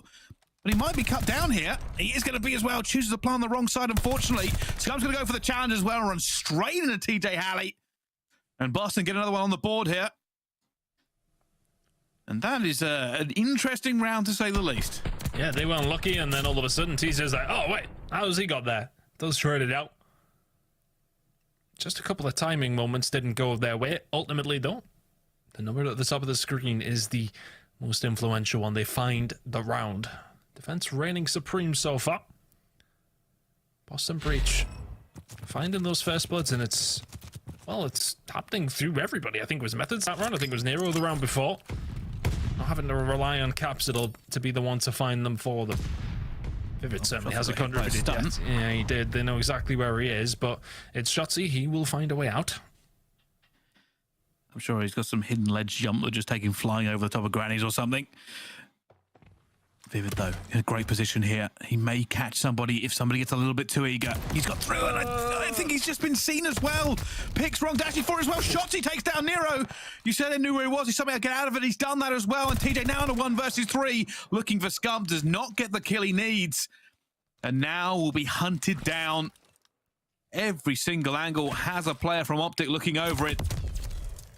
And the squeeze comes through. And Texas hold their defense as well. 2-2, ton. And that's a shame for Boston, especially for TJ. False spree for him is immediately ended. Around and, well, maybe even somewhere close to a glide bomb would have been a fantastic way to continue to lead for Boston Breach, but they can't quite get it done. OpTic Texas hold their defense. It's been defense, defense, defense, defense all the way through so far. Both teams very resolute, and then it's coming down to not necessarily any aggressive plays. Everyone's just setting up, holding their spots, finding their picks. It's the defensive ones holding those angles that are the victors so far. Can we see a change of that potential scenery as we head into the next round? But nothing. I was about to say nothing necessary to speak of, but TJ has found the first kill here for the defensive side once more. Prolute will answer back 3 versus 3. Shotzzy, unfortunately, gets gunned straight down by TJ. And bringing it back to a 3-3 doesn't matter if you instantly lose it again. But will the play coming from Prolute? He's going to see, and unfortunately not going to work. Dashy now in a 1 versus 3. But I just feel like they aren't going to really give him a lot of opportunity to get this one down. Doesn't know where these players are. Has to go hunting. Doesn't have the bomb either. And I wonder, as the rounds do go on, are we going to see something maybe just a little bit different? I'll be honest, we didn't get to see the first beginning of that round, so I wasn't too sure exactly how it was going down for the OpTic side, but I'm curious if we're going to see anything quite aggressive over towards A. There's no attacking rounds of went either team's way so far. It's all been about the defense, so I'm curious if we are going to see a bit of a change up here from either side. But defense has reigned supreme so far. Those first bloods are making the rounds as well. As far as I'm aware, every single time a team has found the first blood in these rounds so far, it has went over towards them. The round that is, of course, 9-2 out of TJ. 3 in a row for him now once again. Can he maybe get something going? Oh, Dashy's going to get caught. And that's the first blood we've seen when it has come down to an attacking round for an attacking team. Can they make it count? Oh, Scump pressure back to the 3 versus 3. He's going to go out and then try for this one as well, but there's an overlook. It's so obvious. It's a little bit of an over-chow, but it comes down to a 2 versus 2. Scump going for the rotation, and he finds a player there, has to get out of it. Methodz with the pre-aim. Prolute's going to just jump in like a lunatic, and TJ up top, and gun Scump as well. It's down to a 1 versus 1. TJ is on a 5 streak. As we hit this rotation, it could just be a matter of timing. There's plenty of time on the clock here, Bryce. For either one to maybe make a misstep or get a little bit more information. TJ's just going to stick it here, so Prolute completely unawares. And this would be a first attack. This could be a huge 1 versus 1 in the grand scheme of things. Looking for it. Timing. Did he see him? Did he see him? I don't think he did. Timing is going to be everything, though. Prolute is making a right call, but is he going to find the right time? TJ has gone for the flank, and he's turned around. He's found it. He found it. Prolute found it eventually. He figured it out. An unbelievable. Managed to get it down. That's a 3 streak for him. Bomb defused. And the defenses keep on rolling, Ton. I think you might have heard him. TJ stomping around in the river. Very well played in the end from Prolute. He was patient. Sometimes you will see some players maybe just rush over towards that bomb site and frantically start looking around, but he was patient. He thinks he had a good idea where TJ was, and he gambled correctly. Finds the round, and that is a crucial one. TJ, his reign of terror just keeps getting cut short every now and then, but look at this beat hit. That's going to start coming in here from OpTic. They find 2 inside the river. Methodz now needs a call for help. He needs to get out. As Vivid will find 1 to somewhat help Boston, but it's a 3 versus 2 in the advantage of OpTic. And OpTic, now they've cleared it down and going for this fast rotation. Shotzzy will probably try and clear tank from this location, but he's got to be careful if he does check it. At the moment, OpTic are playing a little bit coy here. They don't really want to go for this yet. Prolute's going to slide across as well. Almost hits Vivid straight down. Stun going through as well. Is there going to be a player in position for it? And he gets out. Look at Methodz, though. Are they ready for him coming in around from behind barn? Yes, they are. There's Shotzzy. Is this the first attacking round? Vivid finds 1, makes it a 1 versus 2. He dies. OpTic find the first attacking round. And it's just about that aggression. I talked about it a couple of rounds ago. Are we going to see something different from one of these teams? It's been very passive, very neutral from both on these attacking rounds. This time around, we see 3 fly down river. And OpTic Texas find the first 2, and the round is pretty much a walk in the park from there. Boston breach. All to do now. OpTic find the attacking round.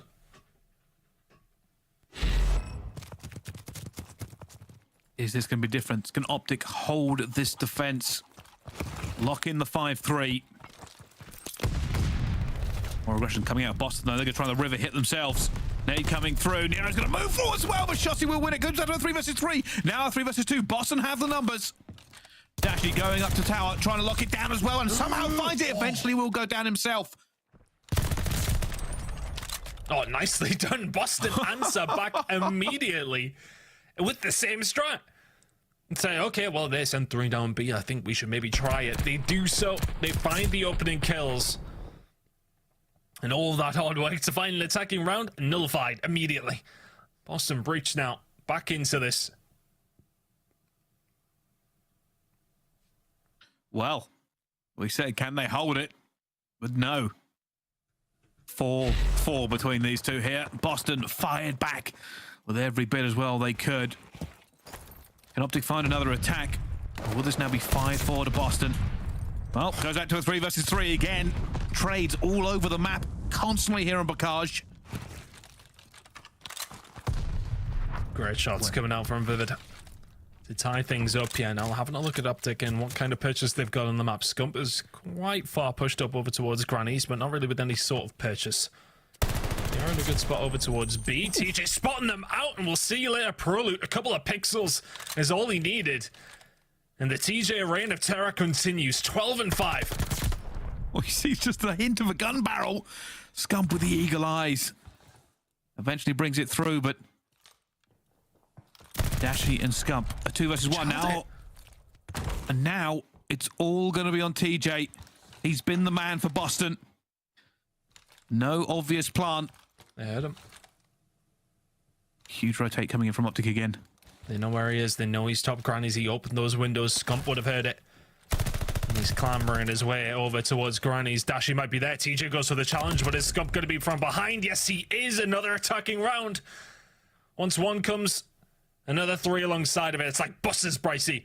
Boston Breach cannot hold the defense, and OpTic Texas will find the attack. And to be honest with you, I want to criticize Vivid there. He had a hold of the tank. He's in that prime position to watch over A, and he pushes out to check it. Like, I don't know. I think in that situation, you got to hold tight. It's a very crazy S&D so far. These teams are winning rounds on knife edges.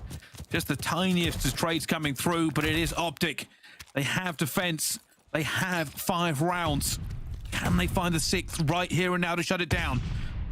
Nero didn't see him. Nero didn't see him. Who is that? It's going to be Shotzzy, of course it is. He's hitting the flank. He's going to find the first blood, but it comes back to a 3 versus 3 again. And now Shotzzy's all alone. They're going to know he's behind them somewhere. And that creates a problem. It always does. Oh, Vivid. Living on a wing and a prayer, just about gets away with 16 HP and 2 kills go Boston's way. They know where Shotzzy is, and it's a 1 versus 3.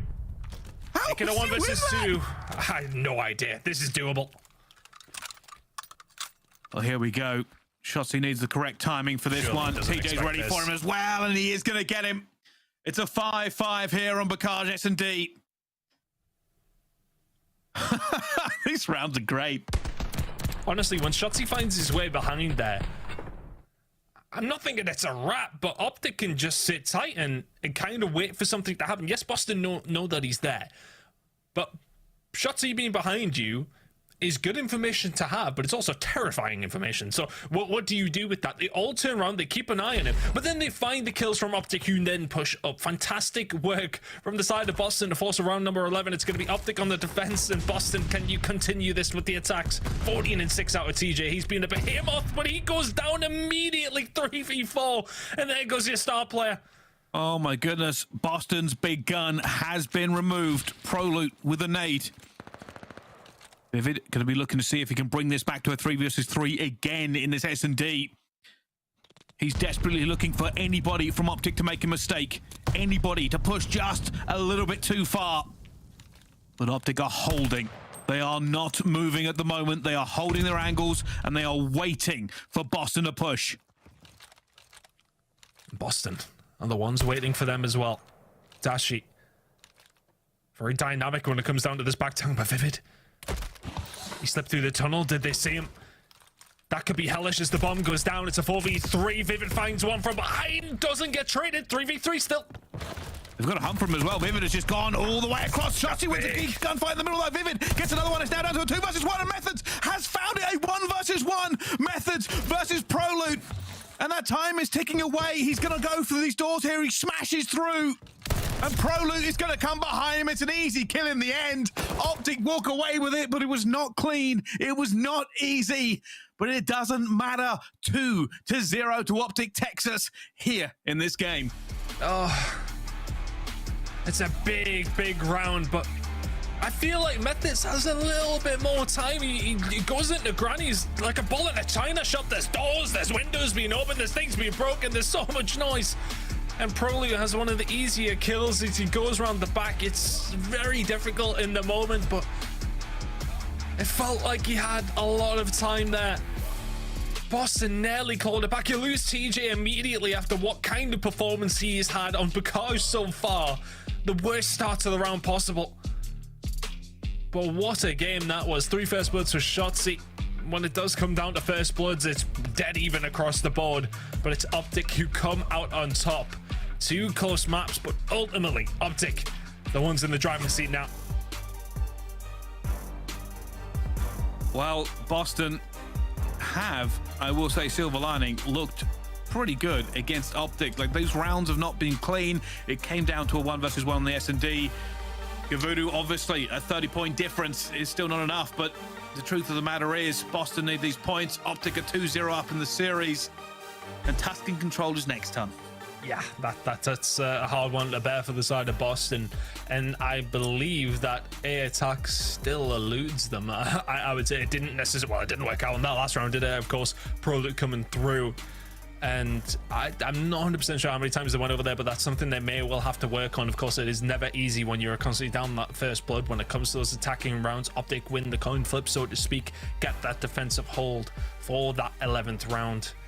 And it's Prolute who gets the job done. I want to say he maybe found 3 kills in that round to end things off. And this is the guy we talk about so many times. Can he fill those shoes? How long does he have to fill those shoes for? There's so many questions. There's so many things to talk about, and just not enough time, Brycey.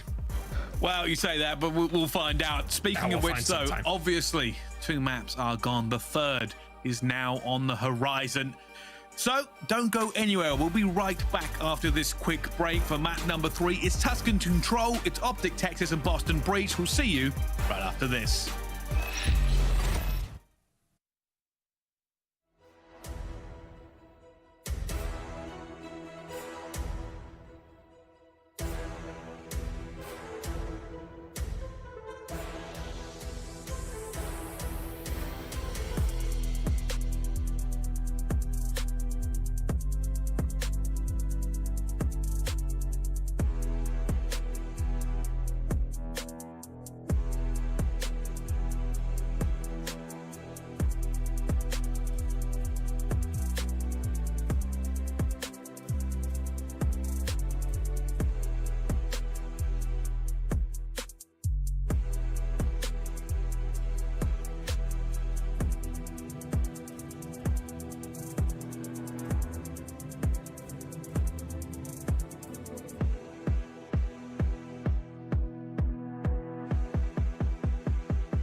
The Call of Duty League is brought to you by Mountain Dew and Zenny.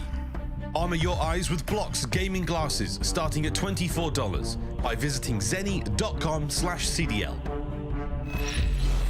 Ladies and gentlemen, welcome back to the Call of Duty League. We are in a game.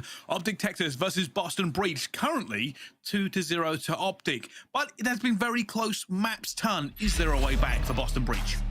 Well, I mean, I want to say yes, but Tuscan controls the next map, and that does never bode well for anyone against OpTic Texas. This is a very, very solid map from themselves. Let's see if they can continue the good form. But, you know, for Boston, it doesn't feel like they've been that far away. It really doesn't. But these finite moments, these big moments, did not go their way in map number 1. They did not go their way in map number 2. And I'd hazard a guess it probably won't go their way in map number 3. Let's see as we head into Tuscan. Prolute and Cup already on their way over towards it, trying to lock this one in nice and early. Pretty standard start so far. Nero going to the Godheady, and that's why it's known as that. Wins that gunfight even after losing the first few bullets. Scump trying to look two directions at once. He really needs somebody to back him up here. Otherwise, he's not going to have a good time doing it. Speaking of which, a few trades going on all over the map. One tick on the A for OpTic so far, but no real map control. They'll be looking for their next push forward ton. Not so bad for Boston here. Find a couple of kills, but OpTic very flexible. And it does come down to their attacking prowess. Prolute will find a kill over towards B as OpTic finds some kills over towards A as well. Shotzzy already over towards the spawn side of things when it comes down to B. Two-pronged attack here from OpTic. Dashy finding 3 in a row from him. Now we'll just push up. Look from that point of view. They know they have pitches over towards B. So what's the point in sitting on A when you can maybe get the big fish? Heading over towards B now. Dashy's behind them, waiting on the rest of his team, finding some sort of positioning here. Finds the first. Boston will have to try and get this one again, but there are many players against him. Dashy finds 2, but not the third. Doesn't line up for him. Prolute, though, coming in for the trade. Scump is now looking for the last player they know is going to be here, and Methodz gets gunned down. Here are more players, and Scump is just not able to win every single gunfight, unfortunately. But the pressure is still on. OpTic are making this a chaotic control at the moment. And it's chaotic, but it's also very, very fluid from the side of OpTic. They see a door, they see it's open, they will go through it. When an opportunity presents itself over towards B. Ultimately, though, we get to this sort of stage, 30 seconds remaining, 2 ticks nearly over towards A. You've got to make sure you lock that one in. You have a 5-life advantage. Let's see if you can make it count. So push over towards A is going to have to come in shortly, and maybe have they overstayed their welcome over towards B here, Bryson? They might have done. Scump needs to win that gunfight. TJ gets away with his life. The other thing you've got to bear in mind here, Ton, is ticks do matter. They do. And OpTic only have 1. You gotta go. Gotta go now. Shotzzy surviving. Where's the rest of the team to help him out? Need to win the gunfights here. Nero will find one. TJ trying his best to stay alive, and he's jumped off the map. But nonetheless, hey, looking like it is going to go over towards OpTic Texas. But Boston, with the lives that they have remaining, it makes sense to challenge for this because you might be in a bad spot over towards B. They get them off it. They get them off it. OpTic, you're going to have more on there. Oh, OpTic weren't in a bad position either. We get to see it as well. Yeah, yeet. And that round ends with a nade. OpTic push forward. They were ready to snap the trap shut. If they had got A, they would have gone B with life advantage. And a nade ends it. Low ticks there. I didn't see exactly how many ticks came in. I was too busy worrying about what Scump was doing, but that was not a good round from OpTic in the end. I want to say they maybe got 2 or 3. Did they get one over towards B? I don't think they got. I'll be honest with you. I'd have to go back and check. They had 1 last time I checked, but then went on to A. That's a really good start for Boston, nonetheless. I mean, that is not much made up from the side of OpTic, and it's looking like Boston are already going to do 1 step better. Progress over towards A. OpTic might just have a little look at that one now, though, as Prolute will find 1. TJ, Vivid, answering back. That's a fairly clean wipe for the side of Boston. Dashy will answer back, but that is A, done and dusted. So you go a step further than OpTic have done already. Whatever happens the rest of this round, you have a tick advantage. Wow, it's a Boston resurgence already coming through here, and OpTic are going to be under a significant amount of pressure. You can already see the Boston stack coming through. They're trying to just get through this one with the kills as well, and Scump trying to get away with his life. TJ looking for him at the same time. He's weak, and TJ is through, Ton. That's a little bit of purchase, and then, well, welcome to the Boston Breach. Vivid throwing grenades at his teammates, but in these sort of scenarios, when he's up close and personal in your face, these are the places you want Vivid. Dashy, gets a little bit of bad timing, but Vivid's still lingering around these areas where he can be such a nuisance, surviving as best he can, still surviving somehow. Is the rest of the team there to help him out? Not quite. OpTic will find some crucial kills. Not sure how they found so many so cleanly. TJ finds 2, though. Still a little bit of purchase here for Boston. Well, this is it, OpTic. Facing a bit more pressure than they probably would like here onto this one. A couple of kills going through. Push coming through from Vivid, and will be taken down instantly. OpTic may not have the lives, but this position is always good for any team defending. You just cannot afford to have a slip in the worst possible way. And you see already pushing out. Prolute's going to find that kill at the same time. He knows somebody's probably gone underneath. Has read that one perfectly. He knows Nero's going to be near him. Nero doesn't care. Chances him anyway. And had a little flick back on the stream there, but I see it was 1 single tick for the side of OpTic, so that is terrible, if I'm honest with you. I was kind of praising the way that they... I want to say that the way that they take on an attacking round is very, very fluid, but you've got to kind of lock in that A point, and well, Boston Breach might go even a step further here. B's looking good for them. Okay, then. Okay. What? Why? Why is there a grenade there? Why? Everybody! Why is there a grenade there? Oh, well, TJ with too much fragging on the map. OpTic still have the opportunity.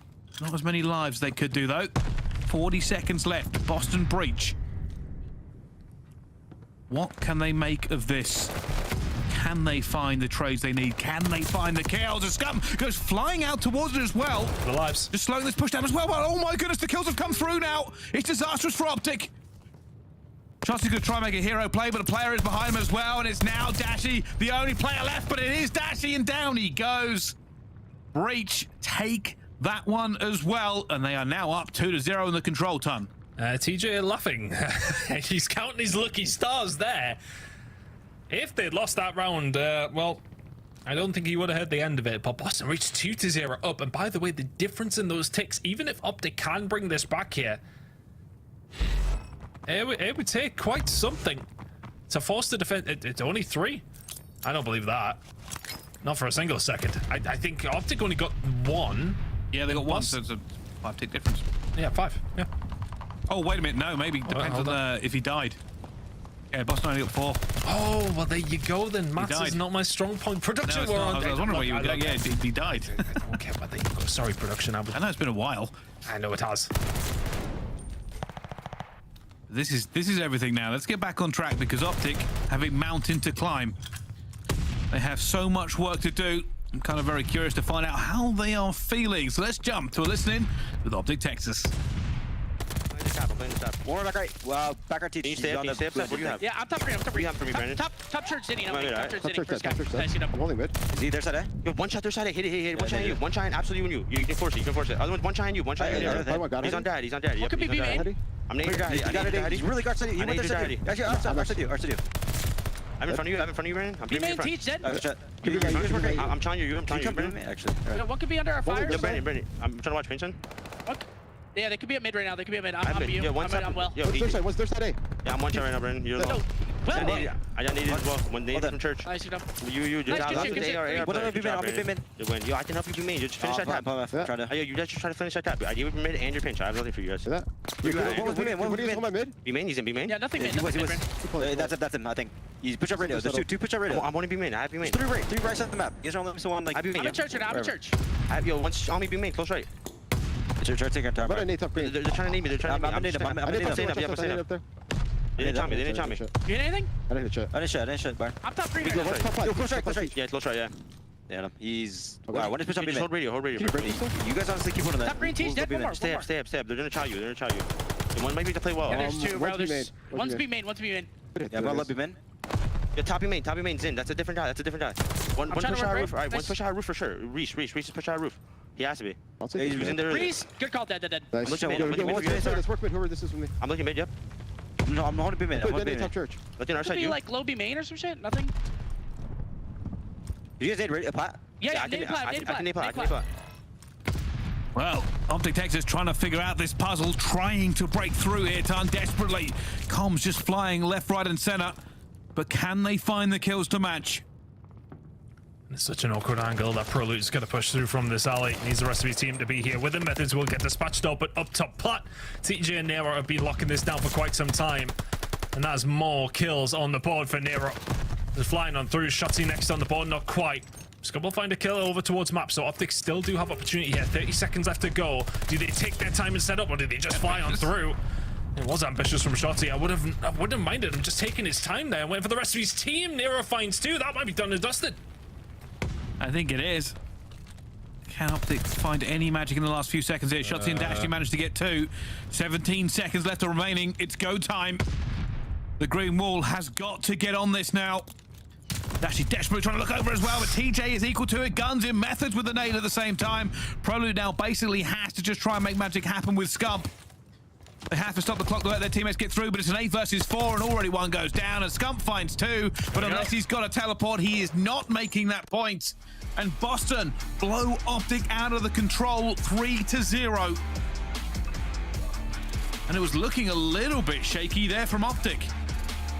I mean, they've only lost that map 3 times this year. 13-3 record, goes to 13-4. Boston were just 6-6 on that, and they've blown them out of the water. It has to be said, it feels like some missteps from OpTic, especially on that very first round, not even getting over towards A.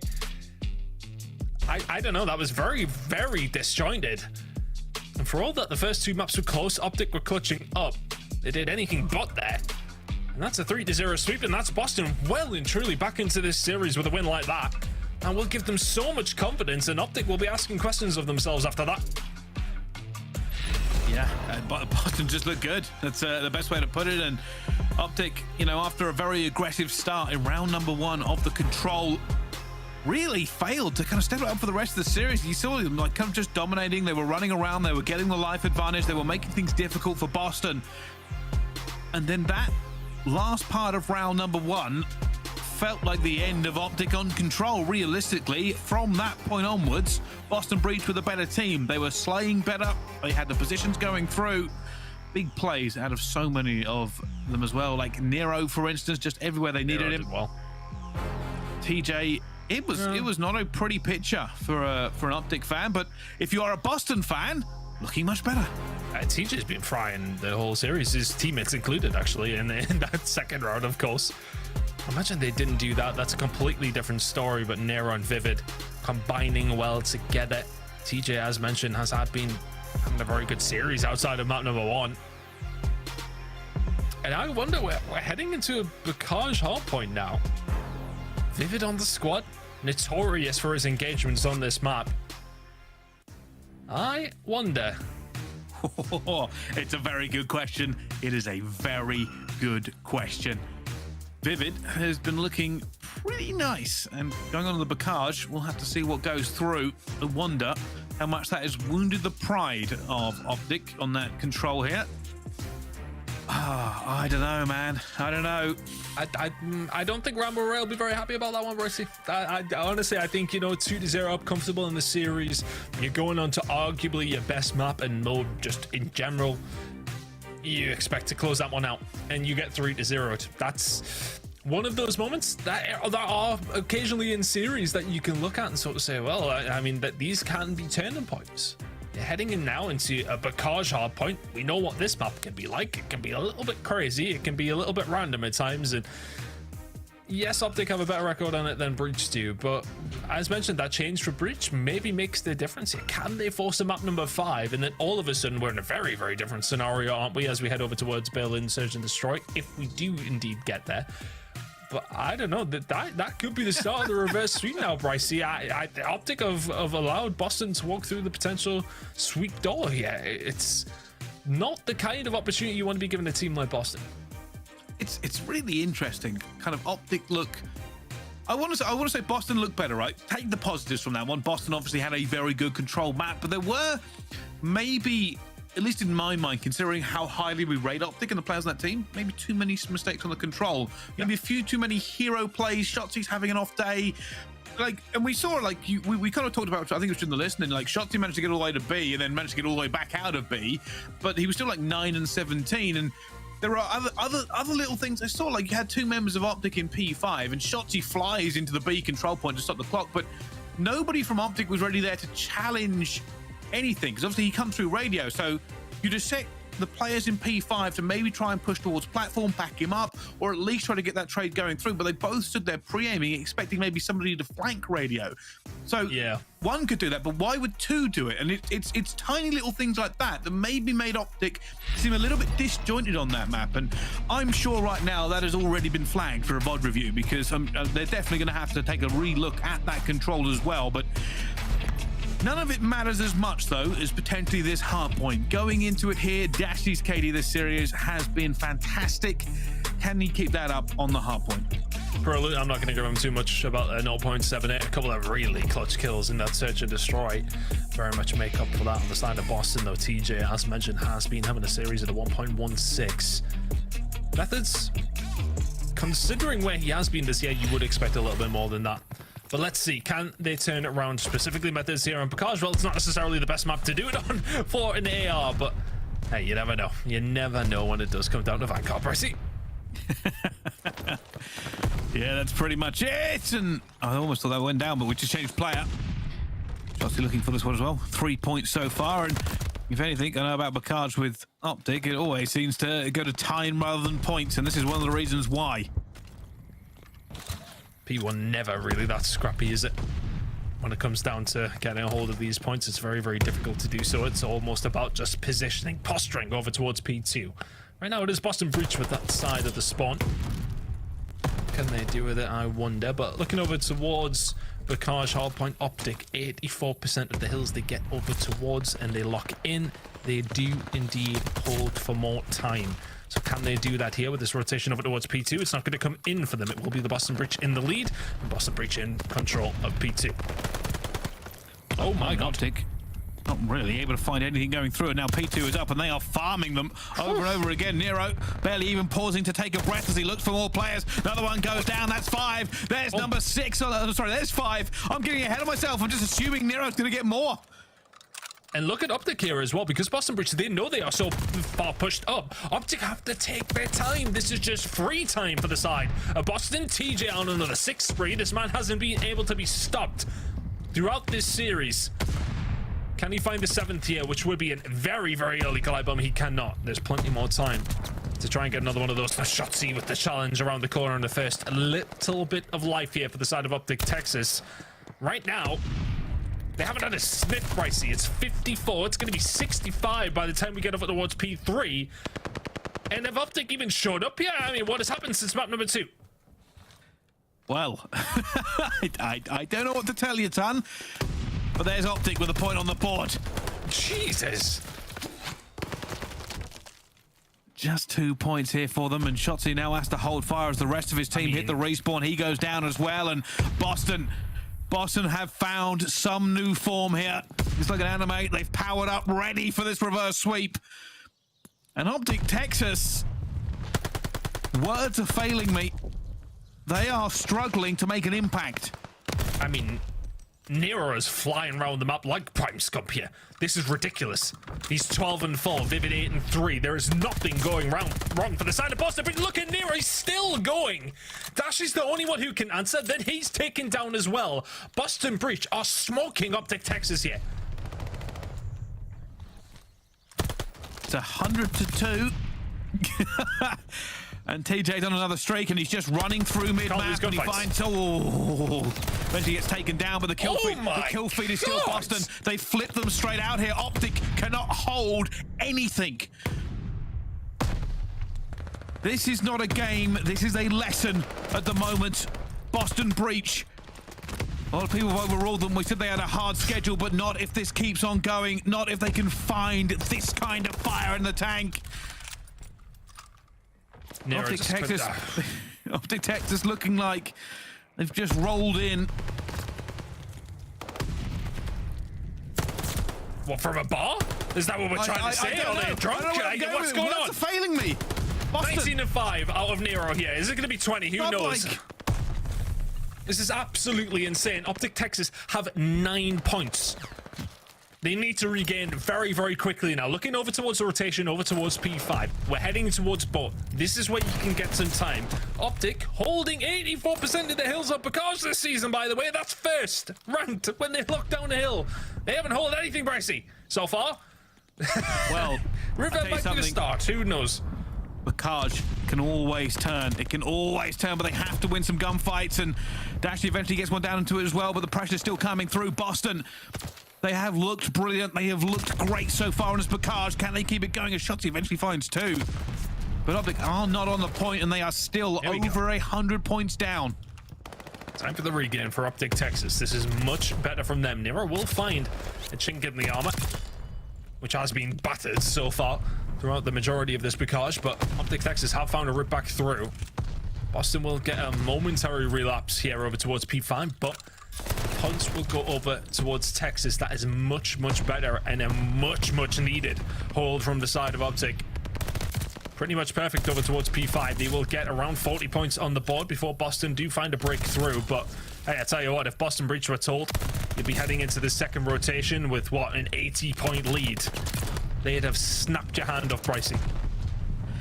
Well, when you've got Nero going 23 and 10, it's not that difficult, and Nero continues to be a problem for OpTic. Looking for them once again here.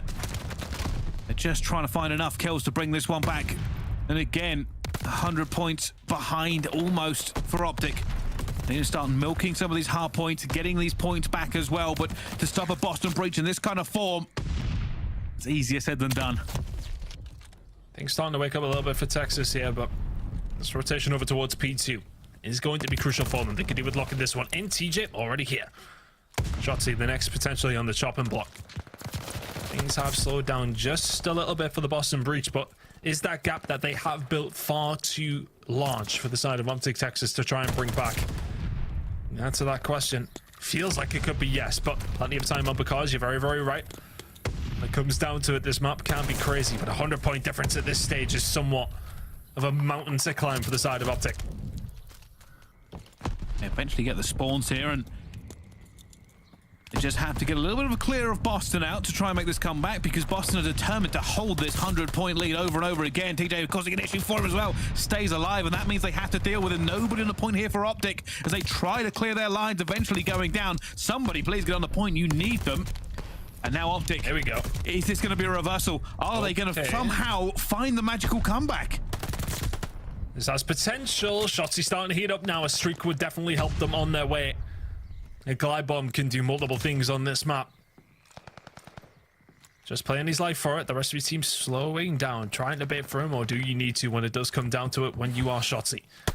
Pushing over towards the back. TJ will be the next to fall. He's one away now, finds his way in. Can they find the break here? As said, when those hills have been in control of OpTic Texas, they are hard to break for a side like Boston. OpTic will find the flip here at the perfect opportunity, the perfect time. They will lock in control of P3. And that comeback is just becoming a little bit more possible here for the side of OpTic. You can see the pressure now on for OpTic. They're going to try and hold this one as well, but Nero punches straight through Scump. Kills fortunately go through his team as well, and Prolute has got the pre-aim now. He knows where they're coming for. Shotzzy though, going on more of a mission. He's just farming them. He's trying to push them all the way through. Needs to be a bit careful. He will respawn and get straight back into this fight here, but OpTic are clawing back the points slowly but surely. And apparently that's quite difficult for me to say, but you can see it happening. But if the kills come through for Boston again, it could be disastrous.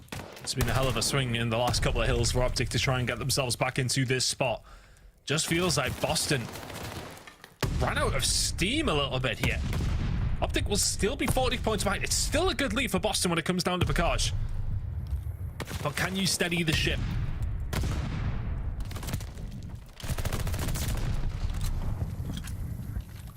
Can they break it now? Methodz holding down fences, looking for any player that dares to challenge his teammates. You'll see Dashy up top as well, and Dashy takes a few bullets at the same time, but eventually wins that gunfight as well. Viva going to get gunned by Scump at the same time. Dashy and Scump combining here at the same time. Nero going through, but Nero finds 2. Dashy eventually gets that one locked in. And OpTic break this hill for more points that they need back onto the board. but Bacard is never easy and it's always mixy. That's why a comeback can be difficult for you, especially on this hard point. Yeah, just come for the side of Boston if you can just contest as best as you possibly can, just to try and slow down what is somewhat of an inevitable comeback by the side of OpTic here. TJ Vivid combining well. Shotzzy off the top line will find TJ. Nero's there to try and slow it down. But what was once, I want to say, about 120 points, was it? I don't know if I'm just still imagining it at this point, is now down to 20. The rotation here is there for Boston, but as you said, that glide bomb from Shotzzy is coming in, and it's coming in hot. All the call-outs, they'll be spitting into the OpTic Texas camp right now as Shotzzy calls out every single player he can, but they have to win the gunfights. Prolute and Shotzzy towards the back, looking for the player up top, and it's going to be Methodz. He goes down as well. OpTic look to make this chaotic. They know where Methodz is.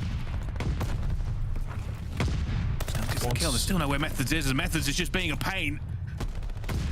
Doing a good job. What a good stun. Staying alive here, though. The thing is with him being alive, it's hard for OpTic to get inside the point and get much time, but there you go. The break comes through. For all that, Boston did have that rotation, Brycey. They didn't really get a lot of points off it. That glide bomb comes in, and I don't think anybody from Boston has been on the point since then, and well, nobody from OpTic is now on the point as the grenade finds its way through to Scump. TJ will get himself onto the point for the final 5 seconds. Boston are where they want to be, OpTic or not. But I tell you what, it was an 80-point lead for Boston on that end of the first rotation. We head into the third. It is about a 30-point one, so that gap has been reduced. Can OpTic finally complete the job with the comeback, or can Boston force them up number 5? Ton, keep an eye on that top number, that middle number as well. Time is ticking. Every second this is contested or a player is not on that point, it is looking like we could end up on time here. I know P1 teams don't like to jump in, but you have to keep aware there are only 55 seconds left on this clock. Contests may matter. OpTic gonna have to find a way through Barn, gonna have to find a way through the resolute defense of the Boston Breach, who are now setting themselves up over towards P2. That gap is as small as it has been in quite some time. About 20 points, but now rising as Boston Breach will start to get a final little bit of scrap here over towards P1, but you got to be careful not to overcommit. A team like OpTic can find these kills, and all of a sudden you have your spawns being flipped, but they have not overcommitted. Vivid is in the perfect spot. This is better from Boston. A 45 kill game out of Nero, and there is plenty more time for him to find kills, and this is a bit more like it from Boston. P2 control, they can win it here. They certainly can, and OpTic are being pushed all the way back. Methodz is trying to open up here onto the tank. Well played. And desperately OpTic are surging forward for this one, trying to get their way through at the same time. They get onto this point. It's contested. They get through, but Nero at the back again. It's Nero the hero over and over again as Boston shut OpTic out of this hill. And Methodz is now going farming himself. This P2 has not been good for OpTic. It has not been good the last time around. Scump's gonna go. And there are 7 seconds left. Hero plays are the name of the day here, and Scump has arrived. Can you imagine Boston not getting 5 points within the next couple of hills, though? That's the question. They can still end it here. Methodz will find the kill. That's enough time. Now Boston on the rotate is actually going to be TJ here. And this is going to be difficult now for the side of OpTic because they've got to clear him out. They've got to clear everybody else out. Nero's inside the point, but OpTic get the rotation, but they do not have the spawns. Well, this is it. OpTic have to get in, but unfortunately, even a contest won't really matter for them as Methodz hold down this first one. He's pre-firing as well. Scump goes down, and that's going to be it. Boston have taken down OpTic. It's now 2-2. The reverse sweep has been ridden into the stars, but will it be solidified? Map 5 awaits us. And it's a terrible start from OpTic, and a better finish, unfortunately, not good enough. Boston Breach are looking to upset on their route to a fantastic qualifier. This is going to be huge for them if they can lock this one down. It's a casual 49 and 33 from Nero. 5,500 damage. That man was running around shooting suns out of his MP40. That was insane. Mode. Bro, I don't even know what to tell you. 32 non-traded kills against a team that has Shotzzy in it on Bacard. That is incredible. A Herculean effort from Nero at 49 and 33 drags Boston Breach into a map number 5 up against OpTic Texas. How have we found ourselves here? Considering what map number 3 was, percentage-wise, It is OpTic's best map, and they get 3-0'd on it. We head to Bacage Hardpoint. Statistically, OpTic significantly better than Boston on it, but the Vivid effect is real. Nero is released, and all of a sudden we have number 5. I don't know what to tell you. The first 2 minutes of that Bacage were quite bewildering. And honestly, after the first rotation, after the first 4 hills, OpTic were pretty decent. But unfortunately, when you get 2 or 3 points in the first 4 hills on Bacage, it somewhat doesn't matter how decent you are for the rest of the map, because Boston were in such a commanding lead. I want to say it was about 120-3 at one stage. I was actually too bemused by what I was seeing to actually remember at this stage, but I don't know what to say about that. It's like a combination of things, right? It's obviously Nero just doing incredible damage, 5,500, and also the fact that he went like 49 and 33 or whatever it was. That's difficult to overcome with. OpTic seemed a little bit like they just didn't start the map, and maybe that was the control reverberating through. But it's enough talking about the past. We have to move into the future. Map 5 is coming here. It's OpTic versus the Breach. We'll see you right after this.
Upgrade your game with a Scuff, the official controller of the Call of Duty League.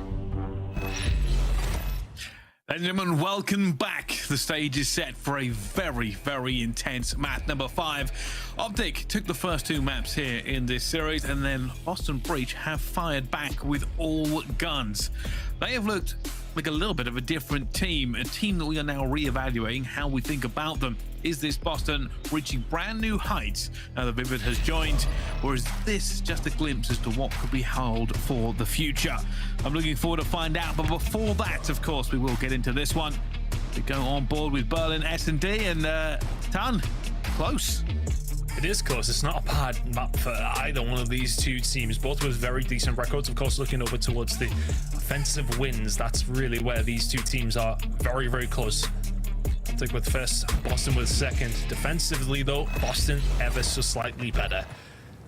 It's a very, very difficult one to call. It's going to be a very, very close game in what has been a crazy, crazy series. But here we go into round number 1. It's going to be Boston hitting over towards it very, very quickly. Brycey Nero continuing where he left off, and he somehow found a way through. Prolute, what are we watching, bro? Unreal. Just slid straight underneath, and those teammates to get through, and now Vivid is in the site looking for this plant desperately. Dashy and Prolute in a 2 versus 3. Surely this has to have been all sewed up from Boston. You would think so. Oh, TJ. Yeah, he slipped the net. Prolute should be dead. He is. Dashy unable to trade that out from where he is as well. It's a tough one. It's going to be a first round over towards the side. The Boston Breach, but yeah, it just comes down to the fact that Nero can find himself in that position. Dashy in the 1 versus 2. Maybe it's not impossible, but improbable. It's more than likely the word I'd like to use here. Should be dead. Is dead. Boston start off Berlin exactly how they wanted.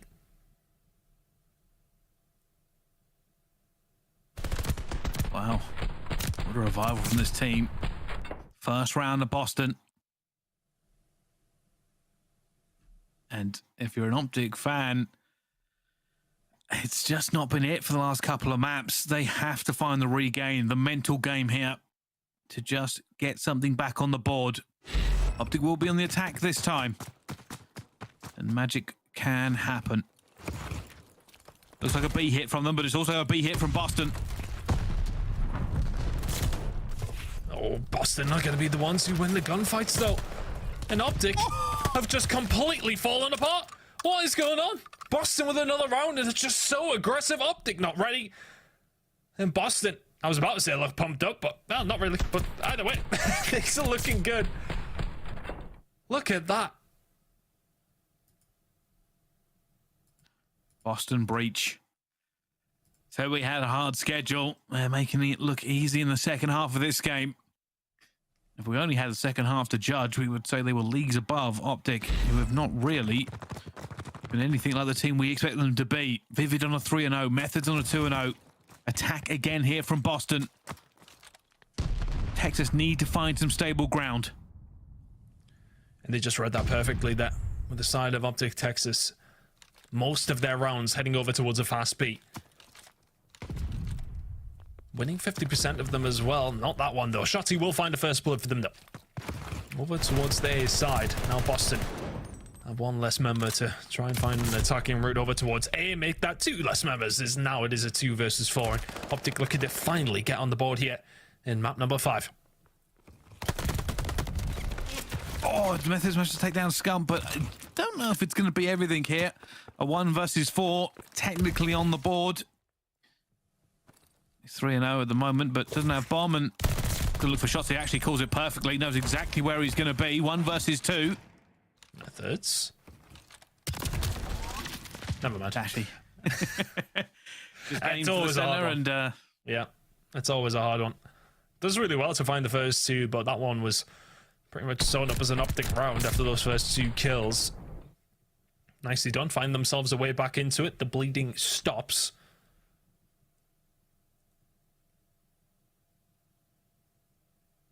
That may be enough what they need. Everybody talking about OpTic regain, OpTic regain. They can get this, bring it back to a 2 versus 2. They'll feel a little bit more comfortable. This time, Looking for more pressure towards the A site. Nothing towards B this time around. Another kind of attacking round that Boston like to do. We'll keep an eye out for on the next one. It's kind of a neutral setup. We'll watch out for that, but as said, the fast B tends to be the way that things go for OpTic. Not overarching on that side of things. Their neutral setup is nice as well, which is what they've gone for now. It's all about these picks, but Boston, I don't think they'll give this one away. Both teams just holding steady, and I think OpTic want Boston to move. They're trying to find some information. They want to figure out where this team is. And Boston are not giving them an inch. They are not giving them any inclination as to where they could possibly be. And that means OpTic now have to try and be proactive. They have to make this push themselves.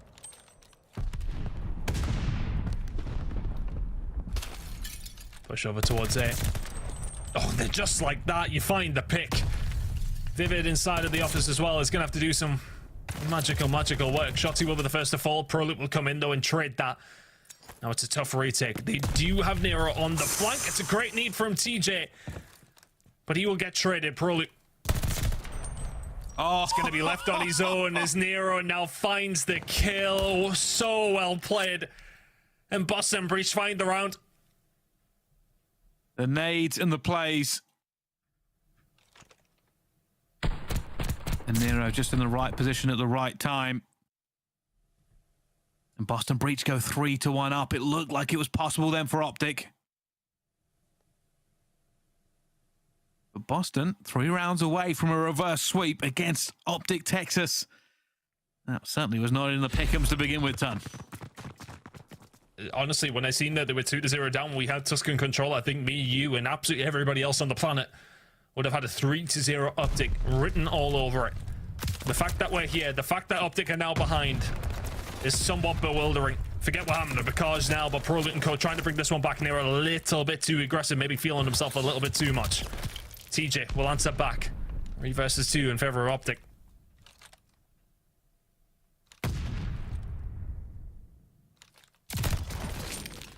TJ brings it back to a 2 versus 2.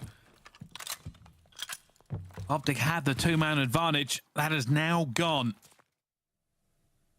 Prolute will be the player to call this. He will call for Scump reinforcements as soon as he sees it goes across. And that should be both players. You know, there. Scump's going to go for a flank. This comes down to individual gunfights. TJ will get those doors smashed as well. A little bit of trouble doing so, but is Scump going to check it? Will Methodz hear him? Oh, so close, but so far for the King. Surely he gets spotted. Surely he's dead. Methodz will find it. And this was a 2 versus 4. Prolute now has to find both these players and defuse, and I'll be honest with you, there's absolutely no way they give him any chance of it. They don't win the gunfight, they'll be shouldering all day long. It doesn't matter. Wow. Methodz locks it down, and Boston Breach go up 4-1. That is the bells of destiny are ringing, Ton. That is a 2 versus 4. You're 3-1 down. You've got to lock those in.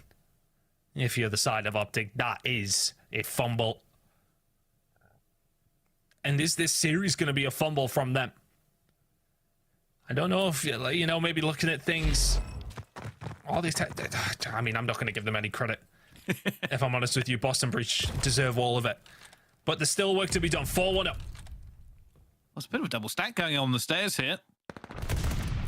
Methodz just behind here as well. TJ firing at the same time. OpTic now making a move towards the gate site.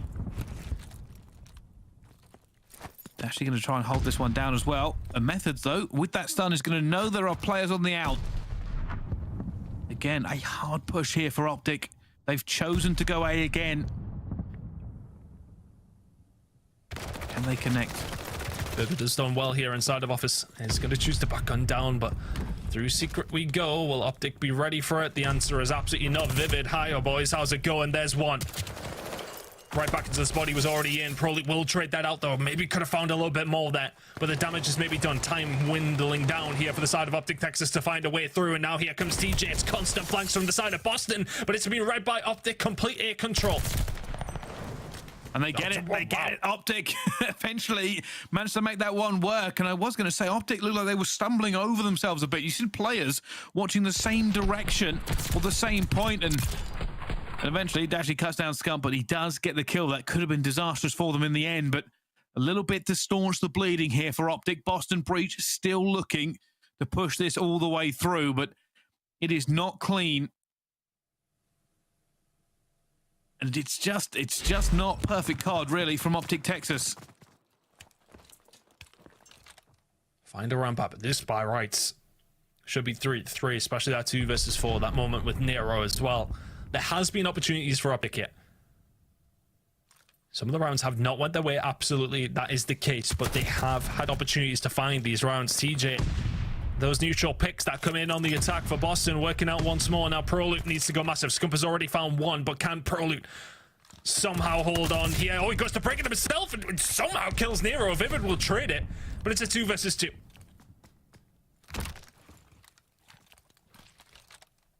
Methodz all the way towards train tracks. May catch somebody going P5. That's what he's looking for as well, but Dashy guns him.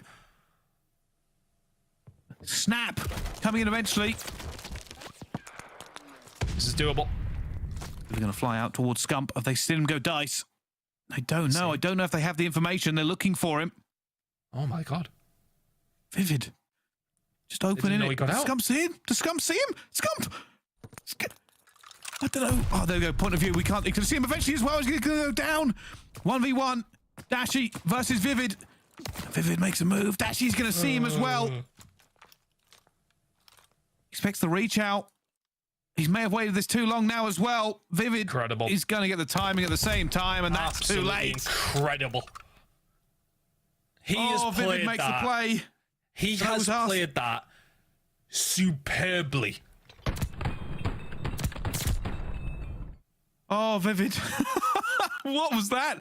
I wanted to see Scump's point of view because I didn't know whether or not he could see the feet of Vivid sticking out. But why would he expect him there? He thinks he's inside the site. Yeah, just that tiny bit of COD timing. It wouldn't even compute. Bit of bad luck. It wouldn't even compute to keep an eye on the right-hand side out of your right-hand side eye. It wouldn't. You wouldn't even think about it if you think he's still on the site. And OpTic now have to win 4 rounds back-to-back or the reverse sweep here from Boston Breach. It is all about Nero. Can they eventually go down to Shotzzy? They've gone B this time. OpTic eventually have stopped trying to hit A. B is down. First blood is down. OpTic in a very commanding position. Flankers potentially on the cards though. One will fall here for the side of Boston. Make that 2. Now TJ left in a 1 versus 3. Now, OpTic have thrown away a few rounds. I'd like to say they won't throw this one away, though, because they will lock it in.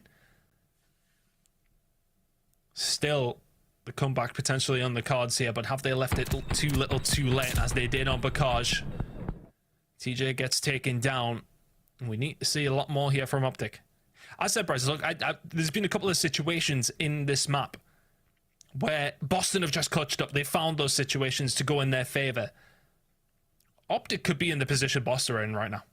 They really could be. There have been rounds that have been more than winnable for them, which will give them hope in these last remaining few. But they need to continue to clutch up here. Oh, it's going to be a hit. Here come Boston. Looking to end this right now. They are in the A site. They have players around it as well. Shotzzy trying to stay alive. There's got people chasing him down as well, though, and Vivid will find him. That's first blood. Scump for the Chow. Eventually brings it to 3 versus 3. Another trade going through, though. Advantage Boston. And Dashy has been found. Prolute's chasing. Prolute is chasing. They really do need to get rid of Methodz here. The MP40 in hand is not necessarily the best of tools, though, Brycey. 30 seconds remaining. They need to get rid of Methodz. And they will do so. 2 versus 2. The push through ticket is never easy, though, going into P1, and they're going to have to do it fast. They have to find every single kill. They cannot allow the opportunity for Boston to play around this timer, and TJ goes for the flank. The flank is coming through, and Prolute has not found the player in. Eventually, Dashy will, though, and it's a 1 versus 1, and he has to fly at him, and he loses. TJ gets out. Boston Breach win it 3 versus 2. The reverse sweep against OpTic. A team nobody thought they would beat. And Boston, with a roster change, takes down the Titans. We said they had a hard schedule, but it turns out they have risen to the occasion. And that is some way to start that hard schedule, Pricey. My goodness, what a game. And look, there's so many big moments for so many Boston players in that one, but TJ will take the cake with that late flank. The timing you have to have on that, because of how long that Methodz has to be, well, just stay alive. OpTic have to push around. They have to get rid of him. They know that. TJ then pushes around saying, right, okay, well, if they both hit it, let's hit the late flank. Perfect position, perfect timing. Just sensational S&D play from the side of Boston, who clutched up so many times. I'm losing count. How many 1v situations were they in that they clutched up in? OpTic Texas today did not have the ice. Well, there's still another game to go today, by the way. Boston breach. That is the story of this one, though. Vivid, a monster, has been released. And look at that, a reverse sweep for OpTic. I don't know what else to make of it, because to be honest with you, that is a crazy series we have seen. Unbelievable turn up for the books. Boston, that is a huge 10 points for them, by the way. Unbelievable getting that one on the board. Look, long. I think, honestly, looking at that one, though, OpTic will be saying to themselves, how have we lost this series? You're 2-0 up. You have Tuscan control. What more could you want? What more could you want to win a series if you're OpTic? You go on to your best map. Your best map, full stop. It doesn't matter what mode, what map. It is your best map and mode combination. 3-0'd. Reverse sweep on the cards immediately. You start falling apart. What the start of the cards was. I'll tell you what, Ton. A lot of work to do. A lot of work to do. We have already done enough talking, enough filling, enough analysis. I think it's over to the experts. Let's throw it back to the desk. Yo, wait. That one down. Hey, yo, Bryce, what's up, baby? 10, why are you so confused, man? You saw the way Vivid was playing. Are you actually shocked at the results? I'm shocked at the result of how it happened. The fact that they were 2-0 up and then lost Tuscan control to then start the reverse sweep. He's so right. Yeah. It's nuts, yeah. Hey, big win by Boston, by the way. But hey, let's talk about the match and what happened. And by the way, Vivid on this team along with Nero, that's a fast sub duo. Ali, this team right here, I'm liking the way the subs are looking. I just remember that opening Berlin round, and like we just blinked, and Vivid was through P2, like shooting 2 players in the back boxes. I was just like, what? And then Nero's like the other side of the map, like behind other players. Like those two together might be like the most aggressive sub duo in the league. Yeah, Nameless man, what are your thoughts about this? I mean, just a wild series. Like they win the last 3 maps, right? Dominant control, but if you think about maps 1 and 2, they could have won both of those as well. They were playing fantastic. Yep. The P4 holds that we saw out of them were just absolutely stellar. Like if Methodz has a better performance here, they win that map outright. And then in that next map, in the Search and Destroy, the attacking rounds towards the latter half got so much better. They were making plays. Vivid running through underground, getting behind them. Like, they should have won that game as well. Like, potentially they just played better than OpTic on all 5 of those maps, realistically. True. What an insane performance by Boston Breach. I'll tell you what, I was not believing in this team when they made that change. I did not think Cap was a problem, but Vivid coming in, not only was he playing aggressive, he was doing his thing, he was playing like a rat. There were multiple rounds, like especially in that control where he was just camping outside of P5, playing his corners, waiting for his teammates. True. It was very impressive to see that turnaround for him. He's got to feel so much more comfortable with these guys around him. I know we have one more series of the day, but I just say we just give the unofficial MVP of the day to Vivid right there for that performance. Let's take a look at the points so far to see how things have been folded in. Okay, remember the talk at the beginning of the day we were talking about points, right? It's a common theme due to the fact that we're almost at the end of the year. Boston Breach, they're trying their hardest to solidify their chance to go to champs, and Ali, it looks so good right now. 140, 6th place, and they're not looking bad. I mean, we talk about how hard their schedule is in this half. Well, they just beat the 2nd team overall in CDL points, right? So, well, like I said, that first match really sets the tone. I feel like when it comes to stage 4, we saw it in our first match of the day when it was New York versus Florida. Now Boston versus OpTic. A huge W over arguably, the 2nd best team in the game to start off the next half of the stage 4. That is absolutely insane. But what's going to be even better, we have a game field victory spotlight with my man Nero, the Ohio native. Get my man's on the screen. What's popping? First off, big win over OpTic. But I gotta talk to you about Vivid, man. He's bringing so much to this team with his impact kills. what was really the final decision that made you guys believe that he was the one for you all? Well, I think for us personally, it was like his aggression and the pace, like his pacing. His pacing matches our team like a lot better, so it makes our team better. Nero, I have to ask, how loud was the silence when Vivid was in the 1v2 versus Scump and Dashy with the bomb down by P5? You hear a pin drop. It was crazy. That was an insane clutch. Probably one of the best clutches all year. Nero, congratulations on the win, man. That's got to feel good given the schedule that you guys have going forward. You know, with this new roster now having Vivid as your sub-duo, how does that impact your gameplay on this team from scrims now until this match? You guys look so much better. Yeah, so basically now I just go completely rogue and do whatever I want. Like that's basically all it is. Like I can just run around freely and just kill. That's my best trait. Just kill people. A 1.19 KD to close out the day, man. Go ahead and show some of the Boston supporters some love, and let's get you out of here, man. I appreciate you. It's been a long day. Oh, well, yeah, we appreciate you, too. I thought it was going to be longer than that. No, Jesus. Nero, you take it easy. We love you. We'll holler at you later, all right? We love you guys. No problem. He wanted that interview to just be over with. He said, I'm done. We beat OpTic. Let's go celebrate with the guys, man. That's a big win. Exactly. Now, the Scump play of the game was going to be the last round of that search and destroy. Ali, nameless, man, just overall, Boston getting a win like that was everything that we needed from this roster. I mean, they had some huge clutches. They had the 2v4 that they won where Scump doesn't check up top, but really the biggest round to me was that Vivid clutch. Oh, yeah. I mean, that was huge. He was literally on site. He caught the perfect timing to get back behind the box, just played the time, ends up killing Scump, and then he plays his life perfectly. He knows Dashy isn't going to defuse, and then he gets the kill at the end. It was perfect. And then also, I mean, this round was big as well, man. This is how they close it out, Ellie. It's been TJ for me, right? So, like, you see him hitting the route right now into P5 to get that perfect flank because Nero does get taken down, but with the way timing was going, TJ had the perfect route to get him off that bomb in time. But TJ, this entire series for me, I feel like has stepped it up. Ever since stage 3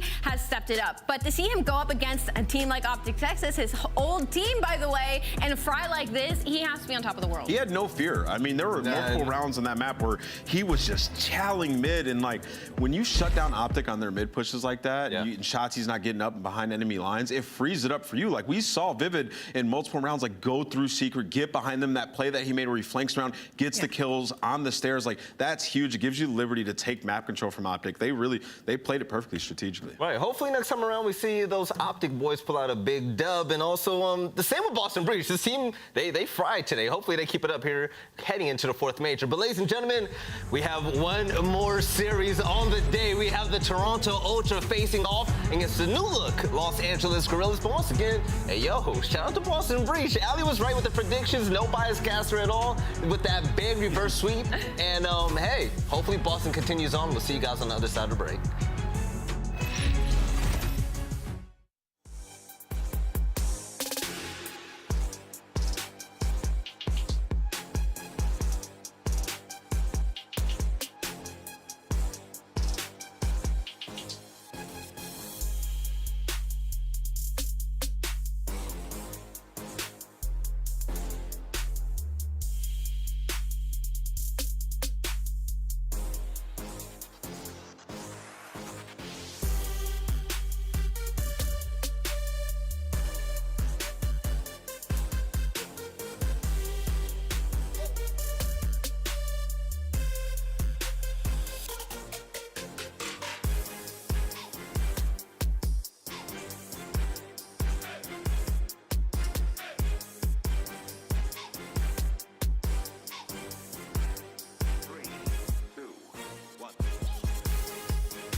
The Call of Duty League is brought to you by TeamSpeak, the official communication partner of the Call of Duty League. And AimLab, official first-person training partner of the Call of Duty League. Unleash your potential. The Call of Duty League is brought to you by Game Fuel, victory in a can. And upgrade your game with a Scuff, the official controller of the Call of Duty League.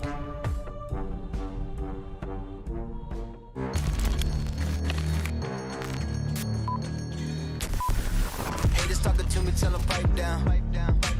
Or it's lights out, zeros on the debit, baby, all I do is swipe now. Gucci sweater 5,000, stunning, buzzing. I be going up, no ceiling. Wow, ballin', running, getting to the paper, I'm peeling out. They gon' know me as legendary. You in the stands, I ain't need no commentary. They gon' know me as legendary. You in the stands, I ain't need no commentary. Ain't no option, ain't no secondary. I just throw it up like a Hail Mary. Legendary.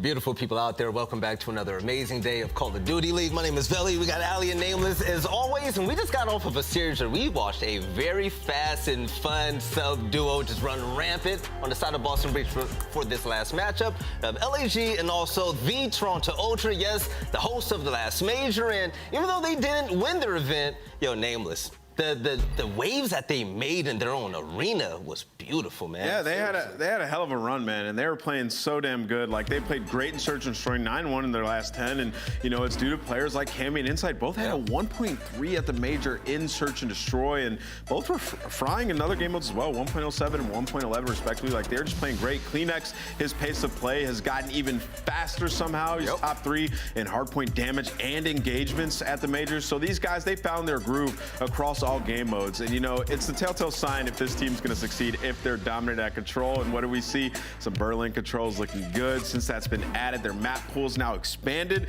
and they've been able to have some leeway in these series. So for Toronto Ultra, everything's looking good right now, just trying to get over that hump to win a championship. And after that big run at their own major, Toronto Ultra, they are back online, and let's see how they'll fare. But if they want to win this game, it's going to come all down to the game field keys of victory. For me, I'm going to add one right away. Just, I mean, keep going, carry the momentum. That is the first key. Just keep it rolling. Yes. They were having a lackluster stage 1 and stage 2. Heading into stage 3, they made an insane losers run at their own major. Now we need them to continue to do it without the crowd and get control performance together. They are 7th in control round win percentage during stage 3, which is interesting because this is a team based around teamwork, right? Based around being calm, and I feel like they were struggling with that a little bit in the beginning of the game, but heading into our last leg here when it comes to Vanguard, I feel like they finally calmed everything down. Right, so Ali, Nameless was giving his praises. He says Kleenex picked it up. He's a lot faster. He's getting some good engagements now. Me personally, I feel like Insight tore it up in Toronto. He was my favorite player to watch.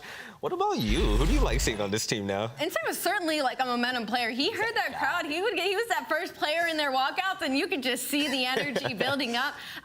For me, I know we were giving Cammy a lot of gripe at the beginning of the season, which didn't make a whole lot of sense to me because at least stat-wise, like, he was fairly consistent and doing well. It was actually Bans that was struggling a little bit, but like I said, in stage 3, they've all kind of hit their stride and they've started to play together as a team. It wasn't really one player kind of being lackluster. So I guess I have to give my flowers to Bans, really. I feel like he's really made a big turnaround, and he's starting to make a lot more impactful plays on the map. Now, you know who needs to be impactful? Everybody on this LAG team. Shout out to the Los Angeles Guerrillas. They're going to be the ones going toe-to-toe against the Toronto Ultra. But, Ali, with these recent team changes, okay, Asim, and you got Gunless on the bench, you got Neptune in play now, you got Spark back. I mean, that's a positive. No, this is what I'm going to say when it comes to LAG, okay? Something that seriously pains me when I think about the timeline when it comes to this roster is that Slasher was struggling at the beginning of this game. I feel like that's why I kind of put the camera on at the beginning of this game, and I was like, the Slasher hasn't really found his pace yet, and it was Gunless that was frying. Asim obviously was taking over maps, and Hook was fairly consistent in what he was bringing to the table, but Slasher had a huge turnaround. Suddenly, it was Slasher leading the KD in stats for his team. Suddenly, it was Slasher leading in S&D, and as soon as that starts happening, Spark comes in, and then they went in Major 2, and now they hit this stride, and then lackluster stage 3, they bring back in Gunless. Gunless isn't able to perform, so I feel like the second they finally had their main AR frying, all of that got taken away from him. All all that momentum got taken away from this squad, and so I'm very worried about what this hot potatoing is going to do at the end of the season for this LAG squad. But when it comes to the game fuel keys to victory, and for this matchup specifically, what do they got to do? I mean, they got to play together on the map, point blank period. Last in traded death percentage in stage 3, Neptune number 2 SMG in trade deaths this season, so maybe you can help them out a little bit. And then break hills together in hardpoint break percentage ranked last in stage 3 at 9%. That is terrible. And then also, these guys are 0-10 in their last 10 controls. It's a guaranteed map loss every time you start a series, so they're hoping with Neptune he brings that added slaying power where aSim sometimes drop the ball and they can get those kills and get control and maybe win some controls, right? But keep in mind, they lost their in-game leader, so in Search and Destroy, it could even be worse than it was before, but that is when they found success. It was Search and Destroy and Control. Can they get back to that with this team? We'll find out in this series, man, but it's going to be a tall task when you got players like Neptune and Hook that are known to go a little bit rogue on the map. But the gunny is there across these 4 players. The gunny's there, but that one point was last in traded kills. That's insane. I was going to say the gunny's there, but the vibes are not. What are these player cams right now? Can I get some fist bumps? Hook, before that finals? That's true. Yeah, you don't know what he's like. Hook is like this 24/7. Yes, that man he's fire. But also, it's going to be time to take a look at the maps right now to see how things are going to progress over the series. We're going to kick things off on Gavutu Hardpoint. Honestly, I think I like this for both of these squads. For LAG, I think when we see Hook with an AR in his hand, I think that's where they find a lot of success. We've seen what Spart's been capable of doing. So I feel like the aggression's going to be there for the LAG squad. But the issue right now for me is that Tuscan Hardpoint. That is the map that Toronto Ultra took against Atlanta FaZe in Major 3. And also the double Berlins. Berlins have been Toronto Ultra's best map in every single game mode, as well as the Desert Siege is also a very strong suit in the likes of the Toronto Ultra. Yeah, I mean, I just look at the Search and Destroys, Desert Siege, and Berlin, and yeah, man, it's going to be a tough one for these guys, but we'll see how it goes. All right, ladies and gentlemen, it's about that time for the last series of the day. We got LAG and also the Toronto Ultra. Lando and Steady, take it away. Thank you so much, Phil. Yes, what a day it has been. You can't see me, but I got the biggest smile on my face. The Major IV Qualifiers have got off to the hottest of starts, and now, Jay, it is time to watch Toronto Ultra versus LAG. Man, I mean, what, 2 teams who are just on totally different paths lately. Yeah, Toronto Ultra really found their form at Major 3. They're winning hard points, almost going flawless in S&D. That's Toronto Ultra that we saw all throughout the Cold War season. So they're finally getting into that championship form. And then on the opposite side for LAG, well, they were there at least at Major 2, but every other event so far, they have gotten dead last. They come into this series right here with 2 new players on their roster. Spart, he was here before in place of Gunless, but Neptune, the fresh face for LAG. Yeah, I want to ask you, like, what are your thoughts about the LAG roster change? I mean, they make 2 big roster moves. We've seen Spartan in the lineup before, but I don't know, kind of an unpredictable move. Bringing Neptune into the lineup, how do you feel he's going to fare with this LAG group? I think Neptune, he's going to be a great player, but I think overall for this LAG roster, they lost a lot, especially when they lost a player like aSim. Like, he was the guy who was leading in the vocal comms every single time with an SMG, allowing his SMG Slayer in Hook to go out there and put up the numbers that he did. He was doing a lot for this team when it came to communication, not only in the respawns, but in the search and destroy. So with Neptune and Hook now being that new SMG duo, someone has to step up in the comms.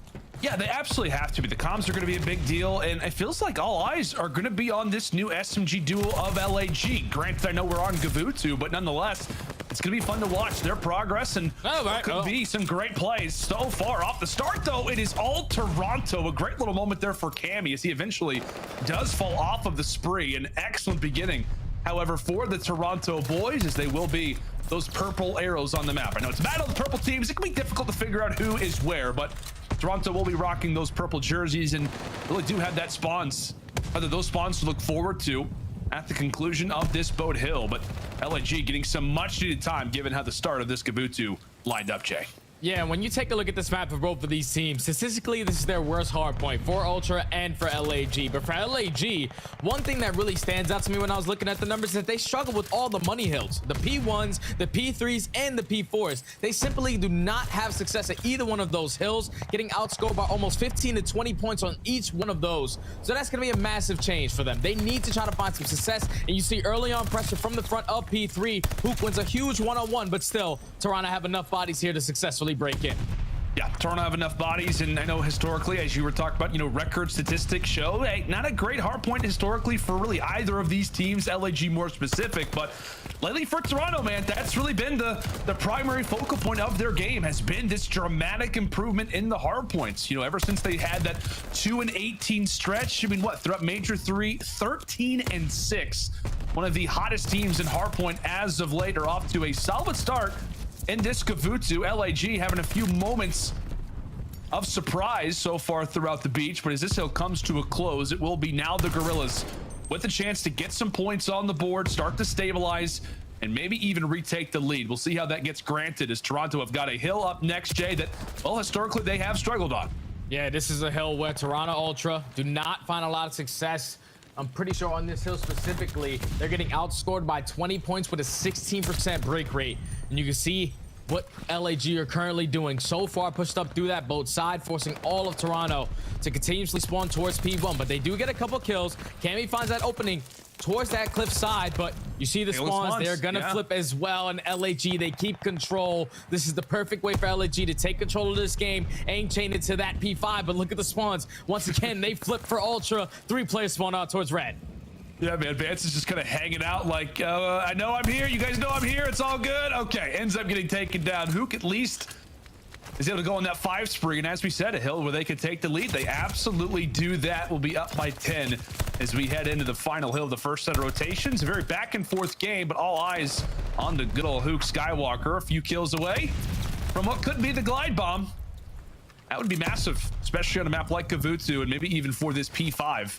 As Toronto look to hunker down and really just trying to reclaim some control over the boat. Now make it 6 for Hook. Some questions, you know, when we talk about this SMG duo, who's going to be running the AR? It appears that Hook decides to grab it. The automaton is feeling great in his hands. A 7 spree, a glide bomb, and the century mark reached for the Guerrillas. A good patience right there from LAG to take their time on that break. They allow Hook to earn that glide bomb, and they flip those spawns with a successful break with about 40 seconds left. Now, LAG are growing this lead drastically. That glide bomb is going to come into play at such a drastic time. You just have to try to at least get as much time as you possibly can off of these P5 hills, because now you're going back to P1 where that glide bomb can potentially not be useful if they run and tide that missile.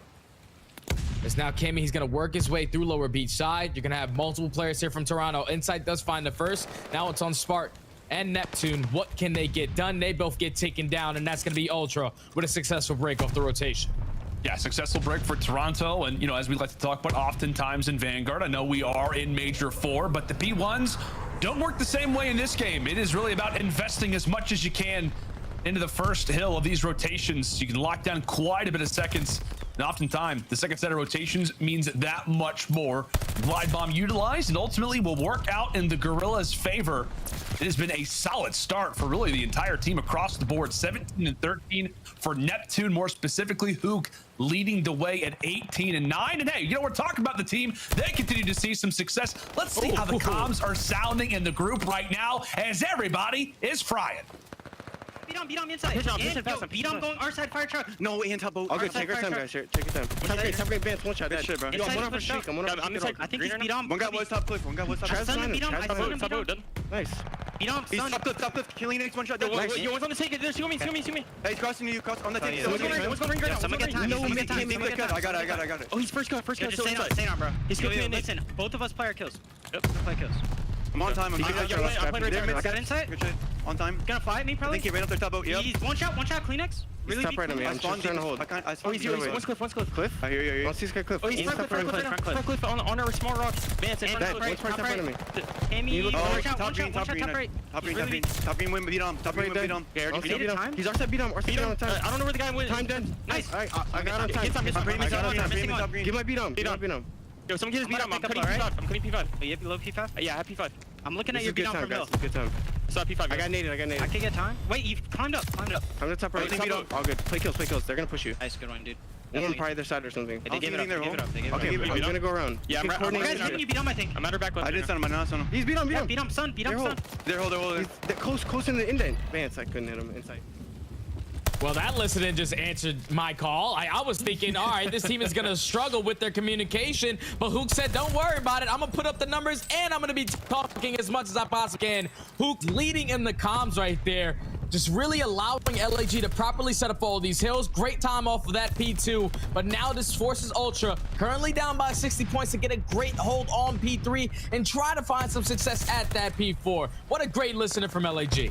Yeah, man, one of the best listenings we've had in a long time. Everybody getting involved in the comms, and as you said, Mr. Hook, incredibly elaborate and letting everybody know exactly what is going on around the map. 50 points down currently are the Toronto Ultra, but in a great spot to grab these final 20, and maybe it could be time for good old Insight to start to heat on up. We know that he's clutch at S&D. Can he be that way in the hard points? 3 more to go before he could possibly be earning a glide bomb. Tagged up, but ultimately not dropped. As he and Spart will exchange some words across the beach, it could be the hill to think about if you are the Guerrillas, to ultimately seal the game, if not put you in a very, very close distance to crossing that finish line. Toronto gonna have to give it everything that they've got, while also thinking about the spree. Insight, aware of his life. Hook and Neptune continue to win fights for the Guerrillas for the front side of the hill. And ultimately, Insight can't get anything done, Jay. Yeah, this is a perfect setup right here for LAG. They have a player so far pushed up towards shift that you're influencing the spawns for Ultra to continuously spawn at P1. They're not going to waste their time trying to find that kill. They're going to at least try to attack this from beach, but LAG, they hold 240 and counting. LAG are going to be able to close out this map number 1. This has been dominant from them. This has been dominant and then some. How do you like us now?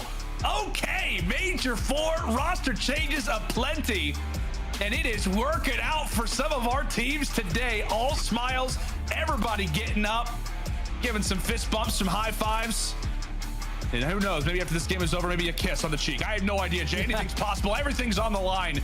And as we talk about it, man, LAG, they are in very scary territory. The number 7 seed, just a handful of points away from dropping toward the bottom 4, and they come out when they need to in this opening HP. Take a look at that new duo. Neptune and Hook just had themselves a game, my friend. And I'm pretty sure they're both running the automaton in their hand as well. Like, those guys came into play today. You heard it from Hook in the listening. Communication is all there. Everyone is starting to click. LAG knows that it's do or die now in this situation. They have to go out and win a majority of these matches so they can at least keep in the top 8. But to come out like that on that map, number 1, versus a team like Ultra, who are just recently finding their form in this mode, they just punched them right in the mouth with 2 new players on their team. Great work from LAG to answer early into this series. Yeah, and that's going to give you a lot of confidence moving forward throughout 100%. This bad boy. I mean, as we talked about with Toronto, the strength in the hard point has absolutely elevated them. It's been that along with the search and destroy. And who knows with this LAG team? I mean, you know, whenever they were going on some major runs, when they had Spartan in the lineup, search destroy was that primary game mode.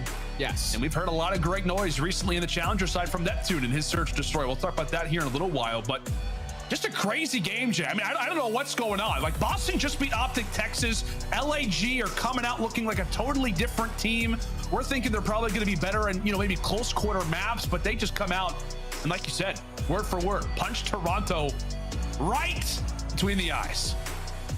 Telling you, so far, Major IV Stage 4 is just in for a really big surprise. Like, I did not expect Boston Breach to reverse sweep OpTic Texas. And for LAG, a team who hasn't really found a lot of success since Major 2, like I said, last in every single event that we have had this year besides Major 2. They have just been struggling as of recent. But to come out versus a team like Toronto Ultra, who are recently at their most recent major, getting a top 3 placement, losing to Atlanta FaZe to get eliminated from the tournament, you're thinking they're top 3 team in the game. LAG are on the downwards, but at least early on into this series, Neptune has answered the call. Hook has answered the call for me when it came to communication. Now it's all to see if they can get back on track in S&D. Like you said, at Major 2, almost a 10-11 game win streak in this mode. This is what got them that championship. And now with Smart and Slasher, that dynamic duo in S&D, oh, they better just figure it out here, because this is the way that they're going to be able to do it.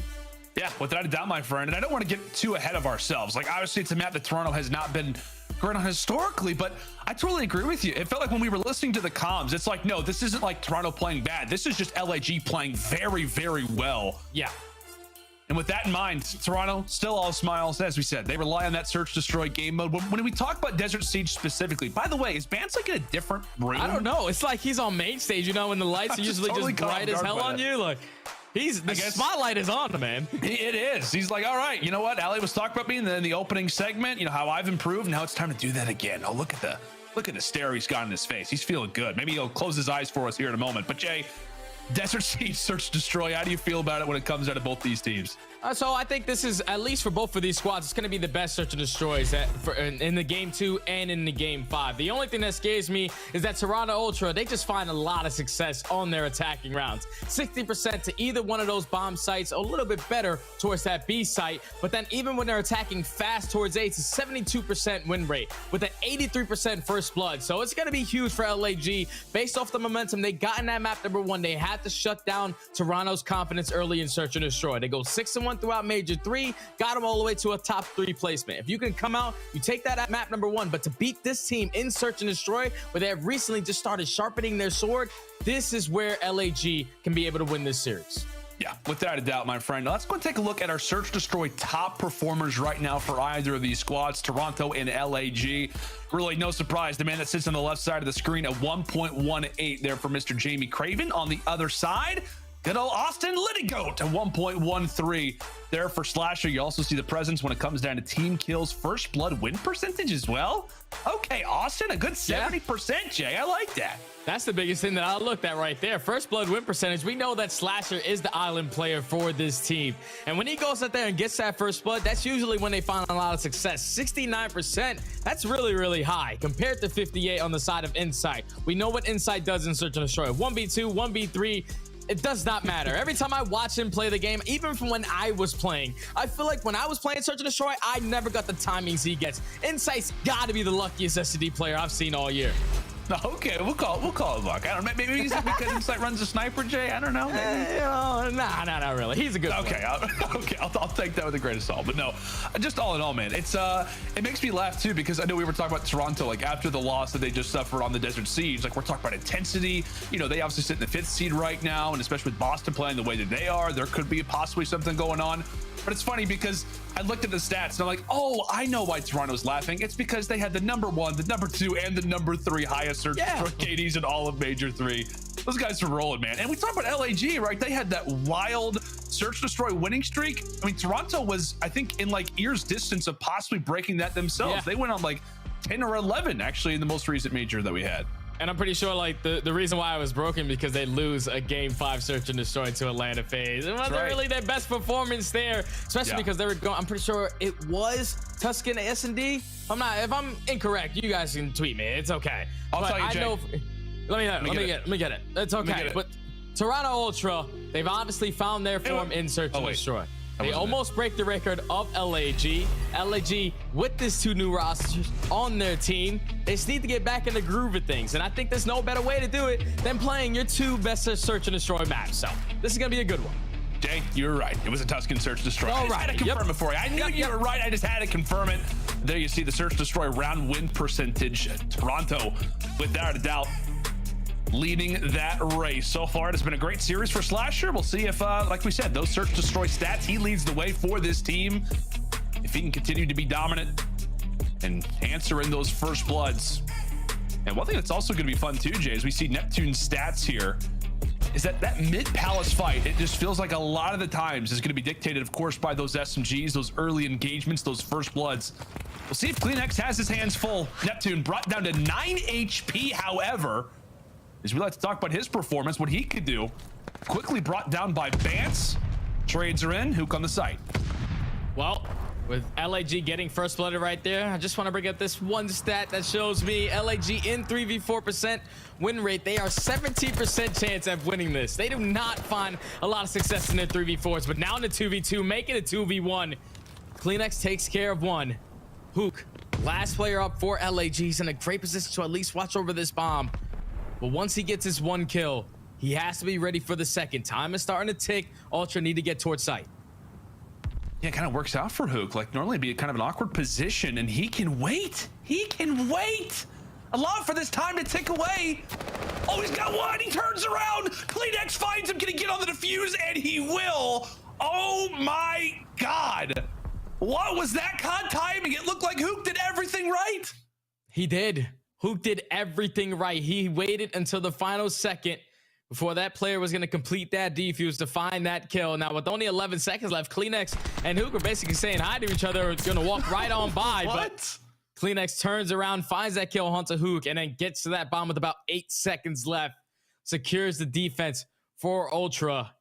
Scary round, man. But LAG, you can't afford to get first blooded. Last in 3v4% win rate. Yeah, he was trying to improve. You know, he was trying to improve the 17% that they have when they don't get first bloods. It's you know, it is what it is. Oh, love the stat, like you talked about earlier. Fast A hits. Well, they do it again. Spark, eager to bring out the sniper. The card makes itself known quite early in this Desert Seed Search Destroy, as you'd expect for it to. Cleanex with some information on the Slasher, but ultimately it is Hook getting the job done. First blood for LAG. Is another one going to come along with it? All right. I guess not for now. Yeah, Hook just gets out with his life. They already have the first blood. Cannot afford to make it a 3v3. So now with 50 seconds left, you're going to have Ultra. At least Band's in position. Try to attack this from top palace. He is also going to be that bomb carrier, so eventually he has to relocate himself. Work towards this objective. He is going to be able to spot Spark. Hits a couple shots, not able to find the kill, and Neptune and Hook combined for 2 of their own. Now Band's left into 1v4. You're gonna have Neptune jumps up. He does give him a freebie. So now to 1v3 with 30 seconds left. Not gonna be easy to get done, but first thing you want to do is plant this bomb. Yeah, I think Vance may have other ideas. Looks like he's going on like on a side quest right now. Yep. Just not currently interested in the final boss for the moment. 3 players to face off against. I'll take my chances. Okay. Nice one on the Spark. 2 more players left and 8 seconds on the clock. LAG handle business after what was a very interesting round from Vance's perspective, Jay. Like toward the top, like he was just in gun engagement after gun engagement. As soon as he gets involved with a fight, all of his teammates fall. And from that point on, the round was written on the wall. LAG tied at 1-1. I just love the play from Hook right there. He gets that first blood in towards top class and then gets out. Even though he does commit towards the challenge on the second gunfight with Vance, does not commit all the way to the very end and stays alive to allow his teammates eventually help him in that situation. LAG, like you said, tied up at 1. And now look at the pressure coming in towards B-Bomb. All out gunfight's gonna go back and forth. Slasher and Hook are able to come out on top. Not get first blooded. Now in the 3v2. Left up to Camby and Insight.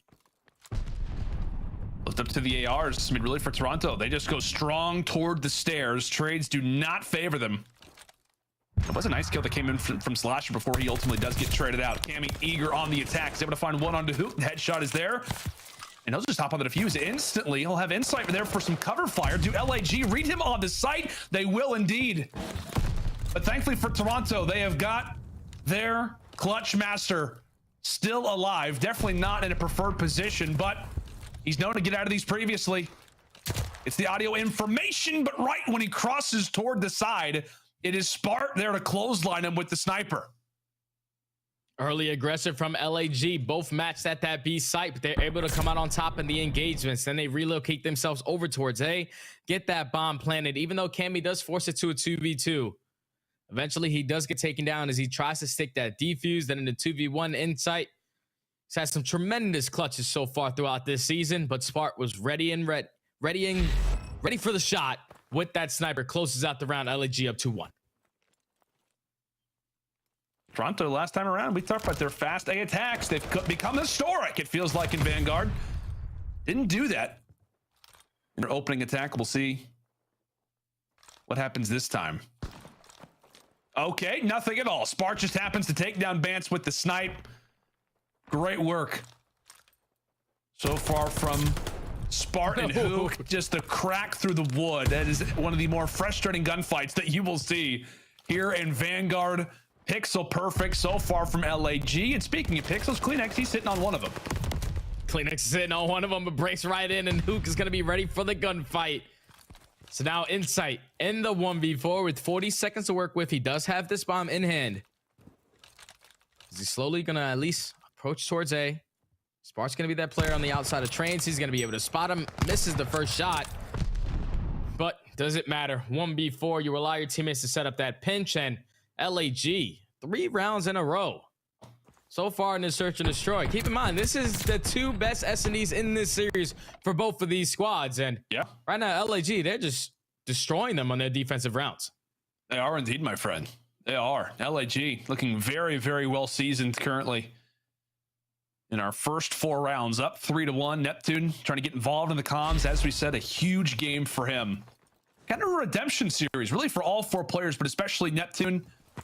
Even Coach Ricky, the most recent Warpath episode, the documentary for the Guerrillas, was talking about how he's been so impressed with watching Neptune in Challengers, seeing his progress as a player, learning all the intangibles throughout his stint in the Challengers. Also won the Toronto Open as well.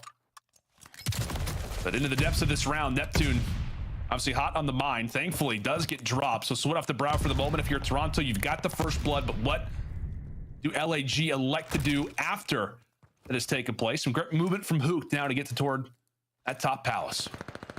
The bomb is going to be down in towards bottom palace. They just have to work to at least get some information of where these players are going to be. Does this nade go through this crack? I didn't think so. As Hook unfortunately does nade himself, but Slasher finds one onto Kleenex. Now to 3v3, 35 seconds to work with. Hook, your job is to at least get this bomb. Vance does take down one. Hook's in a great position to at least hit the trade, but not able to do so. Now in a 1v3 situation with 25 seconds left. If you're Ultra, you can even give up this bomb plant. Do not force 1v1s. Beautifully set up right there from Ultra. They get that first blood. They see success. It's 2 rounds for them now. Down 3-2. I think Hook has been playing some S&D shells, Jay. Feels like he just knows every little spot where things are. He's been getting information. He's been finding players. Well, I don't know. The nades could use some work. The nades could use some work for sure. I mean, when you see Tupac Thug Lord do it, it just looks super easy. Then you try to do it yourself, and you're like, maybe not. Yeah, not an easy job to get done. Not an easy job. But thankfully for Toronto, after the 3 straight rounds, finally able to get on the board. A swing round already. The sniper is still out, though, from the ever-hungry Spart. He's been great with it up to this point, but we'll see if he can add another first blood to the column for LAG. Nobody yet to strike, Jay. Yeah, right now, LAG are just taking their time.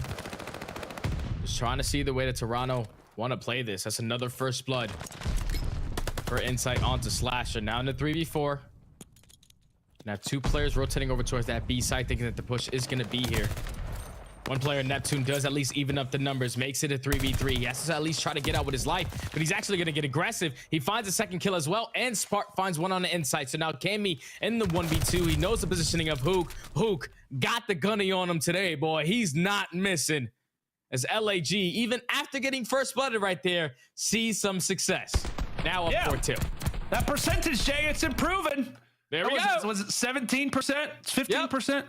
The first 2 rounds, the 2 rounds that Ultra so far have gotten this game have been off the first blood. But this time, LAG said, nah, you can take the first one. We're still gonna clutch up.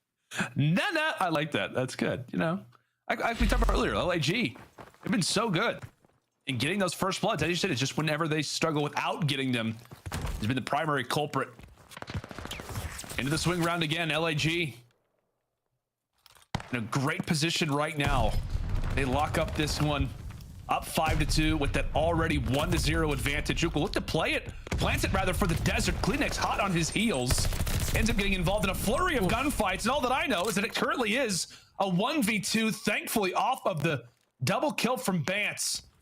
Now leaves it on to Spart. Oh, he's got that sniper, he's got that pistol. He's gonna find them on the flank. He's gonna actually spot both of them. Spots one in Cammy and knows where Bance's position has to be. Can he clutch up? Can he ice up? And he will. How about the shot? He can't believe it himself. A 1v2 there for Spart. Advancing LAG in this S&D. And my word, what a shot. Oh, man, that took me back to the golden days, man. What a shot from Spart right there to set up that play properly. He knows that it's a 2v1. They're probably going to be playing the buddy system. We just at least have to get the information on where they're attacking this from. He turns around towards Trains, doesn't shoot at the player that's farther from him. He shoots at the player in Cammy closer, pulls out the sniper that hits an insane shot. He's feeling it. Yeah, he's feeling himself right now. LAG 1 round away from closing out this game. This is Toronto's Ultra's infamous Fast 8 push. Doesn't get shut down by LAG though. Neptune not gonna help with the team nade. It's definitely not. It's not gonna help. But at the very least, you still do have Spart alive, which I think is still a terrifying prospect if you are Toronto. Cleanix, he's got some company in top Palace. Does he know it, though, is the question. And before he realizes it, that player gets out of dodge. So Toronto still with numbers. I think it was Neptune. He playing some games. Okay, Spartan with the pistol. Cuts down Bance. Eventually does get decapitated, evaporated. And Toronto now with numbers. Off of Cleanix, trying to do some damage. Slasher all by his lonesome, and based off that team kill, it does give Toronto a little bit to work with. Yeah, Ultra, once they see that team kill come in the feed, they commit towards the bomb plant. You have Cleanix, who was just finessing his way around and towards top Palace. Like, him and Hook were probably just running around circles for each other, trying to locate where these players were. But eventually, Hook gives it up. Cleanix finds a kill from top Palace, then Slasher in the 1v2. He already has a couple bullets in his body. Insight just finish the kills off. As Ultra, they stay alive a little longer. Now down 5-3. LAG, so far, I found a lot of success on their attacking rounds. Early pre-fire coming in from Slasher to get that information of what player is going to be towards top Palace. But Cleanix with the first blood onto Neptune. Another 3v4 situation. Another 3v4. Cleanix able to thread the needle. Let's see, you might have a little bit of information to work with. Looking through these boards, gives a few call outs out, and Bance as well, looking to get some information. Toronto are eager, but at the same time, do not want to throw their lives away. Don't give this LAG team anything extra to work with. As we talked about that 3v4 win percentage, it's been a topic of discussion. Can LAG pull it off again, and can it be off the back of some great snipes once more from Spart? However, Bance making the play on the flank. Cuts down one, and just like that, Toronto in a 4v2. Great position with 30 seconds left. Oh, 4v2, and Cammy with some great shots to take down Slasher. Now it's Hook. Left in the 1v4. Bomb is going to be down all the way across the map. This round is basically chalked. Shout out to all the pro players on defining that word for us. As now Hook, his position is going to get drawn out. Eventually gets pinched by multiple players from Toronto Ultra. And now that's 2 rounds in a row from Ultra. To now be down 5-4. Not a single player drops in that round. Very, very clean from Ultra. Now they just have to do what they've been doing all season long. Find some success on their attacks. Find success on the attacks. Bance literally does have the spotlight on him. I don't know what it is. It's just something like, going on. Is that? I don't know. I think he bought like a new lamp possibly, and he's just really eager to use it. He's catching a tan right now. He is playing well in this search and destroy. I don't know if that does anything. I mean, the Gavutu, you know, not great from anybody's perspective, but who knows? Maybe he's the player to look out for. Or are we just reading into things? It's definitely not the latter. Anyway, Toronto. You see just the positioning really from LAG. They're aware of what Toronto's strong suit is on this map. However, Cleanix able to strike again. Another first blood. They're out of the Great Dane. Quite literally being an issue. And Insight does spot Slasher going for the cross at A. Toronto with numbers. And Spart eager to find and win with the sniper himself. 50 seconds to work with. Hook does at least even up the numbers for now. Makes it a 3v3. Oh, unfortunately, Spart does not hit the quick scope onto Bance. So now with 40 seconds left, Bance is going to push right across. Oh my! What was that? A no scope? 2v2. He did not hit that just now. He did not just hit that. Hook. Slasher, you got to clutch up the round, surely, for God's sake. We got to see that again. Insight, 1v2. We got to focus up after what was one of the craziest shots we have seen this season. 15 seconds on the clock. Something has to be done. He's going to bomb the plant and 2 players to take down. Is it going to be the sniper from Insight? Not going to be the case. And there we have it. LAG close out the Desert Siege search and destroy after a masterclass with the sniper from young Spartacus. We've got some highlights we got to take a look at, Jay, surely. Oh, I can't believe that, man. I'm at a loss for words. Major 2 MVP making it happen with the sniper in hand. In that 4v2, in that 4-2 round, where he clutches the 1v2, beautifully played, great shot from him.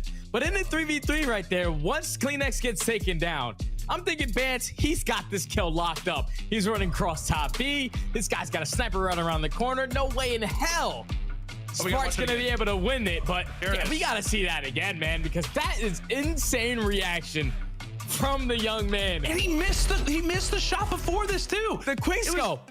It was an easy shot. Okay. That's the reason why Vance had the spotlight on him, not for a good reason, but for a bad reason. Oh my God. I can't believe that, man. Because, like, I'm telling you, as a sniper, formerly in Call of Duty, the easier shots are always the harder shots. The quick scope was probably one of the easiest ones. If you give him that same exact round, 99 of 100 rounds, he's probably going to hit that shot. But for that nope scope to happen, that's a 1 in a million chance right there. Insane stuff from Smart to get that hit reg with that sniper bullet, keeps his team in the man advantage. And even though after getting first blooded, LAG clutch up once again to now go up 2-0 in the series. This is insane, man. This is wild. Like I said, Boston just beat OpTic Texas. LAG are now up 2-0 versus Toronto. LAG have won 1 series since they won the Major II final versus the Atlanta FaZe, which again still staggers me. A wild turn of events. I tweeted out earlier, Major IV is gonna be the craziest split that we have had yet, and right now it is living up to the hype. But folks, we do unfortunately have to head to a quick little commercial break, but when we come back after it, it could be the sweep for LAG or it could be the start of something special for the Toronto Ultra boys. It is Berlin Control when we come back.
The Call of Duty League is brought to you by Mountain Dew and Zenny.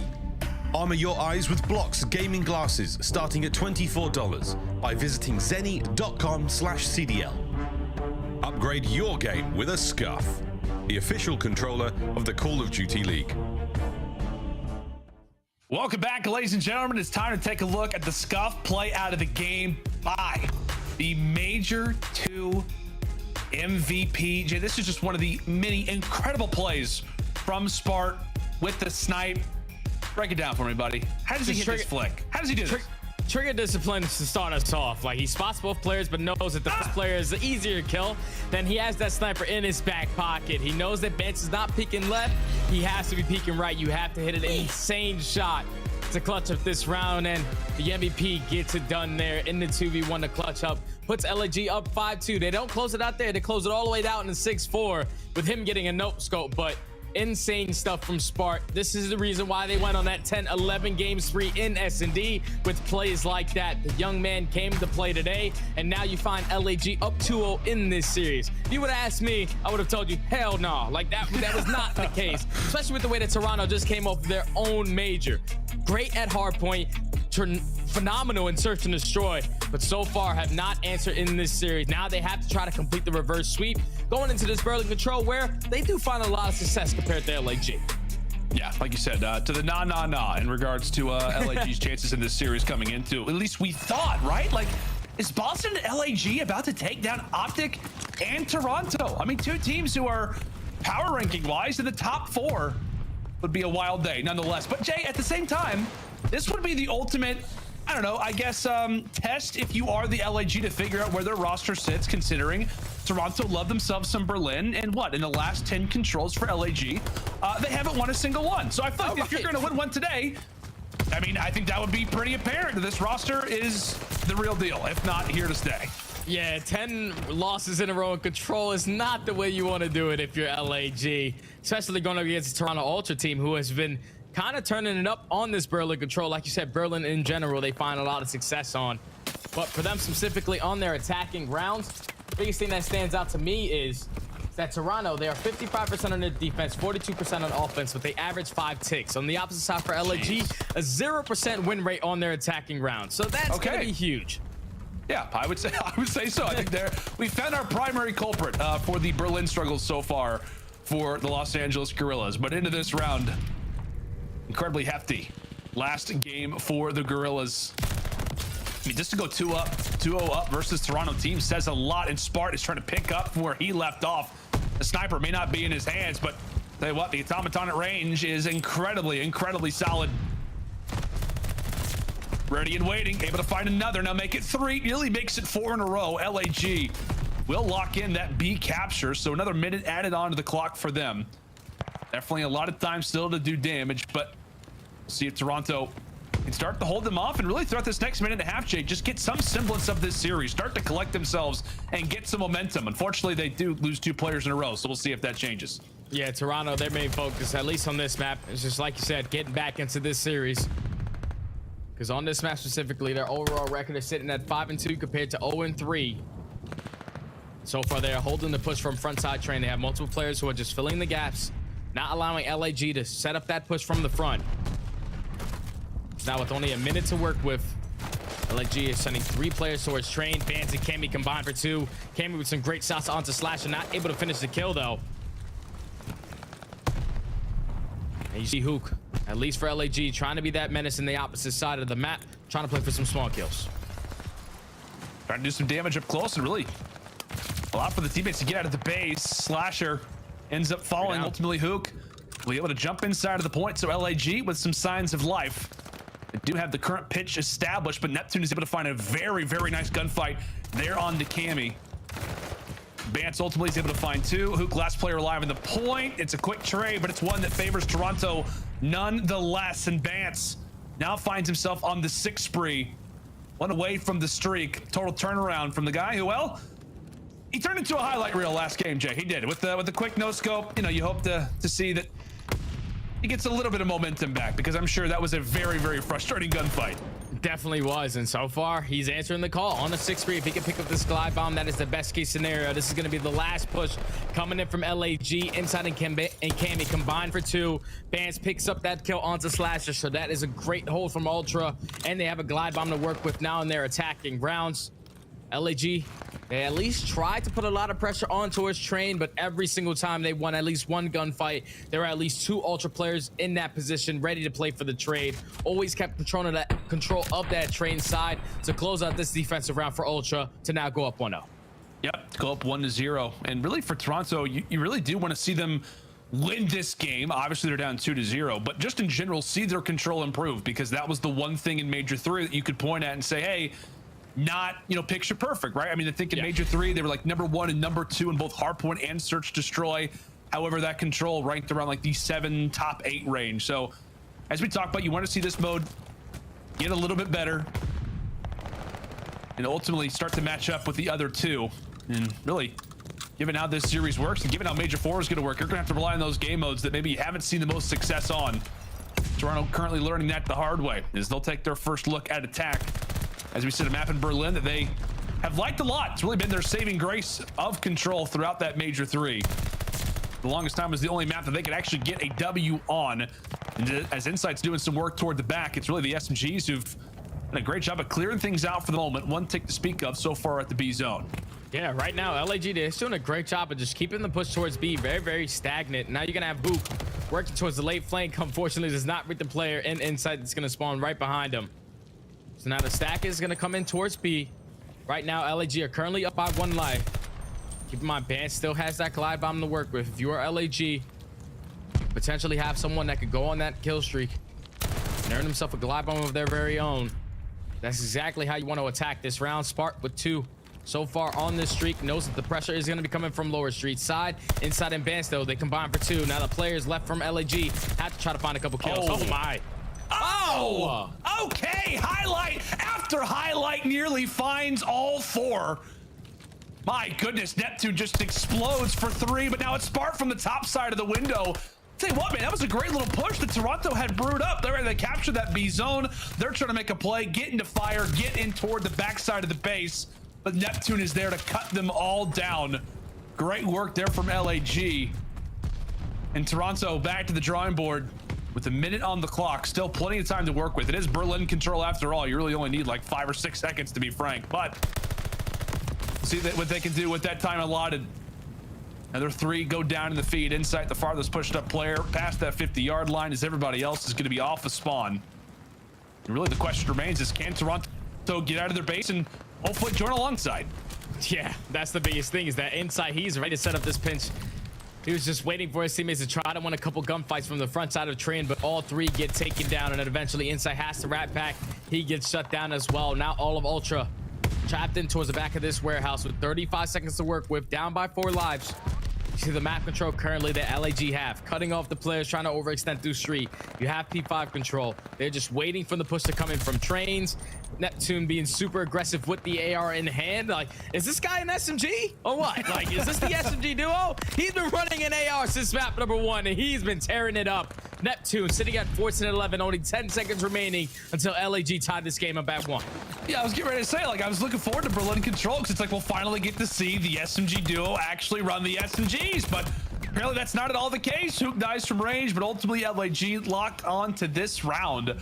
I want to ask you, Jay, I know obviously LAG's up 2-0. We've seen some crazy plays so far, but what have you made out of Neptune? I know he hasn't had that SMG in his hands, but we talk about pace, and we talk about just collectiveness. Have you liked what you've seen from, I guess, his arrow on the minimap? 100%. Neptune, you can just tell. Ever since he went down the Challengers, he does win a Toronto Challengers event with Major Maniac right next to him, so they go out and to get the job done there. Obviously, the confidence for this young man is through the roof now. You're winning tournaments. Now you find yourself back on a pro roster with LAG, who are fighting for every single ounce of wins that they can get.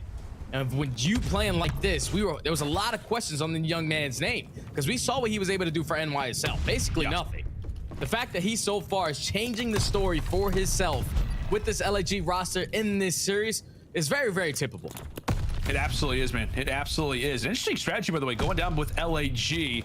Look, it was going to be that delayed push over at that A zone. Toronto ultimately there to read it, but as you said, the man of the hour right now is Neptune. But we were interested to see this new LAG roster, right? We've seen Hook, Spartan, Slasher before. We've seen Spart do what he can do, especially in the LAN environment, and obviously didn't have the greatest stint online by any means, but it really is going to be on to Neptune. A lot of people questioning, whether or not he was the right pickup, with all this, I guess you could say the slander tossed on his name.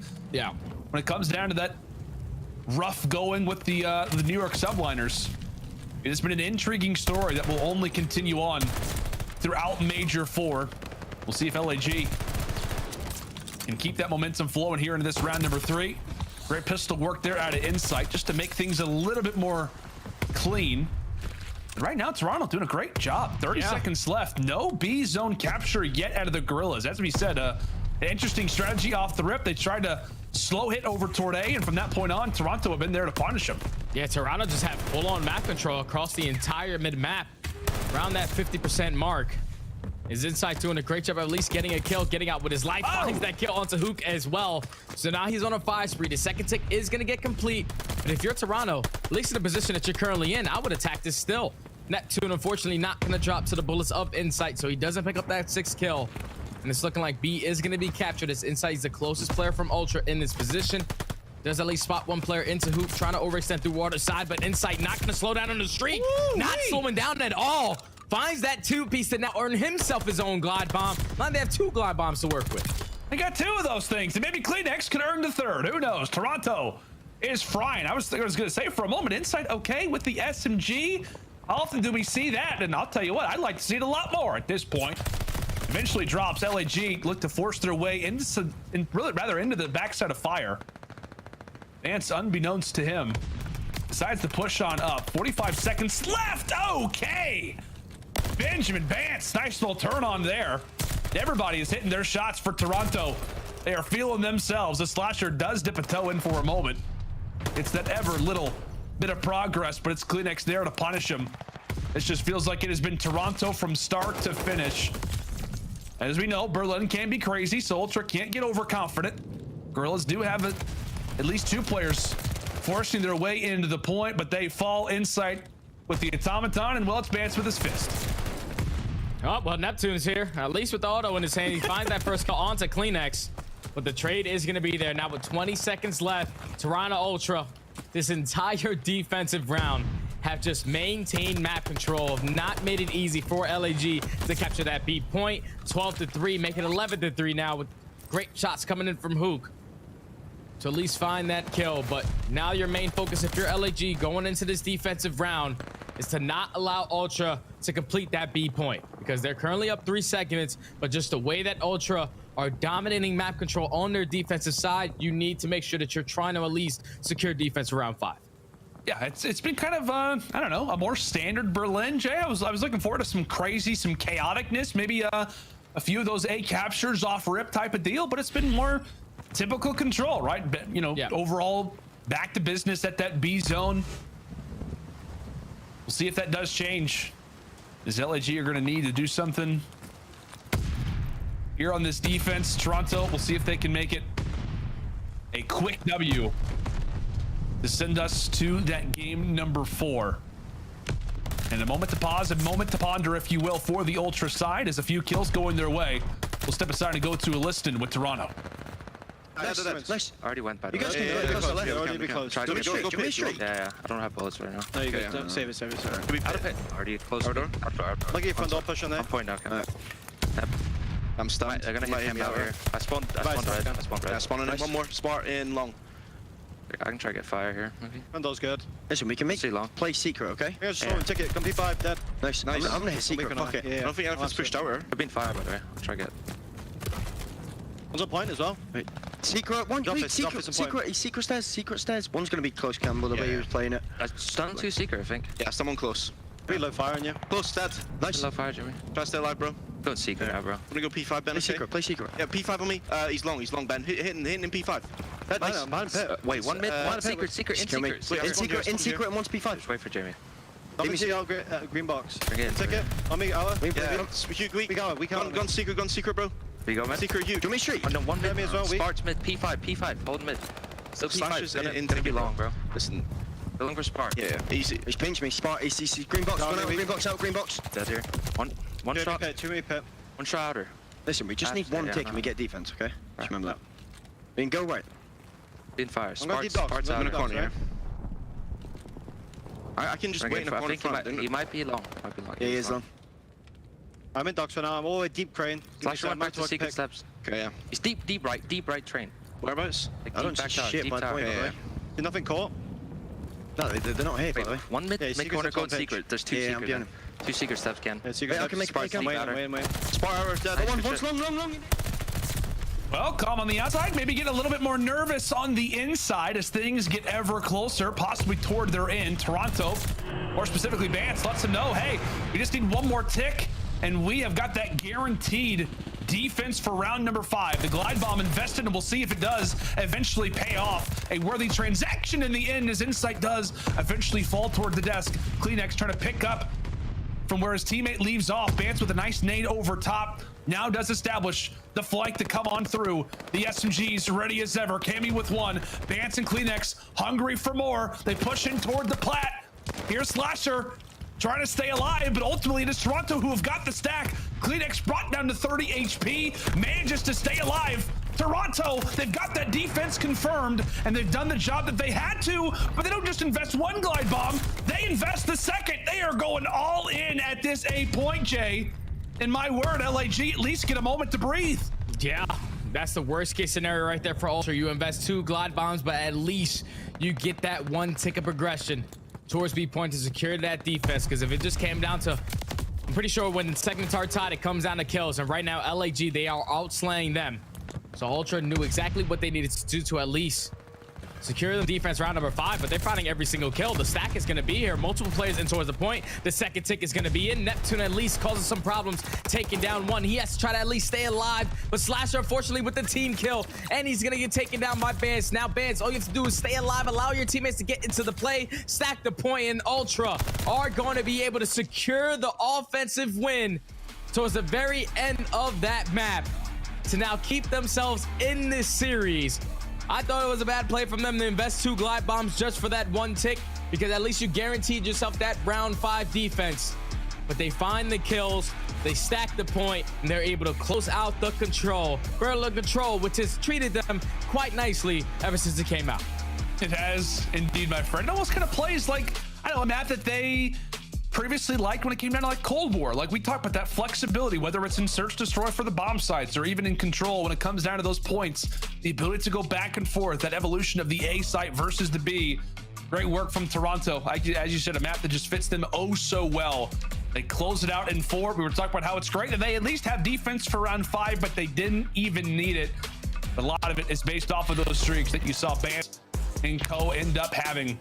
Great work from he and Insight. And as we said, Insight with the SMG. I think it could be a thing for future, Jay. I don't know. It's kind of weird to like see like dominant AR players just pull up those SMGs from time to time. But ultimately, good work from Insight. Good work from the Toronto team to ultimately regain after what has been a wild series to start. Yeah, definitely a hard regain from Ultra to now put themselves into this series. Now for the next map, we're going into a Tuscan hardpoint, where if you're the Ultra, they have found a lot of success. In their last 6, they have won 4. Pretty sure their only 2 losses are coming to Atlanta FaZe and Minnesota Røkkr. But this used to be one of their struggle hardpoints. We've talked about Toronto Ultra and their struggle on hardpoint. They have been able to turn around throughout all of Major 3.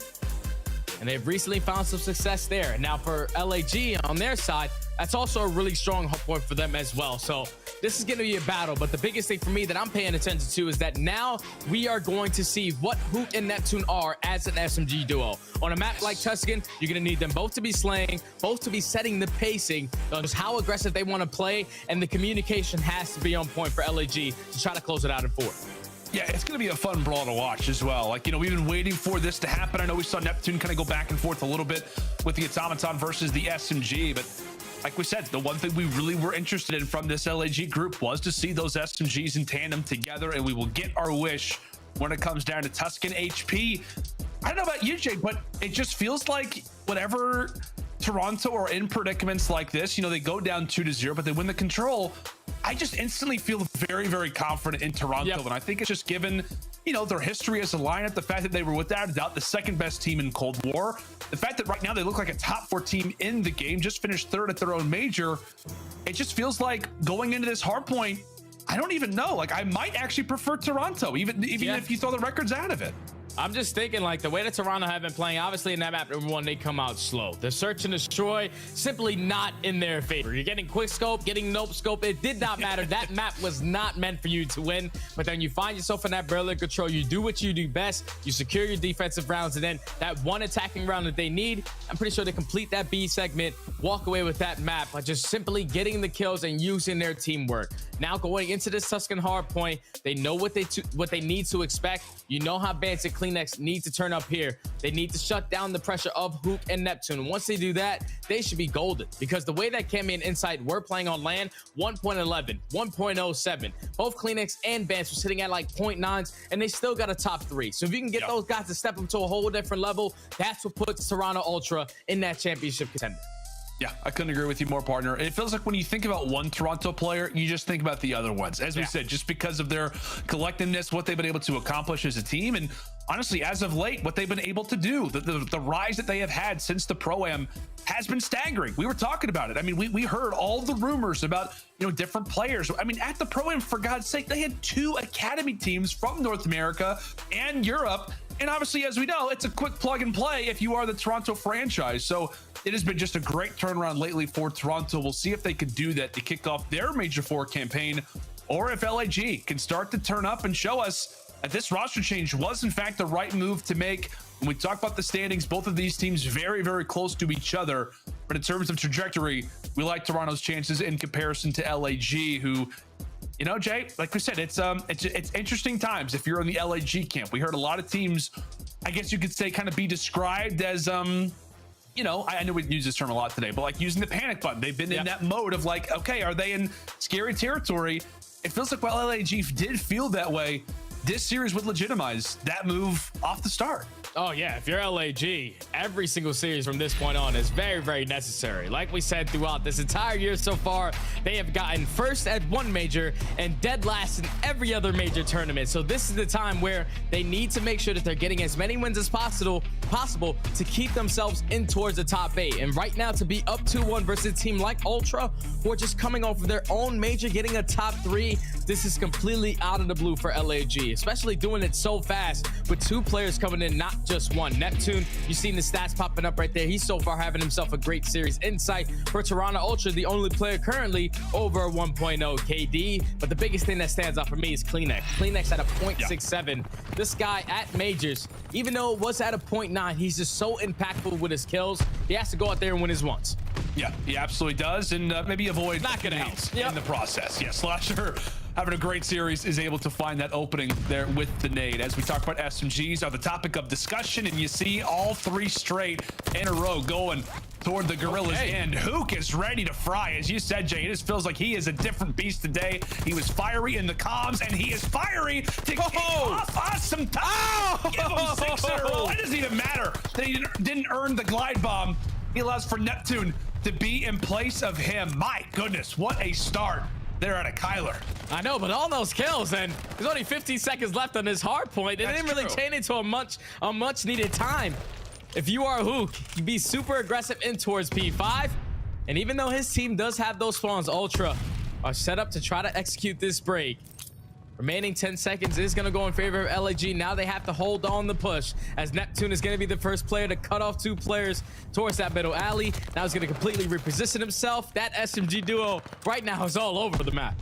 Yeah, man, 3 out of the 4 kills in that particular engagement go toward the SMGs. A good start for Neptune and Hook. Right now, 11 and 3 combined. Neptune hits the deck, and that could be the opening that Toronto have been looking for. 35 very valuable points still left right now over at the column HP. Spart, by the way, goes on a nice little 5 spree. Slasher remains the sole man inside of the hill. And take a look at what the spawns actually do. Toronto get the close spawns. As long as Slasher stays alive, this is going to be a positive for LAG moving forward. As long as they win this gunfight, Spart falls, and now it is a race toward Fountain. It's going to be a race off the rotation, but if you're LAG, you have put yourself in the driver's seat. You're getting the remaining time off of B2. You win your gunfights off the rotation, and this is the best I've been seeing LAG play in Hardpoint the entire season so far. Hook and Spark sitting at 8-3 and 9-3 to start us off. They're just so far ahead right now from Ultra. Multiple players negative on the side of Ultra. They have to try to find a break, especially in this hardpoint. You cannot allow this game to get away from you. Hook at least finds the first. Spark combines for the second. And that's going to be 3 down. The first push is going to get shut down from Ultra. It's not looking good. LAG are really hot right now. They are indeed, man. And it feels like, too, like what this would say for LAG if they were to take both hard points and in dominant fashion. Spark, another 5 spree for him, does get cut down, but if LAG were to take down Toronto on Gavutu and Tuscan, it just goes to show that this team very well maybe a newcomer to some of the top teams in hardpoint discussion. Already reached that century mark. His Insight finds the kill, but ultimately realizes the bigger prize, the bigger focus has got to be on those spawns. A nice win up close there out of Tobias, but take a look at player number 8, Slasher, hanging out in the corner. Toronto eventually going to be aware of his position. It's going to be on the camera to take him down. Overall trades, as Hook and Neptune do have a little bit of noise to make. They're trying to flip the spawns as well. Toronto with some free time, but that's going to eventually be contested. Toronto do eventually get those trades, and now they've got some time on the board trying to make that scorecard look a little bit better. Yeah, now you're forcing all of LAG to try to attack this from field side. They're ready for the push. Nades coming in. Everyone is absolute one shot when they turn this corner, but Neptune at least finds opening. Now the teamwork towards the back is going to be able to take down Bance. Trades going back and forth, but Insight on a 6 spree goes massive to now secure this remaining 15 seconds for Ultra. Yeah, what's going on, man? I feel like ARs, they pick up the SMGs, they go on sprees. SMGs pick up the ARs, they go on sprees. It's been like that for a really long time in Call of Duty. It has? Oh my gosh, Kleenex. He's also now in a 5 spree. We got 2 players that could be in bomb territory. Kleenex, come on. Does eventually drop. He was brought low in HP. Does fall, but Insight in P5 is going to have a great little opportunity to cut down somebody who's going toward the well. Guerrillas right now looking to set up a bench. They've got 2 players from one side and 1 on the other. Okay, Insight also falls off the spree. We had 2 players on 6 in a row for Toronto, and neither of them were able to grab the glide. At the very least, though, Jay, they brought themselves back in this game after what was a very, very slow start. They have brought themselves back into this game, but a great break coming in from LAG to find every single kill and flip these spawns. Now with 20 seconds left, they can continue to grow this lead. Neptune off the rotation. He's gonna have some huge gunfights. At least wins the first. Trying to finesse, but unfortunately all of Toronto are gonna spawn right on behind him. So now if you're Hook, you just get some bad timing there towards the middle alley. Unfortunately gets taken down from Insight. That was the player that was gonna set up the pinch for LAG. That's gonna fall into the hands of Spark, the player coming off of old. Now you're gonna force all of LAG to take their time through church side. You need Spark to find this opening. We'll see if he can find that. Ever so careful on the flank, able to find that first pick, directing Toronto's attention toward the backside of their spawn. And Slasher is gonna be here as well. 2 players trying to answer quickly from LAG. The ARs are alive as Spark does hit the deck. Slasher does have a moment inside of the hill. Neptune trying to get involved as well. Toronto do handle business. And a decent attempt for LAG, a hill that they previously have struggled on mightily, is this P1. And off of that play, it looked like they could have something nice going. Doesn't end up happening. Toronto looked to even the game and try to help themselves to another spawn advantage. Kleenex doing great work to try to cut down players out of that P5 command center. He eventually does drop by the stun. Guerrillas all coordinated. The conga line here into the point now. Conga line through top plat. They just have to get through Benjamin Bance. He's gonna be the player to cut this off. He finds the first, finds the 2, finds all 3. Bance with the spotlight on him. Finds that 3-piece off the rotation to now allow Ultra to chain that P1 to that P2. Now up by 20 points. They're finding every single kill, and the feed Bance is not slowing down on a 4 spree. Kleenex is picking it up as well. Woo! Not a single player from LAG have been able to find a kill. The team spree right now is all the way up to 13 before Spark does get find that kill onto Cleanex. Now with 20 seconds left, if you're LAG, you have to cut your losses. You have to rotate. Benjamin Bans not be cut down from top plat. He earns himself another glide bomb. Bance said there's a conga line. I love me a conga line. My name is Bance and I like to dance. Okay, eventually drops, but my goodness, what a turnaround out of Toronto. The spread that they are able to have, the run that they're able to go on is sensational. Reach that 200-point mark exactly, and they are knocking on the door now toward Fountain, one of our money hills onto Tuscan, and it's time for some fireworks. Unfortunately for Bance, he does cut down a teammate, so he's gonna get a slap on the wrist for that one. A good old Marky B, but Cleanex at least able to toy his way inside of the point. Can he rips one off of that Godhead? He nearly has some words for Hook as well. It just feels like Ultra are on new levels. They have woken up in this series, and it's just a matter of can LAG hang on. So far, they're doing a great job of doing so. Find every single kill towards the end of that P3. So this final 20 is going to go in favor of LAG. Should be able to put them down by at least 35, but now they have to execute a break on towards P4. We saw the way that Ultra were able to hold it down the first go around. They shut down the pressure early on from this P5 area. Then they take care of Slasher and then just play the trades, forcing all of LAG to spawn out towards the front. So now it's going to fall into the hands of Cleanex. The first player here from Toronto, the cutoff man, at least takes down one before he gets taken down. But now with Spark staying alive towards the back, he's going to allow his teammates to set up the pinch. Neptune and Hoop at least combined for 2. Fortunately, Hoop does take down Neptune, but spawns do not flip Ultra. Still in a position to break. And a great little break there out of LAG. That was absolutely beautiful stuff. Coming in from the Guerrillas. As you said, spawn's still not in their favor, but they may not even need him at this point. Spark, streak after streak, another 5 in a row for him. Now Major 6, it is time for everybody to go off clearly. It's Major 4, and everybody is pulling out all of the stops on top of their game, and LAG have brought this one back as well. It is a dash toward P5, and what a moment it was there for Spart, going off with the snipe and going off with the 40. We'll see if he can bring this streak higher, as Toronto in a great position. But LAG, as we said, they've got that glide bomb and they've got early control.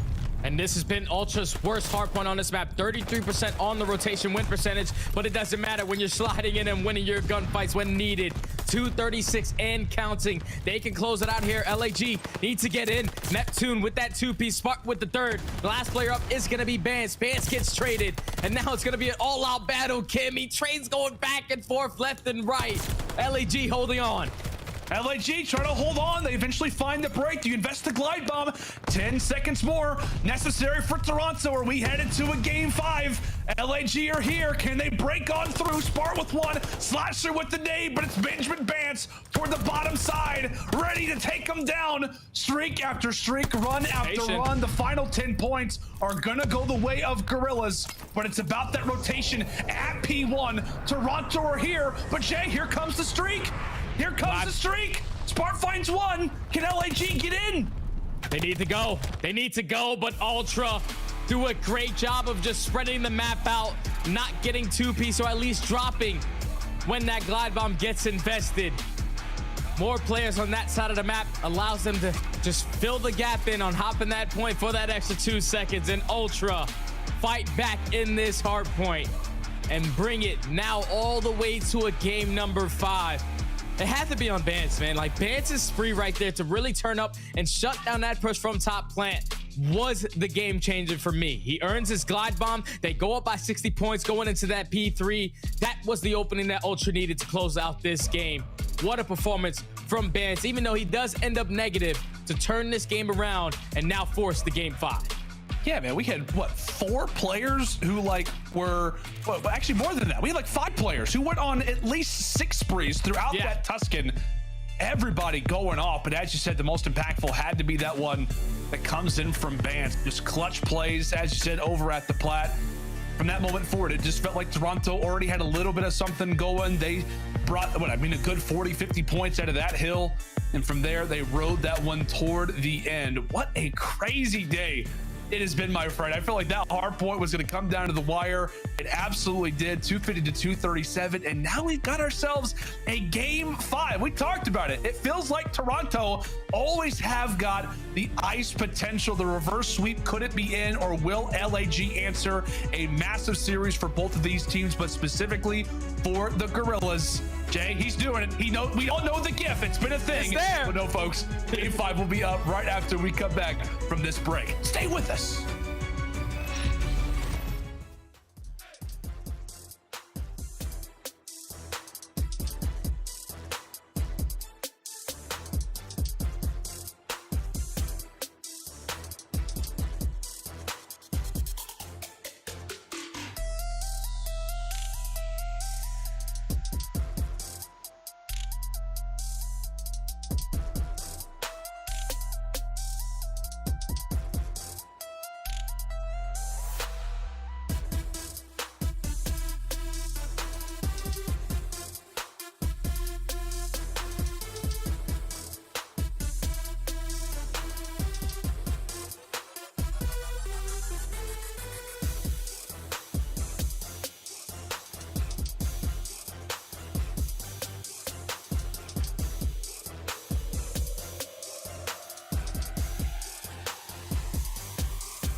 The Call of Duty League is brought to you by Game Fuel. Victory in a can.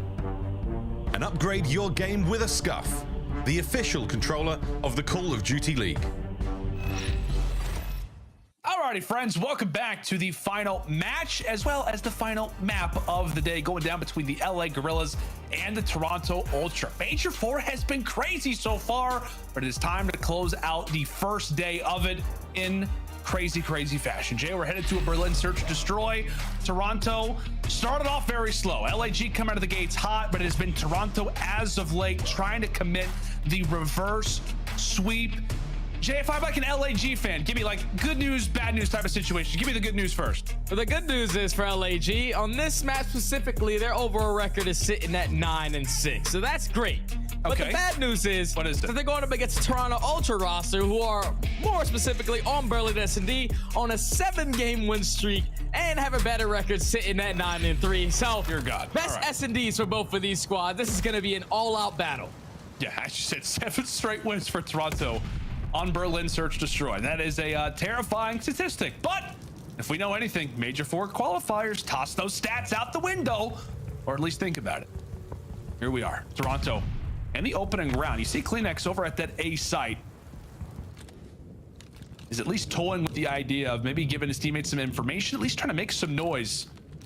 Ultra have yet to really make this full-on decision. Vance sitting firmly with that bomb in his back. Well, Cammy is eager to find that information. All 8 players still alive and thriving, Jay. Yeah, right now, both squads are just trying to play for the information on where the push is going to come in. Spark does spot Insight.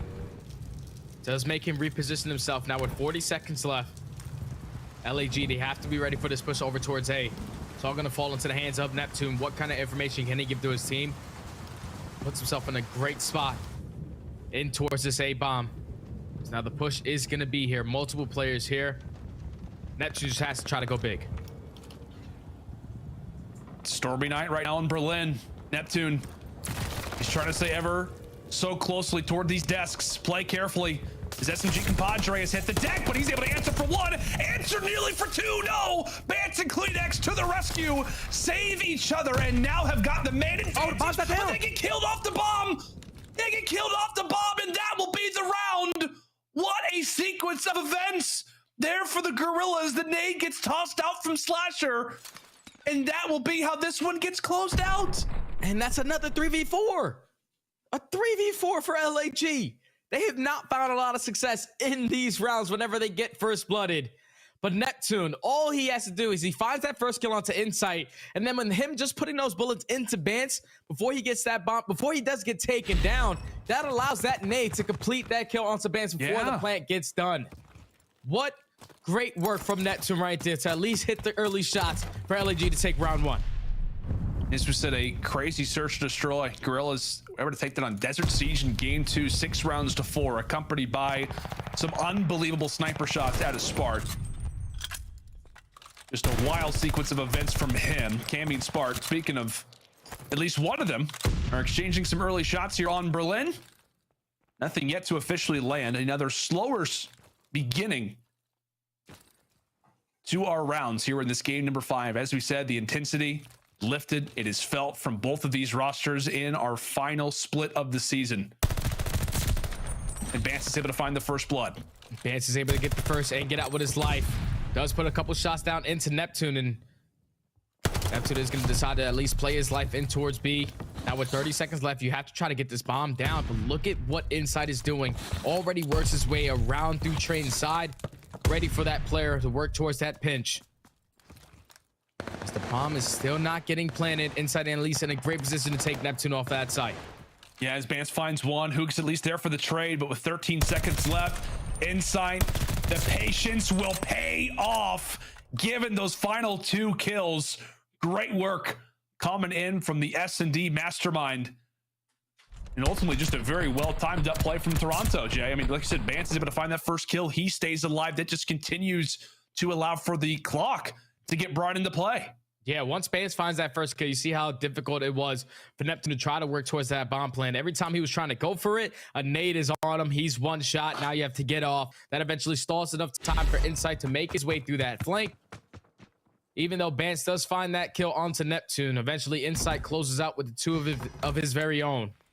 Now tie it up at 1. And the 2 players that I really wanted to pay attention to on this map have to be Hook and Cleanex. Hook is at a 1.29 on Berlin Search and Destroy. Cleanex is at a 1.26 Early first blood going in favor of Ultra. They find another 2. Now it's all left up to Hook in a 1v4. Okay, well, Hook quickly waving the white flag, wondering what just happened to the teammates. At least makes it somewhat easier, somewhat more manageable. Also does have the early intel there on the Cammy. Okay. Able to take him down. Okay, now makes it a 1 versus 2. Bomb does get planted. We'll see how he looks to approach this. Yeah, it all depends on how much time he's going to waste on trying to check towards back warehouse, because the Ultra are playing this on a complete opposite side of the map. As Hook is now going to waste a lot of time trying to attack this through boat house with 20 seconds left. Now you have to find both kills. Beautifully executed right there from Ultra. To not play it like everyone else plays it on B. You plant, you back up towards warehouse. This time they play it on the opposite side. They take control of the opponent's spawn, catch Hook off guard. And what went from a 1v4 to a 1v2 that was quite manageable for Hook. Ultra shut it down. Now up 2-1. Up 2-1 in this game 5. As we said, a team that is trying to commit that reverse sweep. Saw so much momentum at their own major. Felt like we saw them really come alive, Jay. Had a chance to interview Cammy, and he's like, we've been waiting for this our entire careers. And while it has been a slow start versus this new LAG core, they're trying to bring in that same momentum that they felt in front of their home crowd. Great shots again from inside. The first blood king so far in this game 5. Now sits, funny enough, on a 5 spree. Gives the numbers toward his Toronto boys. And Slasher has got to be careful. He's got somebody on his back. He's got 2 players in front of him. Could be a do or die type of situation if he's able to make a play. Yeah, you know that Slasher is going to be that player in towards top library. Every time he finds a first blood in from the second story or top 3.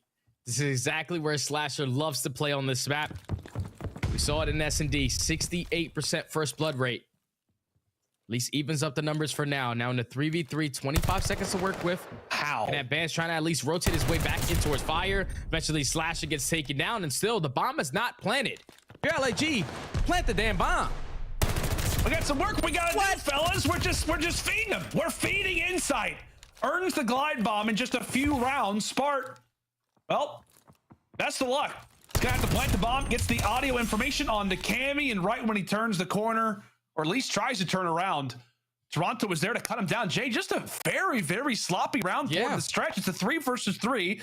And once Slasher falls, that has got to be, okay, we got to hit the go button. We got to do something. And they allow for Insight to just get 2 easy kills. That's the thing, is that once Ultra found that first blood, Slasher turns it into a 3v3. Now, not a single player from Ultra stay alive towards top plat. They all wrap out because they are soloing out Slasher. At that opportunity, you have to plant the bomb, at least get the pressure off of Slasher to force a couple comp bites your way. But when you wait that long to plant this bomb, don't even commit towards the bomb plant. Eventually it comes back to bite you. Insight earns the glide bomb, and this time Slasher does find that first blood in the 3v4. You have to win this defensive round. Now you have to think about that glide bomb as well. And I love what we're seeing from Toronto. I mean, Insight is still making some noise over at B. Meanwhile, Luka's the only guy here right now. The farthest he's got up is really into fire, so this is a free sight for the moment if you are Toronto. Granted, you have to dodge those nades, but his Bance is able to find one. This round just feels that much more manageable now for the Ultra. Insight continues to make his way up into B, and now LAG are left guessing. Is it the A site or is it B? Insight does eventually get taken down toward the docks. Another man disadvantage type of situation for Toronto, but the bomb is down, and now it allows for LAG to come to them. Now with 40 seconds left, Ultra set themselves up to try to win this round. CleanX at least makes it a 2v2, but he's not going to be able to read this play onto Spark. Neptune actually catches that kill with the nade, and now in a 1v1, Neptune versus Ben Neptune with the better positioning. Able to find 3 in the round to not allow Ultra to clutch up in the 2v3 situation. LAG secure on the defensive side, now down 3-2. You can just see like all of LAG, like the eyes are bugging. They're like, okay, what was going on right there? Like Toronto was making some noise still over at the docks. I mean, Insight was there throughout the entirety of the round. They slowly make their way up into the office, get the bomb down. It just feels like Toronto, despite the round loss, we're always in it, despite constantly being in that man disadvantage. Thankfully for LAG, able to stop what was 3 rounds in a row out of the Ultra and halt what could have been that swing round as well. LAG now back in it.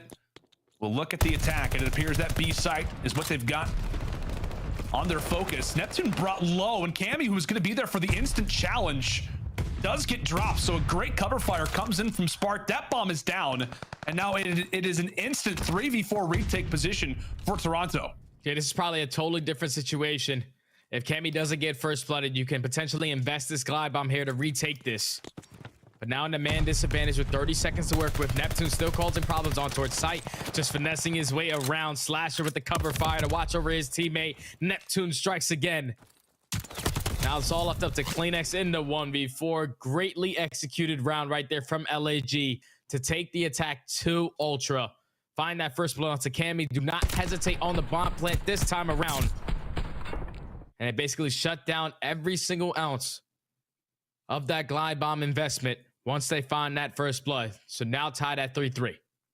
Yeah, I mean, I think you called it perfectly, man. It really just came down to that early kill they get on the camp. Spark finds him, and they're like, okay, get the bomb down. Like, they know. It feels like everybody was on the exact same track in that, and really in the goal of that round. And just like that, LAG bring it back. Now we're tied at 3-3. So far, it has been really 2 players leading the way for Toronto. It's been Bance and it's been Insight. They've got a glide bomb to work with, but 2 players currently still are on those breadsticks.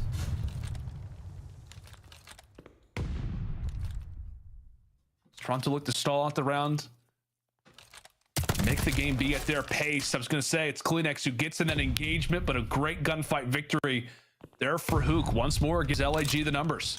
That's a great first blood from Hook to win that gunfight. Now in the 3v4, Neptune has so much positioning. He has to cross over towards B, so he's going to tell his teammates, all you guys have to focus on is mid-map and A. Even if they get the bomb plan, at least give me the information so I can potentially hit this flank. But Bance is going to work his way right up through fire. No one watching towards mid-map. Everybody kind of playing like a turtle in the back of their spawn. Basically give up that map control. Now with 30 seconds left, Ultra need to try to find some success on planting this bomb. And it's looking like the plant is going to come in towards A as Hook does find that second onto Cammy. Oh, and that timing was incredibly close. Bance made his way from fire into that A site.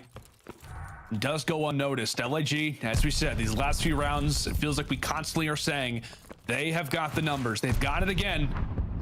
Toronto, they've got the positioning.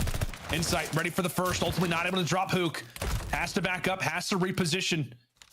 Ian Bance careful for the flank as Neptune just hops on the defuse. He hops on the defuse, but they line up for Insight.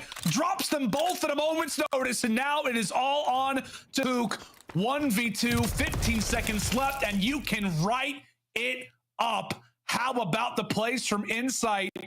LAG, they just stack up on the bomb. You can't do that versus that guy. Yeah, right there, even with LAG finding that first blood in the 2v3. Seeing the game plan from Spark, he was just basically trying to body block Neptune.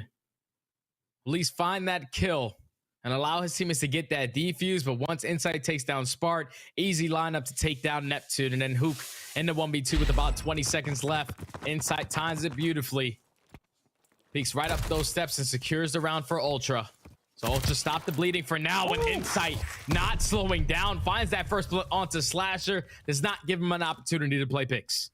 Insight is in his bag right now. 11-4. Bance is at 8. And what we have, Cammy CleanX. They have like 3 kills, 2 kills combined. It has been a 2-man show so far for Toronto, and Guerrillas have yet to crack the code.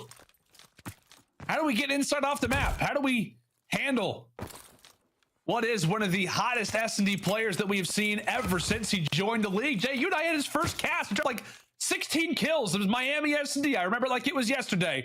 The guy has been a menace since, causing problems, being a handful. And right now he's got that sniper ready to go. Spark runs right into the line of sight. We'll see if he can answer on it again. Time ticking away. Sniper misses and the bomb's gonna be planted. Now in the 3v4, Neptune is gonna be able to get out with his life. What kind of information can Hook give to his team? Unfortunately, not able to connect the shots. Allows Cammy to set up that pinch. Now in the 4v2, Spark and Neptune have to try to go big because you still have that glide bomb to work with if you're Ultra. Such a big round, such a massive swing round. It's how this S&D can potentially play out. All out. Ultra boys in towards this A site. They find the player in Spartan. Neptune does reposition himself and actually play this beautifully. All you do is get the guy off bomb. Finds the first, unfortunately cannot find the second. Bance plays it beautifully. And Ultra, one round away from completing the reverse sweep. Insane stuff from them. Incredible stuff. And you saw the idea, right, coming through from Neptune. Just too many players to deal with. And unfortunately for him, just a little bit too much time. Toronto get in that round and now are one more away from closing out the reverse sweep. As you just said, Jay, we're at a turn of events. We're at a turn really of the tone of this game. It's been Insight and it's been Bance, as we said, combined for 20 kills. Leading the way. We'll see if this attacking round will be the closeout. LAG have got to dig deep. Here comes the glide. Wow. That glide is going to give them every ounce of information that they need. Now all you have to do is at least find this kill onto Neptune towards B. But even with them getting that glide bomb, all the information they still have not moved up on the map. They do know that Neptune is the only player towards this B site. You at least have to try to play for this kill. LAG do a great job of withstanding that glide bomb and still holding strong on defense.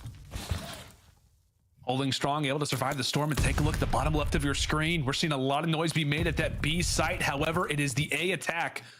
Ook, the only player here. He's got two toward his back alley.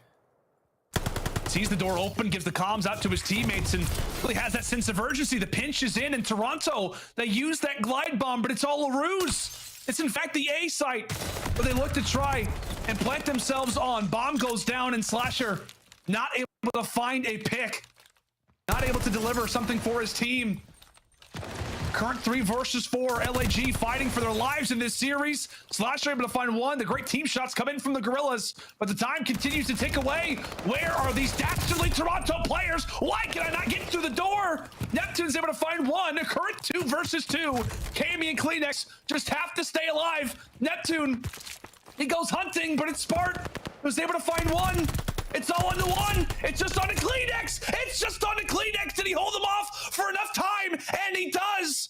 Neptune did not get to the defuse in time, and Toronto will hold them off. A reverse sweep to kick off Major 4. What a day it has been, and what a series it was toward the stretch for Ultra. Not the way that Ultra wanted to get this series done, but the win is the win, even if it comes in reverse sweep fashion. Great work from Ultra to not give up in this series. They know that they go into a control, which is Berlin. They usually find a lot of success there. And then in the Tuscan hardpoint, that was the biggest thing for me. The fact that Bance turns up to a whole different level, holds down that push from P1, holds down the push from P2. They execute a great hold there to eventually close out that map. And then in the search and destroy, all Bance and Insight. They earn that early glide bomb. And for me, I thought, like, when they call that glide bomb in towards B, you get the information of where every single player is. One player on towards site, you probably would just want to flood it and at least play the kill there. But they played it to a whole different level. This is what Ultra were able to do all throughout Cold War last year, was use the information that they had and then play off the rotation. And it worked out beautifully. They solo out Hoop at that A site. Bance comes up through that back alley, he finds that first blood. And then even when the bomb is planted, Neptune does a great job of at least finding that 2-piece to make it a 2v2. Then in a 2v1, all you have to do with your Kleenex is to take that player off of that site. Even though Neptune finds that trade, not enough time to get towards that bomb and secure the defuse. Ultra, even though they fall short in that first search and destroy, some unfortunate circumstances didn't go their way. Nope, scope, quick scopes did not matter. None of that happens in this map number 5 in Ultra. Shown why that Major 3 was not a fluke. Complete the reverse sweep and start stage 4 off 1-0. Started off 1-0. Well, it is an unfortunate loss for LAG, man. They still played well. I mean, to get Toronto to a game 5 is nothing short of impressive. We see the number of different highlight type of moments that came in from Ultra. I mean, at the same time as well, man, it feels like Toronto in this game 5, how many times are we calling out, not maybe in the man count advantage, not having the primary spot for the moment? I mean, they use that glide bomb perfectly. They make the distraction happen when in reality they're on the other side of the map. It feels like Moscow Search and Destroy has translated into Vanguard. Excellent plays from Ultra down the stretch. And Jay, I want to ask you, man, right? Toronto, they come out clutch, right? They get the reverse sweep. But more specifically, how did you feel about LAG's level of play? Obviously, they walk away with a loss, but ultimately, how did you feel that they stacked up today? Did they play better than you expected? Yes, they definitely play way better than I expected. When I was thinking of this roster first being formed, obviously Hook and Neptune, they were going to struggle when it came to communication. We get that answer bright and early into map number 1. Hook was really leading the way when it came to the communication. And then Neptune, for me, at least when he was on NYSL, wasn't really putting up the best numbers when it came to the respawns. He stepped up tremendously in this series. Now, for them to walk away with that Search and Destroy in Desert Siege, obviously a lot of things go their way, but with a player like Spart on your team, this is the reason why he was the MVP of Major 2. He makes plays in Search and Destroy, got it done there. Now it's all about growing from this point on. You played a team that's currently, in my opinion, top 4. You pushed them all the way to a game 5. Unfortunately, get reverse swept, but this is good for LAG. The fact that they're showing life, showing some fight in this series. Yeah, a lot of fight shown and a lot to learn from if you are LAG. Well, it is Toronto who does get the dub in the end. Let's bring in the desk, guys. What a wild day! Like, can we just talk about that? Like, what a crazy day it was of matches. We saw OpTic fall. It looked like for a moment we were going to see Toronto fall, but Ultra, they come out clutch, Bill.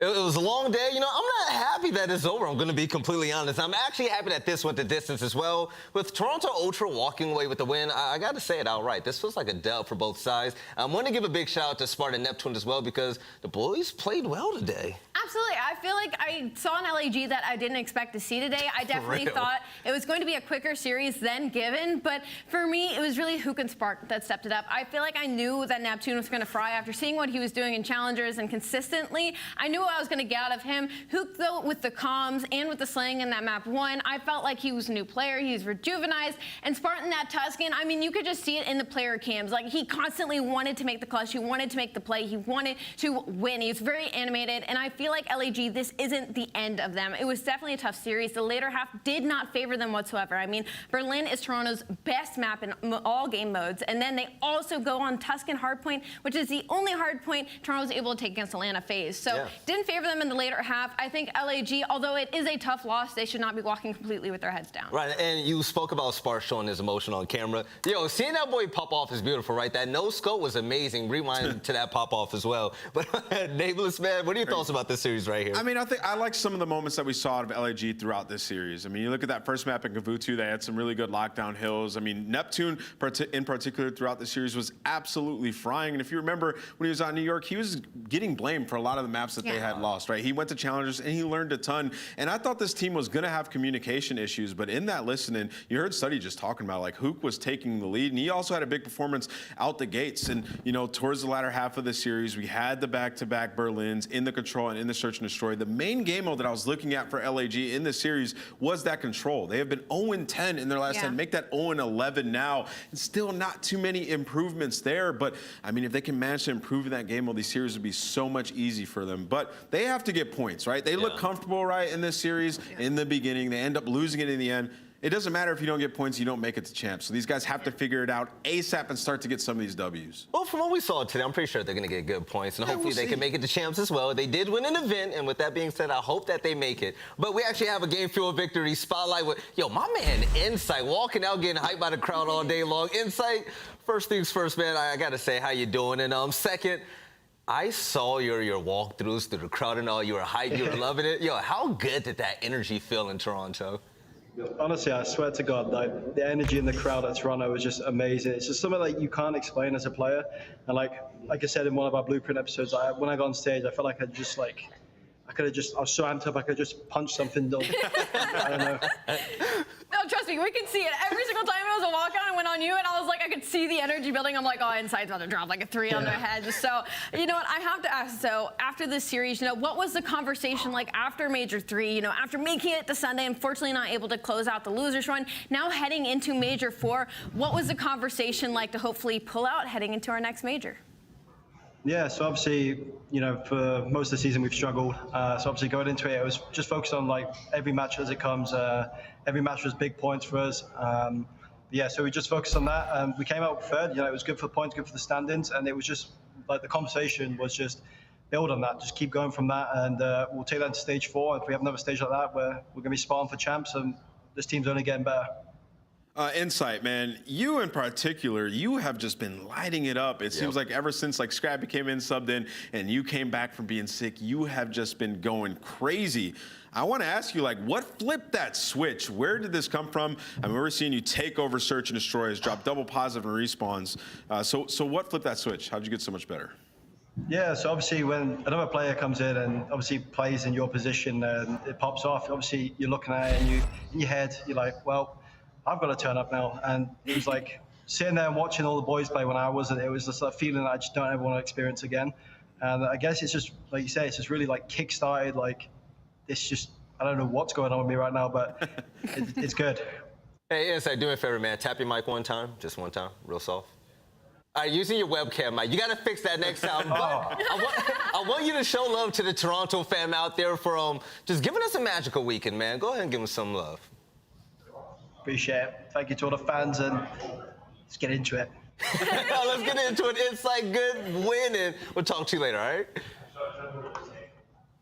All right, well, there you go. Yeah, we got to make sure these players get their mics right coming into this. But, all right, that was the last series of the day. Allie, at the end of the day, Toronto Ultra still the Toronto Ultra we know, right? Yeah, thankfully. I mean, the composure for the later half of the series was incredible out of them, starting off with that 3-1 control. I just remember sitting there like, oh, Kleenex got the big 2-piece. That's it.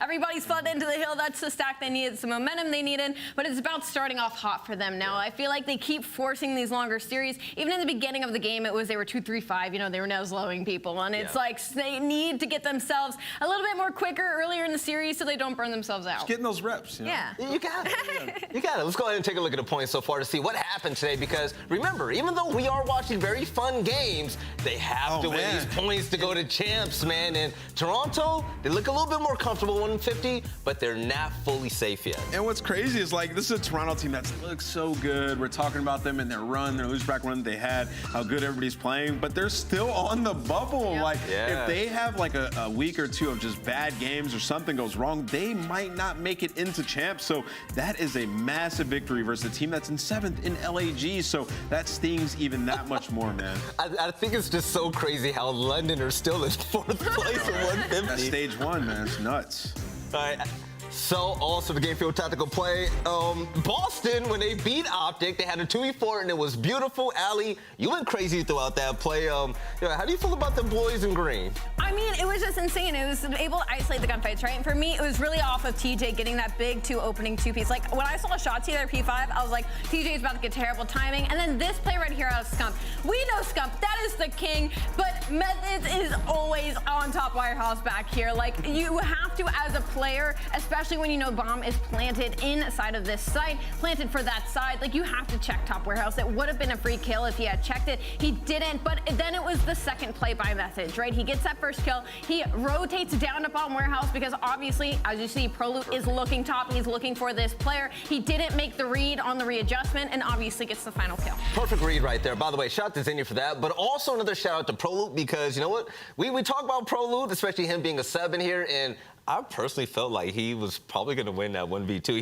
He was clutching it out. I mean, listen, in the search and destroys, he had some big wins. In the search and destroys. Respawns, my man was getting slammed in the respawn. We're not talking about that, but you know what we will talk about right now, okay? We're going to see how Prolute's going to be at the next event. We're going to be going to New York. We're going to be going to Brooklyn, baby. You heard that right. I know Steady's happy, but also, if you're a challenger, get your tickets to go to the Helix Esports Challengers LAN. You heard that right. July 8th through the 10th.